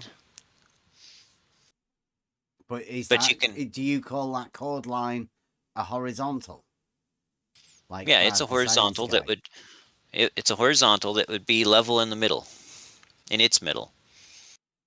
All of the points on it. All of its points in the middle? Yeah, What? because if you halve it, you would have a level point in the middle. And if you halve that, you would have a level point in the middle. And if you halve that, you would have a level point in the middle. You would always have a level point in the middle, no matter how many times you halved that straight line. Well, assuming each time you halved it, you raised the end up so that the both ends were the same height. But see, the chord line. That, though, could you? I mean, wouldn't that prove it's impossible? You couldn't halve it and lift the middle up, and then halve it and lift the middle up. You couldn't do that, could you? I don't even know what you're talking about. I know you don't, because you're talking about impossibilities, things that cannot possibly happen. And yet they did. They don't. Well, how did that center light appear 1.5 feet higher than the chord line to the distant light, the farthest light? Was that closer than the one that was further away? Was the closer one closer than the one that was farther? Yeah. Yes, the one that was closer than the one that was farther. Higher in your field of view than the one that was further. But remember, they're both exactly 48 inches above the water, as is the observer. Yeah. Have you ever seen like traffic lights down a straight road? Sure, right, but now is the one that's halfway higher than the one that's further away at the end? No, I understand perspective, but if apparently you don't. That's just exactly what you're explaining, though, right? That the middle one is higher than the one that's further away. So it's above the chord line. How is that possible? What chord line? You're talking about some lights in the distance, and one of them being higher than the other one. The one that's higher is closer, and the one that's further is lower in your field of view. That's it. That's all you're seeing. But if the light starts out from flashlight 2, travels. If the traffic lights or the street lamps are all of the same height. Have you ever gotten up to where you're at the same height as them and seen how they don't appear to rise or fall? They just appear to be at the same height as each other. The ones in the distance go lower. Well, that's because you're below them. If you were above them, the ones in the distance would have appeared to rise up above the near ones, right? Have you actually done any of these tests? Because we actually have. So tell me, when you're standing there above a row of lights, do the further ones appear higher or lower than the near ones in your field of view?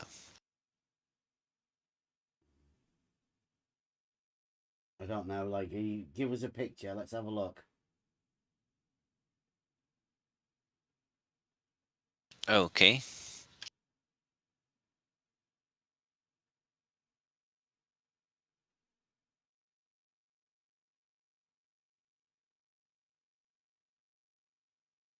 We've got this picture that we did. There you go. Okay, I got you a picture of landing lights on a runway. What about that one? You see the one that I just posted?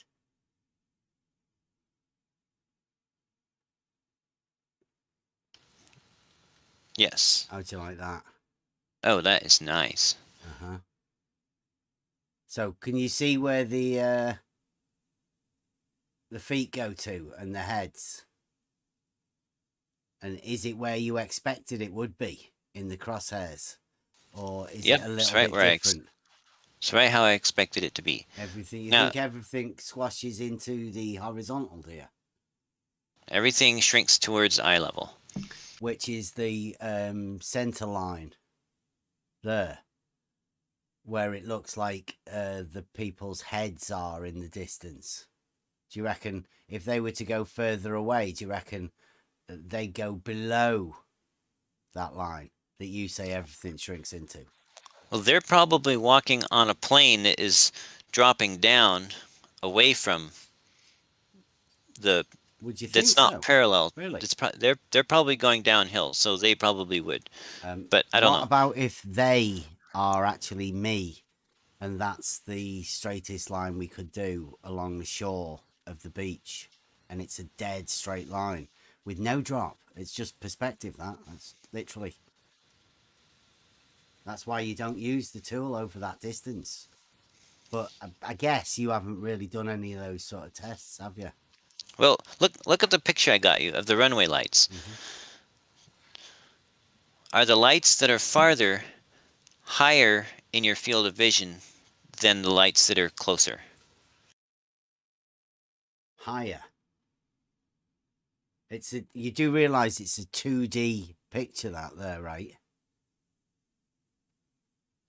Well, that's kind of the that's kind of the way pictures are. Yeah. So that's a 2D picture vertically on my thing. So you're asking me if the lights at the bottom are lower than the lights at the top? No, are they closer or farther? It's a 2D image. They're all the same distance. It's 2D. No, I mean, well, no, this is a picture of a runway. It's a picture of a 3D scene. And those are the lights on a runway so that the airplane knows where he's shooting for at night, right? Have you ever flown at night? No, I don't fly. I'm not a pilot. Oh, well, so this is looking down on rows of streetlights, essentially. Jesse, has anybody else had enough of this shit? Because this is fucking boring. I just disproved your previous claim. You haven't disproved anything. But you told me that farther lights appeared lower in the field of view, and I just showed you that farther lights can also appear higher in the field of view. So doesn't it stand to reason that...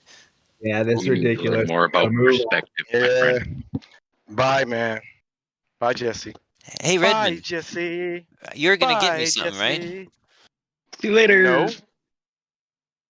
I didn't have to get you This nothing. is boring as fuck, Jesse. I've had Good day. enough. You just go round and round in circles. You don't know anything about whatever you're talking about. You've obviously not done anything. You've took a picture of some lights.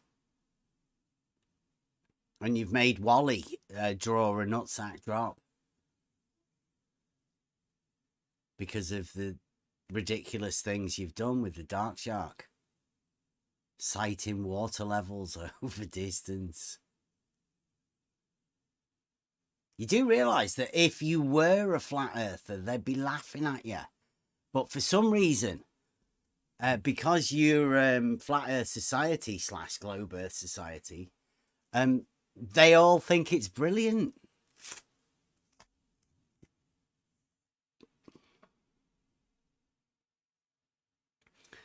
It's because they're hypocritical and the globe model always has to win. Even when the globe model says ridiculous things or makes you say stupid things. Like saying that lights are always appear lower in your field of view if they're farther. I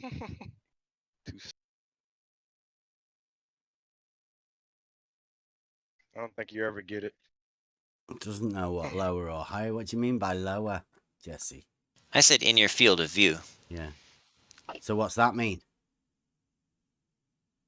What's your field of view?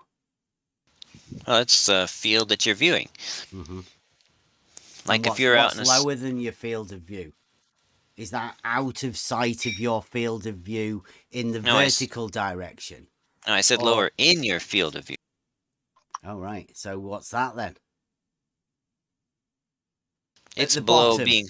at the It's very below bottom being. of your field of view. Are you saying that all lights should appear there? Or no lights can appear there in the very bottom of your field of view?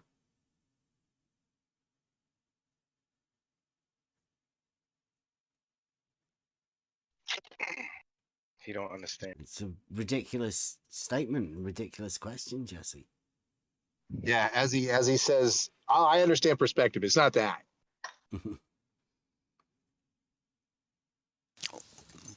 Well, The bigger question is, Jesse, why are you still here? It's Friday. Let's stay calm. Yeah. What? I can ask those type of Does questions. somebody else want to That ain't talk gonna to hurt him? Because nobody's I'm feelings. out. I mean, I've it's gone just a round and round in circles for fucking however many just hours. repeating himself, not using. Yeah, it's ridiculous. Yeah.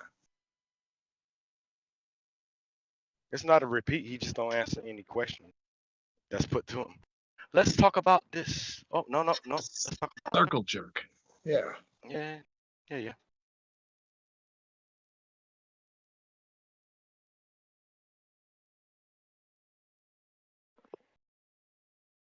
Not looking good.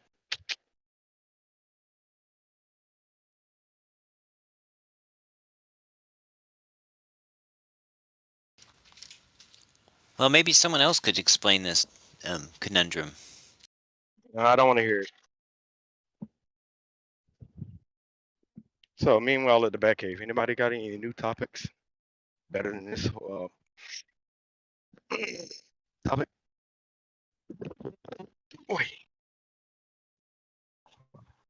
I mean, my ears are just recovering from Jesse talking. Ugh. I hear you. Do you not like the perspective shot of me and me two lads? And some other dude, I don't know who he was, walking his dog.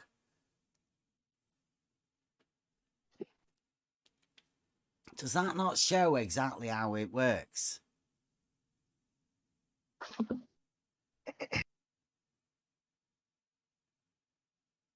And why there's a problem? Or did people not understand that that's why we were going out doing these tests?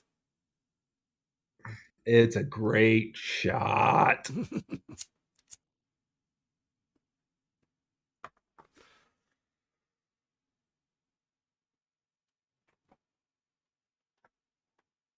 Because we What can do you do think? that again. What do you think, Jesse? Are you all right, dude? It is Friday, remember? Oh yeah, I'm doing good. I just had 40 solder joints to solder here. Well, don't let us interrupt you, buddy. Mm-hmm. Yeah. Be getting your pictures and planning your tests and stuff.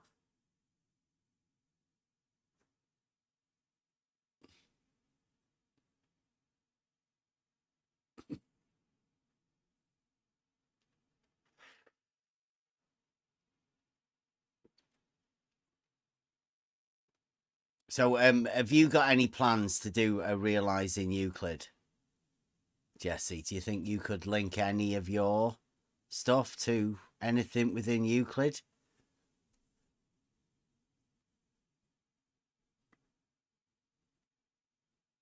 I don't know.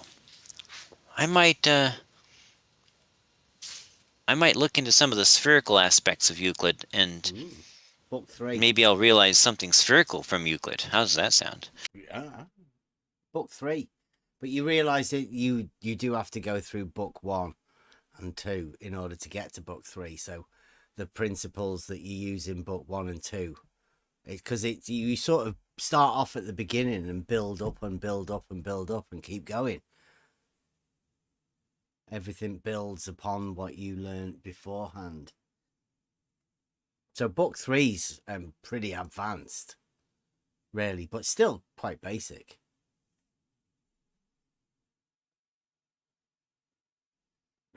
I encourage you to have a go at doing it. Some people did Pythagorean.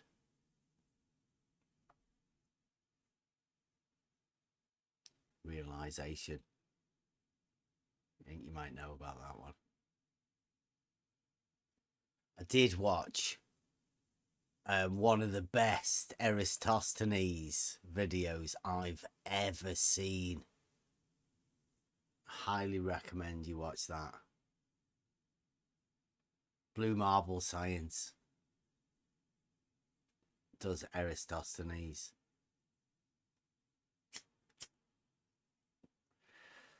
It's eye-opening.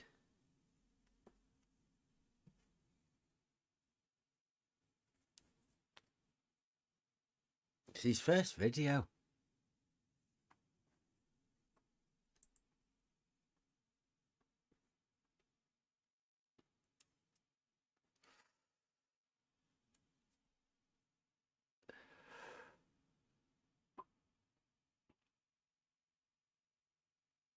We'll have to go over that, I think.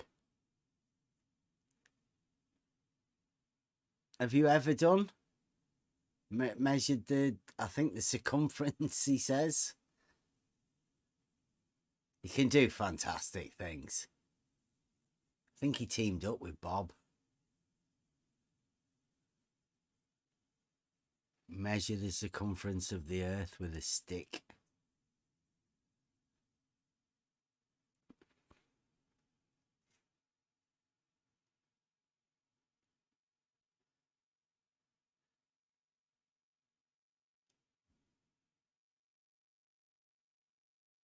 Genesis, he's so bigoted in the chat. Look at him. Well done, Jesse. He's saying well done. He thinks he did really well. That's Genesis.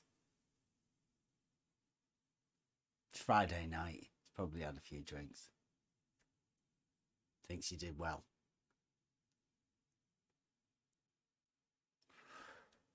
I think you struggled with a horizontal plane. You struggled with perspective. I always did have a hard time getting up when I fell down.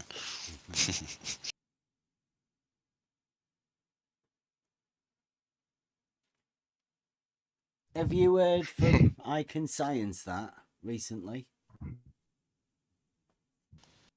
Me? Mm-hmm. No.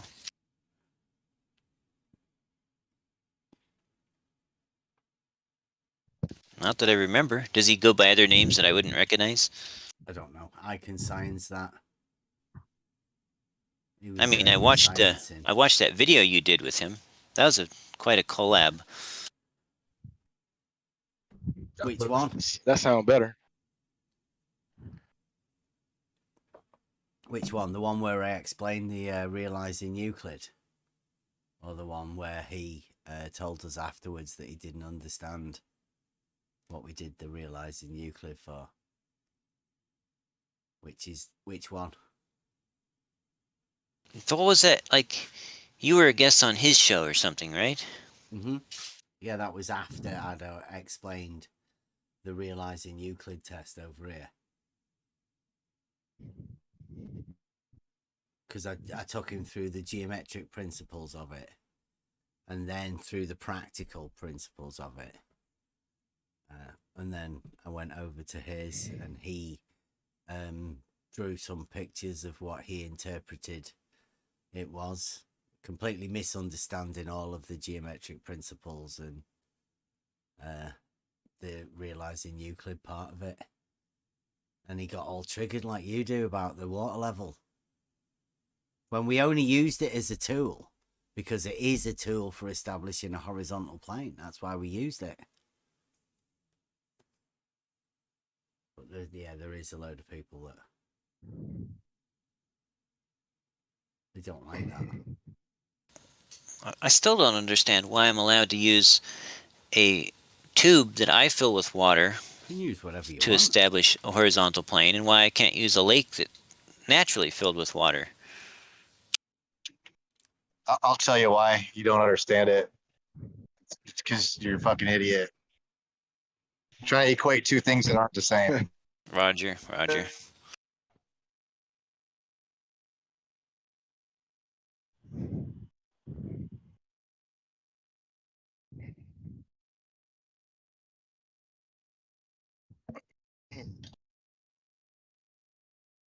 You don't. They're not really the same, are they? It's a Oh. Uh-oh. But you are Break it up, equating Rakia. two things that aren't the same, don't you? Yeah. Say it again, Rakia. But that's not an ad-hoc because I attacked your argument.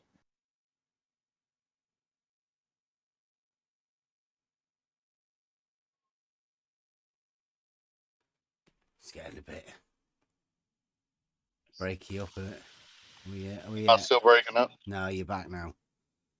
I was just saying that was kind of harsh, but it is equating two things that aren't the same by Jesse. I mean, it's something we try and stay away from. I don't even think we heard what you said that might have been harsh. All we heard was the excusation. No, the other guy calling you a effing idiot, which Yeah, that was me. I might have been a little harsh, but you are equating two things that aren't equal. Well, I mean, if that's his opinion, I appreciate him sharing it. Would you address the lake and the water level tool not being the same, please? Well, so let me ask you this. Let's say I was a farmer and I wanted to build a level concrete, paddock, a little arena for maybe riding cattle on or something, a little cow bucking or something. But I got a tractor, a backhoe, and I don't want to hire no stinking surveyor, so I take the tractor, I go and I dig a trench all the way around the perimeter of this area, and I divert the irrigation ditch in there and I fill it up with water. I shut off the water. Now I've got me a level. Could I use that to establish this level horizontal plane for my to do my grading? Yeah, you could. I would say yes. You know what would be more accurate? You're missing an action there, Rakia. A clear tube.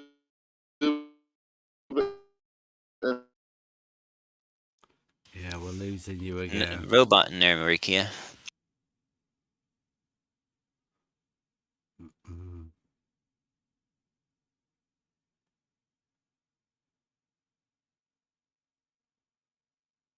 Yeah, I've got one here. What do you reckon to that? You see the way he's got that? Is that what you're going with? It's got water levels going up in the distance. Do you think that happens, Jesse? What's that? You see that thing there that I Can Science that drew? And he labelled it Bevan Spot-On's water level test. But he's got the water levels going up in the distance, like Zenith. Oh, that's an out of context. He had a bunch of different diagrams in there, and that's one of them, and you're pulling it out of context. No, that's the thumbnail he used for the conversation that I was talking about. That's his thumbnail. It's not out of context. They're rising now. Do you agree with that, or are you saying that it's out of context that he should have used that as a thumbnail? What he uses for his thumbnails is none of my business. Yeah. No, so I'm asking you, do you agree with it that the water levels would rise like that in the distance? In whose imagined world? Well, I'm asking you. No, that's not what I draw. Okay.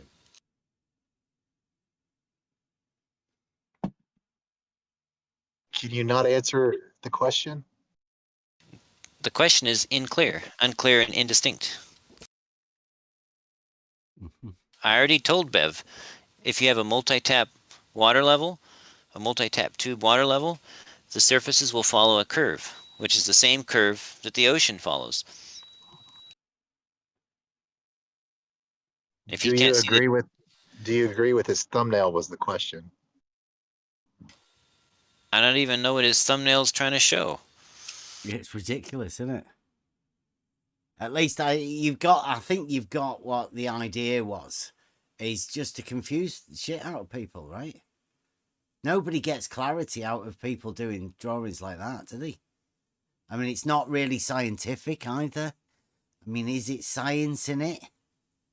I don't know. I mean, like, thinking of a load of ridiculous things isn't really the way we do science, but I don't know. I'm beginning to wonder what sort of science this is that these people are doing, especially So why don't with people with science in the name. So why don't we get back to something more basic and practical, rather than pulling Can you answer the memes? question? Can you answer the question? Is I that already picture did. wrong? Is it wrong? Yes or no? I already said, in my opinion, a multi-point water tube level, all the surfaces would conform to a curve. No, yes or no? Well, if you can't look at that and see that the surfaces aren't conforming to a curve, then I can't help you. But Okay, so if I say the picture's wrong, then you're wrong. I beg your pardon? Holy shit. So if I can Time waster. build a Going trench back on mute. around, Nothing else to talk about here. if I can build a trench around my construction project and fill the trench with water and use that as a reference plane, then why couldn't I use a trench that was naturally occurring?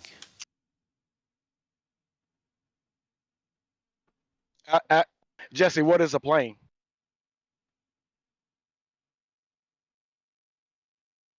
What is a plane, Jesse?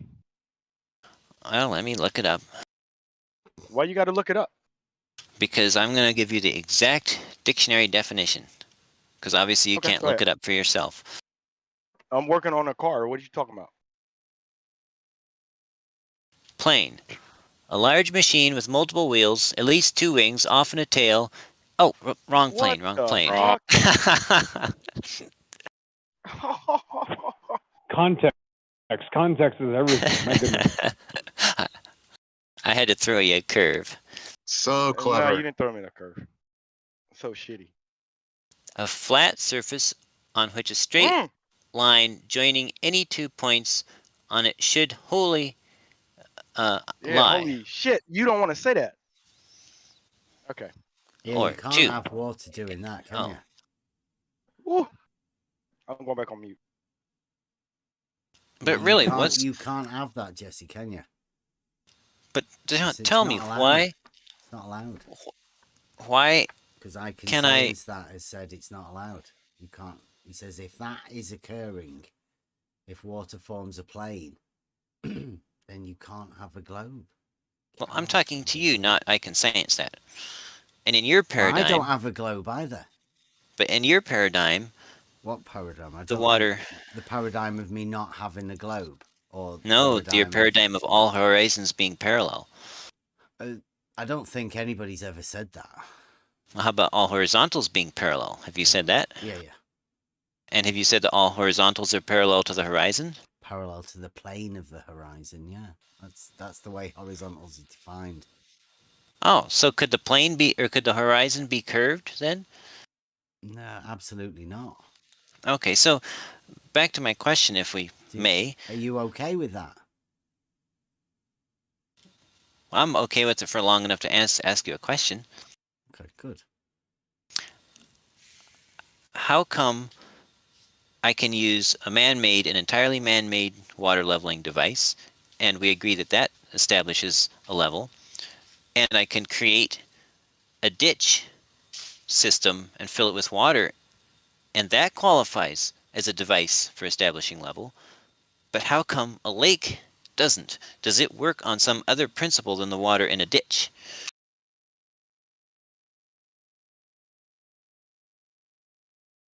Don't know, you brought a ditch in it. I'm not so sure I was with you then. Oh, you didn't hear my ditch question? No, I thought you were talking to somebody Oh, else. I said I was I'm gonna. already out of it. Like, Shut up. You don't seem to be able to understand the basic concepts of anything, Jesse. Well, fortunately, I've been gaslit by the best gaslighters there is for 3 years. So you'll have to try harder to gaslit me. What you've had? But seriously. Well, you've been the best. Who are the best? Gaslighters. Oh, they're out there. Yeah. Who's that? You got names?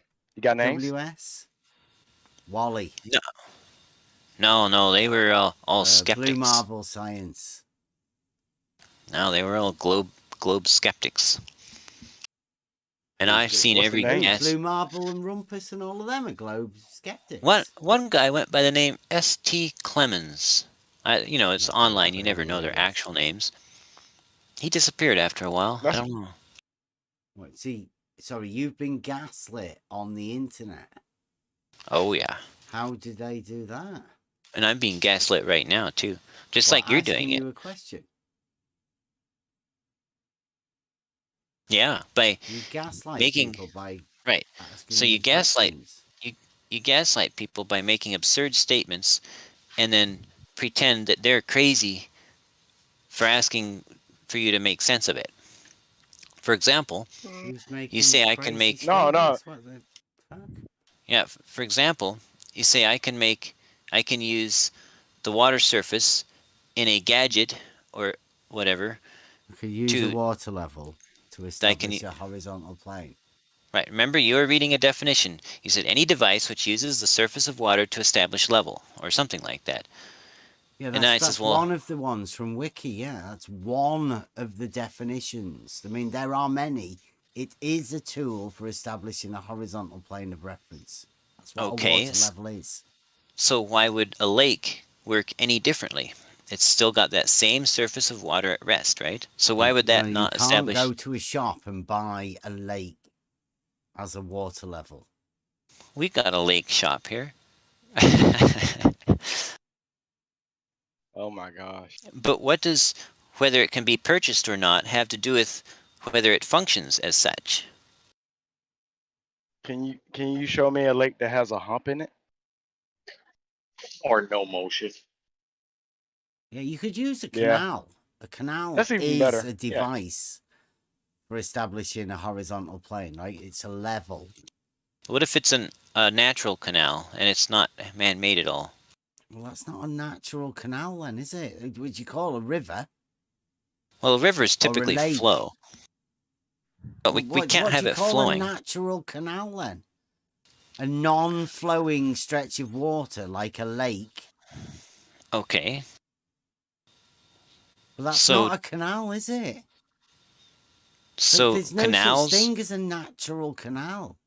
So are you saying that in order to use a body of water as a source of level, then it has to be a flowing canal? You're very confused, Jesse.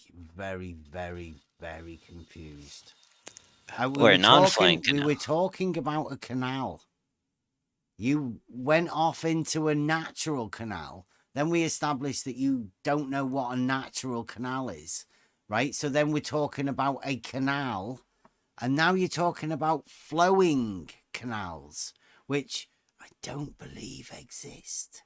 You can empty the locks at each end, and that transfers an amount of water across the stretches. But that's not flowing. It's not what canals do. So do we agree then that a canal that isn't being emptied or filled at the moment is a valid source for determining level? I definitely said that, Jesse. Yes, at the fucking beginning. Could you not hear? When I said you could use a canal as a stretch of water that's level as a device that you could call a horizontal plane of reference. Yes, Jesse. And why not a lake? Because it's not a device. Is it? It's a lake. Well, what makes a canal a device? It's a canal, right? A canal is different than a lake because a canal is a canal and not a lake. A lake is a lake and not a canal, Jesse. That's the difference between the two. Well, yeah, it's like, Jesse, you like, how old are you? Seriously. And do you normally have problems like this? Well, I was 2 a little while ago. I might be 2.5 now. Someone told me I No, was no, 2. no, no. Are you in your 20s or your 30s? I just say that. Neither. Okay, so You in your 40s? Unfortunately. do you do this sort of Holy thing shit! often, Jesse? Like when you're not coming round here Sorry. doing this, do you do it somewhere else? Because this is My very bad, my strange bad. behaviour for me. I think, you know, like of all of the people that come round here, they don't normally come round on a live show to do this sort of stuff. Well, what you're Yeah, telling us. rewind the live show too to where you said someone called you 2 or 3. No one did that. You did that. No, somebody did. Somebody called me No, 3. you said you were 2. No, someone called me 3, and I says, no, I'm 2. I'll take that bet because you're insinuating it was me, and I'll take the bet that I didn't do that, and you were the one that said 2. But move on. Yeah, I said 2. Somebody else said 3, and I don't know who it was. You in your 40s. This is remarkable. You in your 40s and you still can't see what water does. You know what they say? Some people never grow up. Why? Hey, Jesse, I got a question for you. Why can I not have a cat that is a dog? Well, They're because both animals. a cat is not a They both dog, have 4 legs. and because They a both cat. make noises. Oh, here's a funny one. Did you know a 747 and a tandem bicycle are the same thing? They both have a pilot seat and a co-pilot seat. They both have handlebars and pedals, and they both ride on air. And if they go too slow, they crash to the ground. Do you think we need to have you here with that statement? But no, I seriously want to understand why. No, I'm seriously. You're not answering. You're not asking no more questions. I'm asking about your sanity. Why are you here? What are you trying to prove? It's free for all Friday. Okay, so he can come in on Friday. My bad, Rocky. Trying to understand why there's crazy people in the world that think that water doesn't curve under their feet.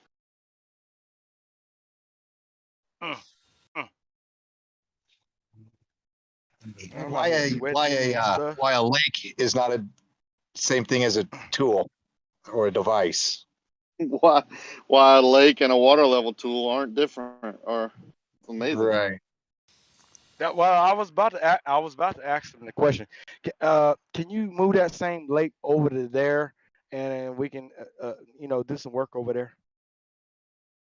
But that sounds like a stupid question. He is right though about digging that channel. Like you could take a lake and dig a ditch around a house on the lake and then measure off of that and be pretty accurate. But you know what would be more accurate? Is to put that water in a tube, get all the air out of it, keep all the external effects off of it, and then use that to measure the height of the house. That's what I was trying to say earlier, Jesse, when you asked. More accurate, most accurate over any distance around, and you don't need line of sight. Over. Mic drop.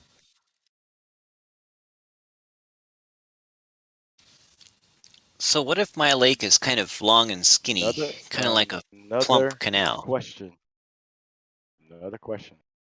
Did you hear what I just explained about a water level tool?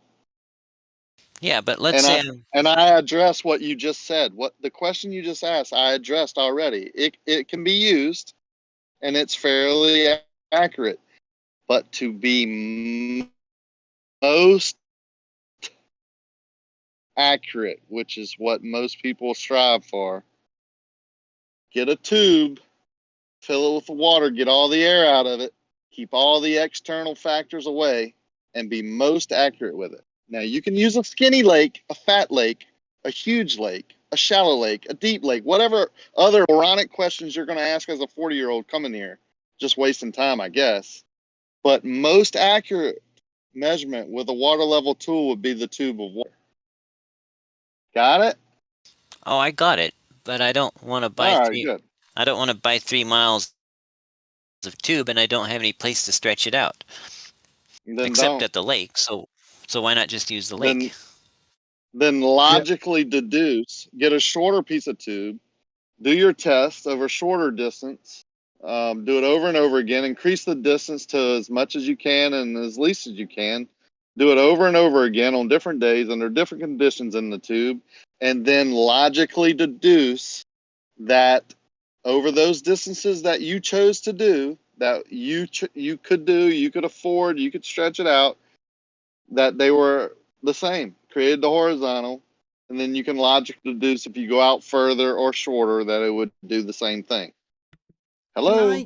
Can I just point out here as well, Jesse? I've actually been there doing this, sat in a dinghy, wondering, what the fuck's going on? Like, what is your purpose for doing this test? Right? Are you trying to deduce whether the water is level or whether level is straight? Like, what is the purpose of you doing this? I just want to understand how come a canal is a gizmo, or whatever you called it, a device, and a lake isn't a device. Well, because I've been asking the same question for half an hour and no one will answer it. A canal is a thing that makes like boats can travel on for maneuvering materials from one place to another. A lake is just a big puddle of water. Well, boats get in one end of this lake and go to the other end and get out. Yeah. So you can transport goods along this lake. Goodness gracious. Yeah. Did you even look at your diagram? Did you just post it? Yeah. Why is the water flat if you believe it's a ball? You seriously don't know the difference between a lake and a canal, Jesse? I mean, I know the difference in the definitions, but I don't see why one would be more useful than the other for determining level.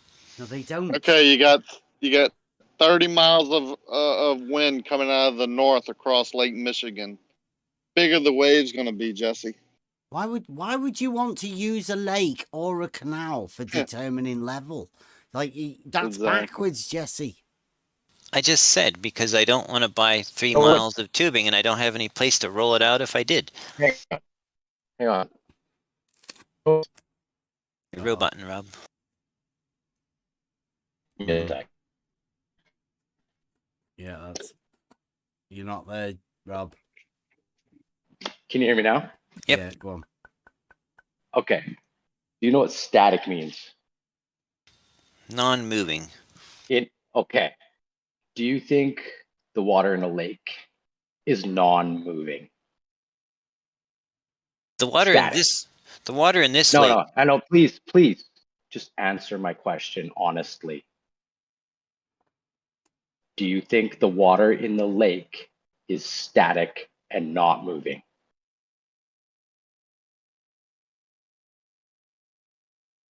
Please. It's not honest for you to try to force a yes or no a question with yes, it's not it a is. yes or no into a yes or no question. It is a yes. It is honest because it you're is the most honest I can be right now.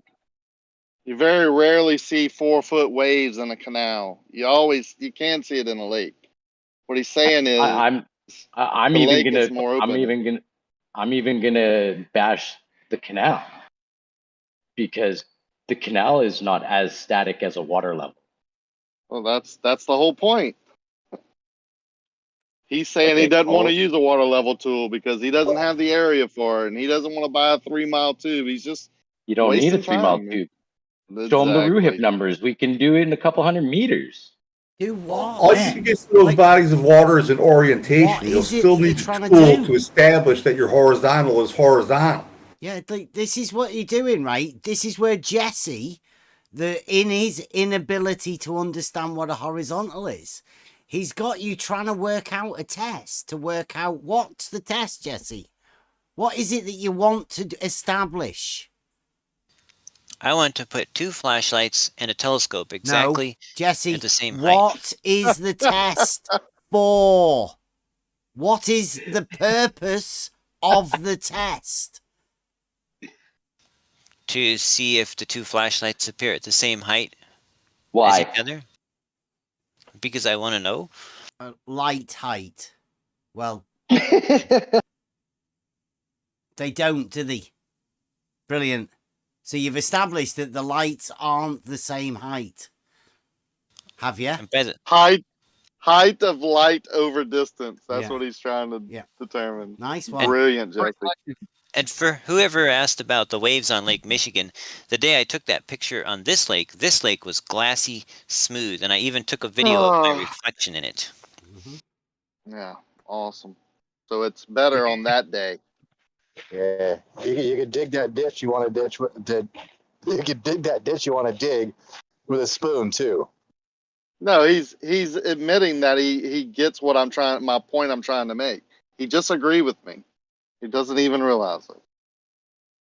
Well, what are you trying to do again? Make sure two lights are the same level, horizontal over distance. No, not horizontal. No, not horizontal. He didn't say horizontal. He's just testing lights. Same height. Yeah. I'm going to put the two lights and that telescope all at the exact same height. And you're going to measure them as though they are at the same height.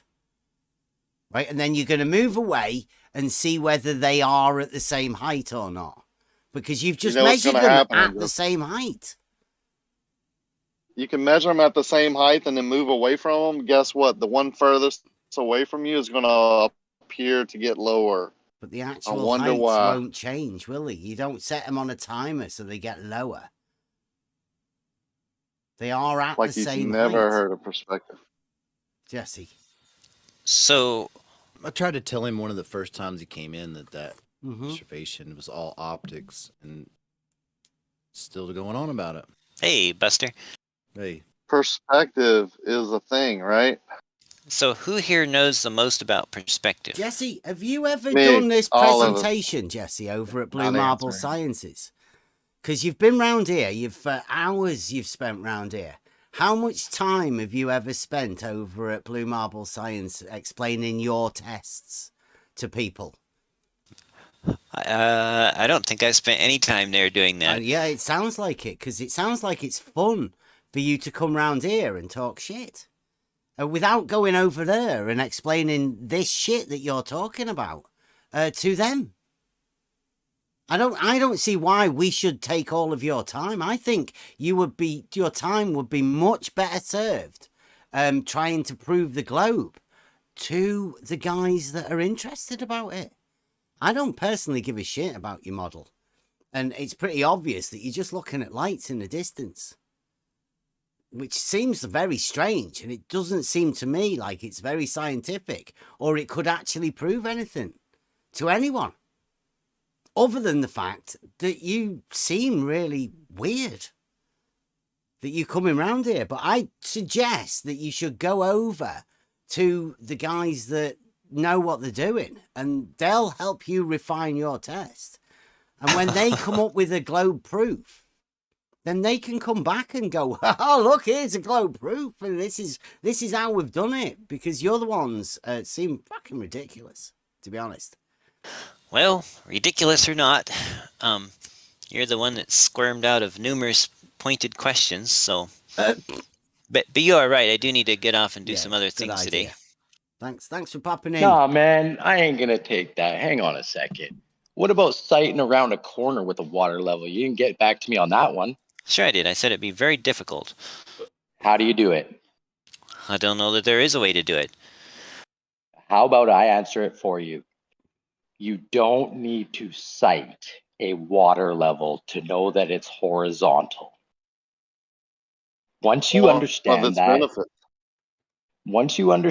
that, it'll all become clear to you. All of it. Thank you. Except no one's explained why the middle light appears higher than the chord line of the distant light. Optics.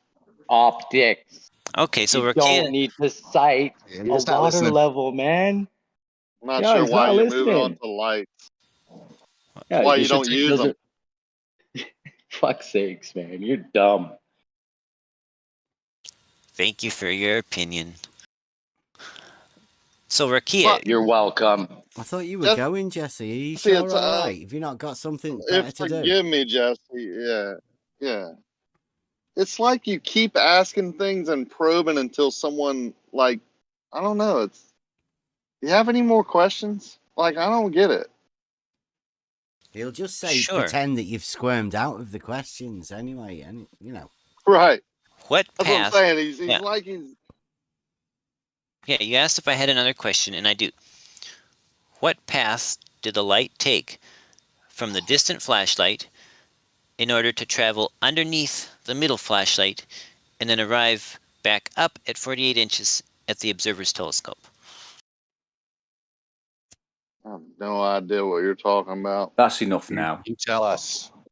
That's enough. That's ridiculous. I'll have a go at You're straight. asking me to tell you what the path of some light that you put out there? Oh, let me get you a diagram. Straight, Jesse? Is No, that, thanks. is that a No good one? thanks. Don't waste your time, buddy. Well, Have this a is good weekend, Jesse. Thanks, you too. See you later, Jesse. Oh, are you taking off, buddy? No, I thought you said you were.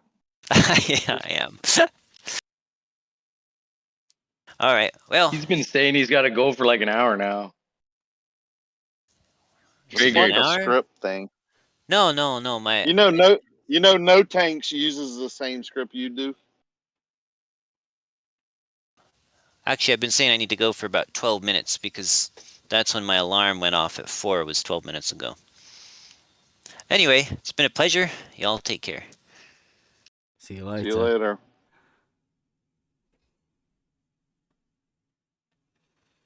It's hard not to get frustrated. It really is. Well, You're yeah. doing a good job, Bev. It's free for all Fridays. Bev killed it. isn't I had to. I mean, Yeah. He just couldn't Yeah, I had to understand the tell going myself. around corners part. Like, he just didn't want to answer it. He understands. He does. He's, Oh man. I don't know. it's People like this just drive a me teaching nuts. people that this is what this is the globe dogma, right? These are the areas that you cannot go to. You cannot answer he's showing all of the globers. I don't know how many people are listening. Maybe the ones that are dropping off, and maybe the ones that have finished their lesson.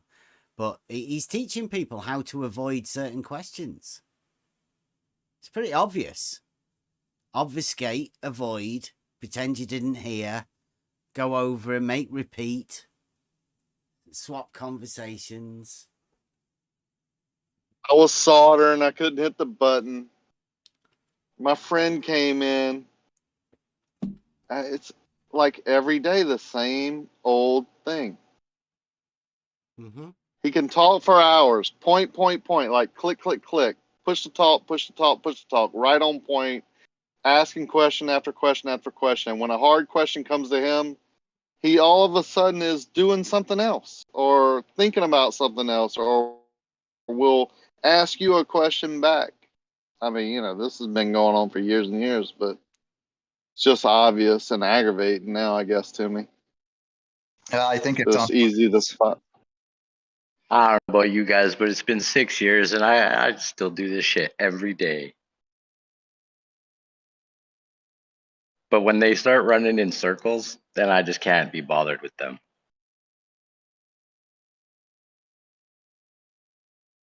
I keep waiting for one of them. Go ahead, Buster. I was going to say, Moby's posted something in there that I've done practically. Mm-hmm. The word that got used earlier. I used that principle practically. And I did it so that the boards, I'd cut the posts and the boards that ran, from corner to corner to corner be level and horizontal. What I would like to, logically, you could keep doing that at a bigger, like say that was a 4x4x4, and then I did those boards, with that water level cutting the posts, and I did them in, they're horizontal, they're level when I set them on the post.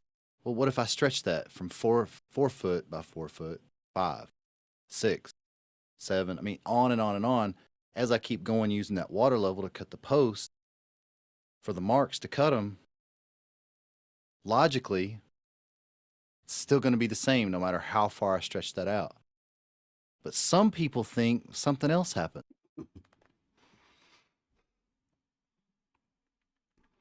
That's where. Yeah, they think it's not a plane. They, Yeah, in fact, not that they don't. It cannot be a plane. But if you use that tool to make those marks to cut those posts so that when you set the cross member across, they're all going to match up. Now, at what point, as you keep stretching that out from 4 foot, 20 foot to 100 foot, what changes? Nothing. Yeah. They're saying you do that in 4 foot increments. If you do it enough times, it's going to complete a circle.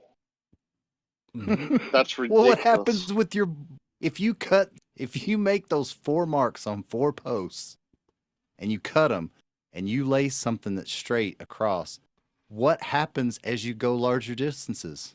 I'm curious. Nothing. Yeah. It stays horizontal, but they think Exactly. they think it's not. individual horizontal lines. Don't know what they think. I don't right? want to know. 'Cause they I know can't. logically. Yeah. I know logically it doesn't matter how far I stretch those 4 posts out. Using that water level to make those marks.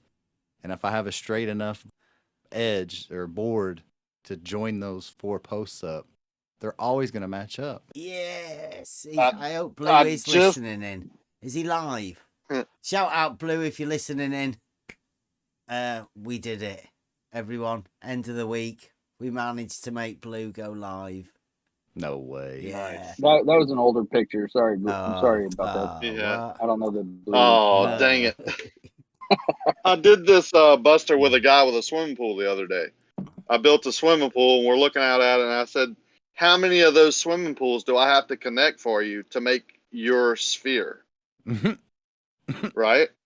And he goes, that's not possible. I said, yes, I know. Congratulations.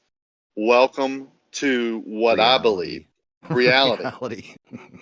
Yeah. Right. Well, I did the same thing with the water level. We used it. We cut the posts. And I remember asking, it's like, how far could I stretch that out? Wait a minute. Penny drop.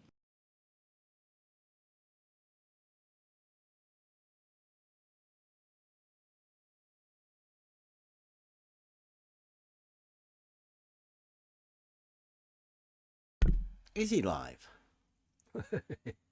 No. We are live, though. We are. Jesse's still here. The one.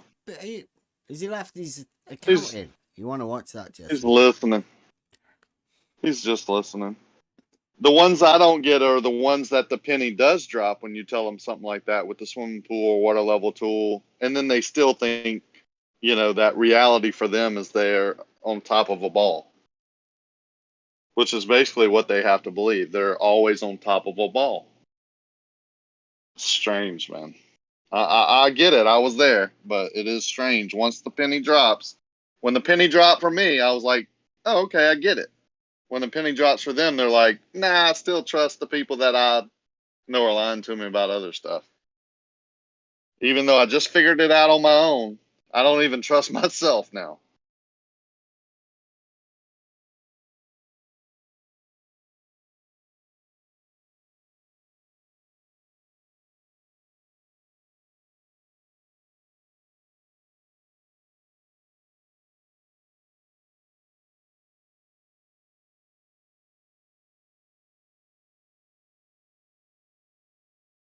I like the idea of not knowing the difference between a canal and a lake.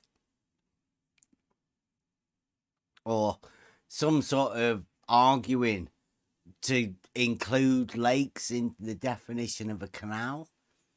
Or was it that we wanted canals to be defined into the classification of lakes? Some sort of an intermingling of lakes and canals. I'm not so sure what for, why that was brought up. To pretend that they're water levels. It's just to confuse. I don't know who he's trying to confuse, though. Like his profile picture is a total station or something like that. Up a mountain. On a mountain. Mm-hmm. Like, obviously doesn't do any surveying in actual real life. Yeah, I know. It's hilarious. Bev, you got to clip that. Him talk when he read the definition of a plane. Flat. A flat. Oh, I've just been informed Blue Marble Science isn't live until Tuesday. Which he's doing. Well, they're having another.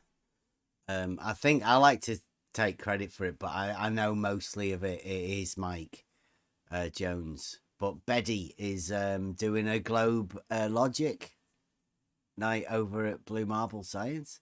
Should be amazing. They're going over religious texts, I think.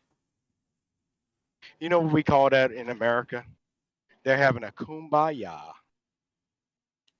Yeah, can you imagine somebody being able to go and take logic and religion over to like an atheist anti-logic globe server? It's daring. I love it. I think it's amazing. The fact that we've been able to help out, facilitate this once in a lifetime sort of thing, but they are going to go live at the same time as we are, so it's going to be a tough one whether you want to come and do logic, you know, like real life logic, or we do in fact we could do it. We could just go late. We'll watch that. Yeah, we could do a watch party over here. And then we could go live afterwards. Maybe do that. Think about doing that for Tuesday. What do you reckon, guys? Sounds good to me. Do a watch party over here of the Globe Logic. Mm-hmm. Yeah, I'll be here. Think about that then. Well, yeah, we'll put that out. Anybody listening, we'll do a Blue Marble Science is doing a Globe Logic night with Betty, going over religious texts, and I think finding the logic within religious texts and presenting it to Blue Marble Science. So we'll have a watch party if anybody wants to come into the Next Level Discord, and then we'll go live after that to discuss the Globe Logic. Betty, the Globe Logic or Globe Logician, with no proofs of his own. He's a proofless. There you go. That's better, isn't it? The proofless Globe Logician. What a title! Going over a religious text.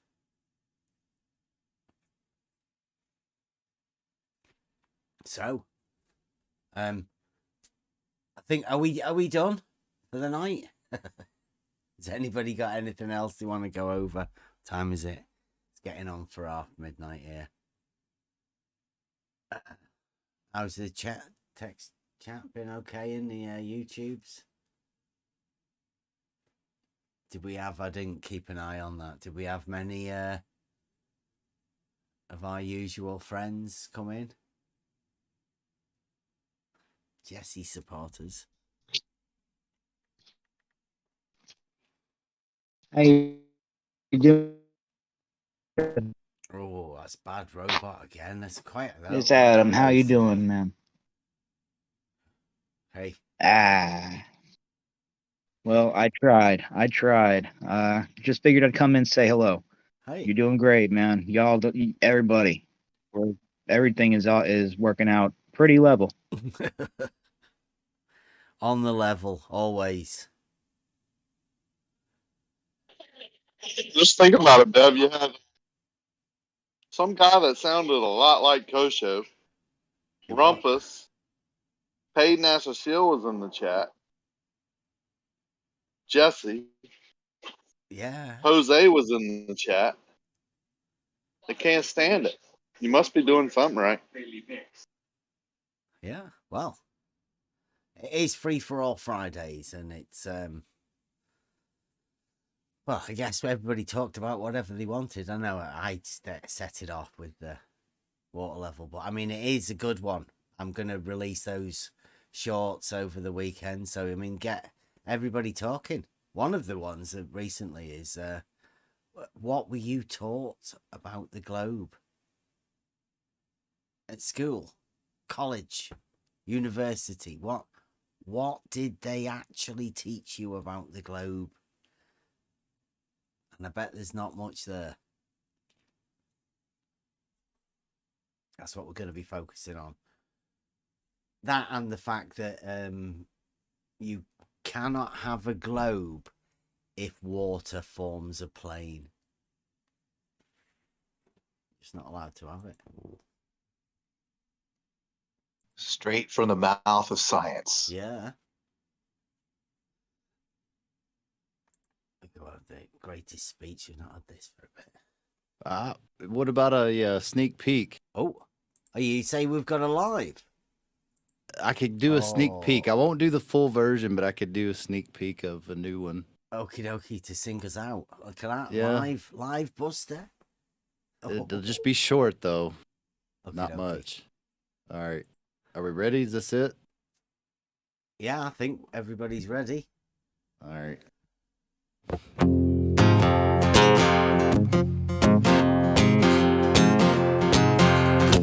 Everybody's got a path to choose.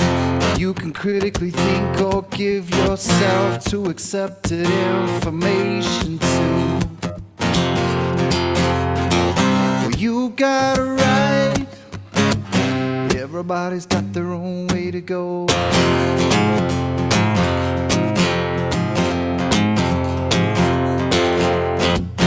Hold fast to what you know. Don't let their opinions throw you off. You got to stay the course you're on. You got it right. Everybody's got their own way to go. There comes a time you have to choose. You can't hold two conflicting truths. Eliminate the wrong path to take. You'll find the answers that you need.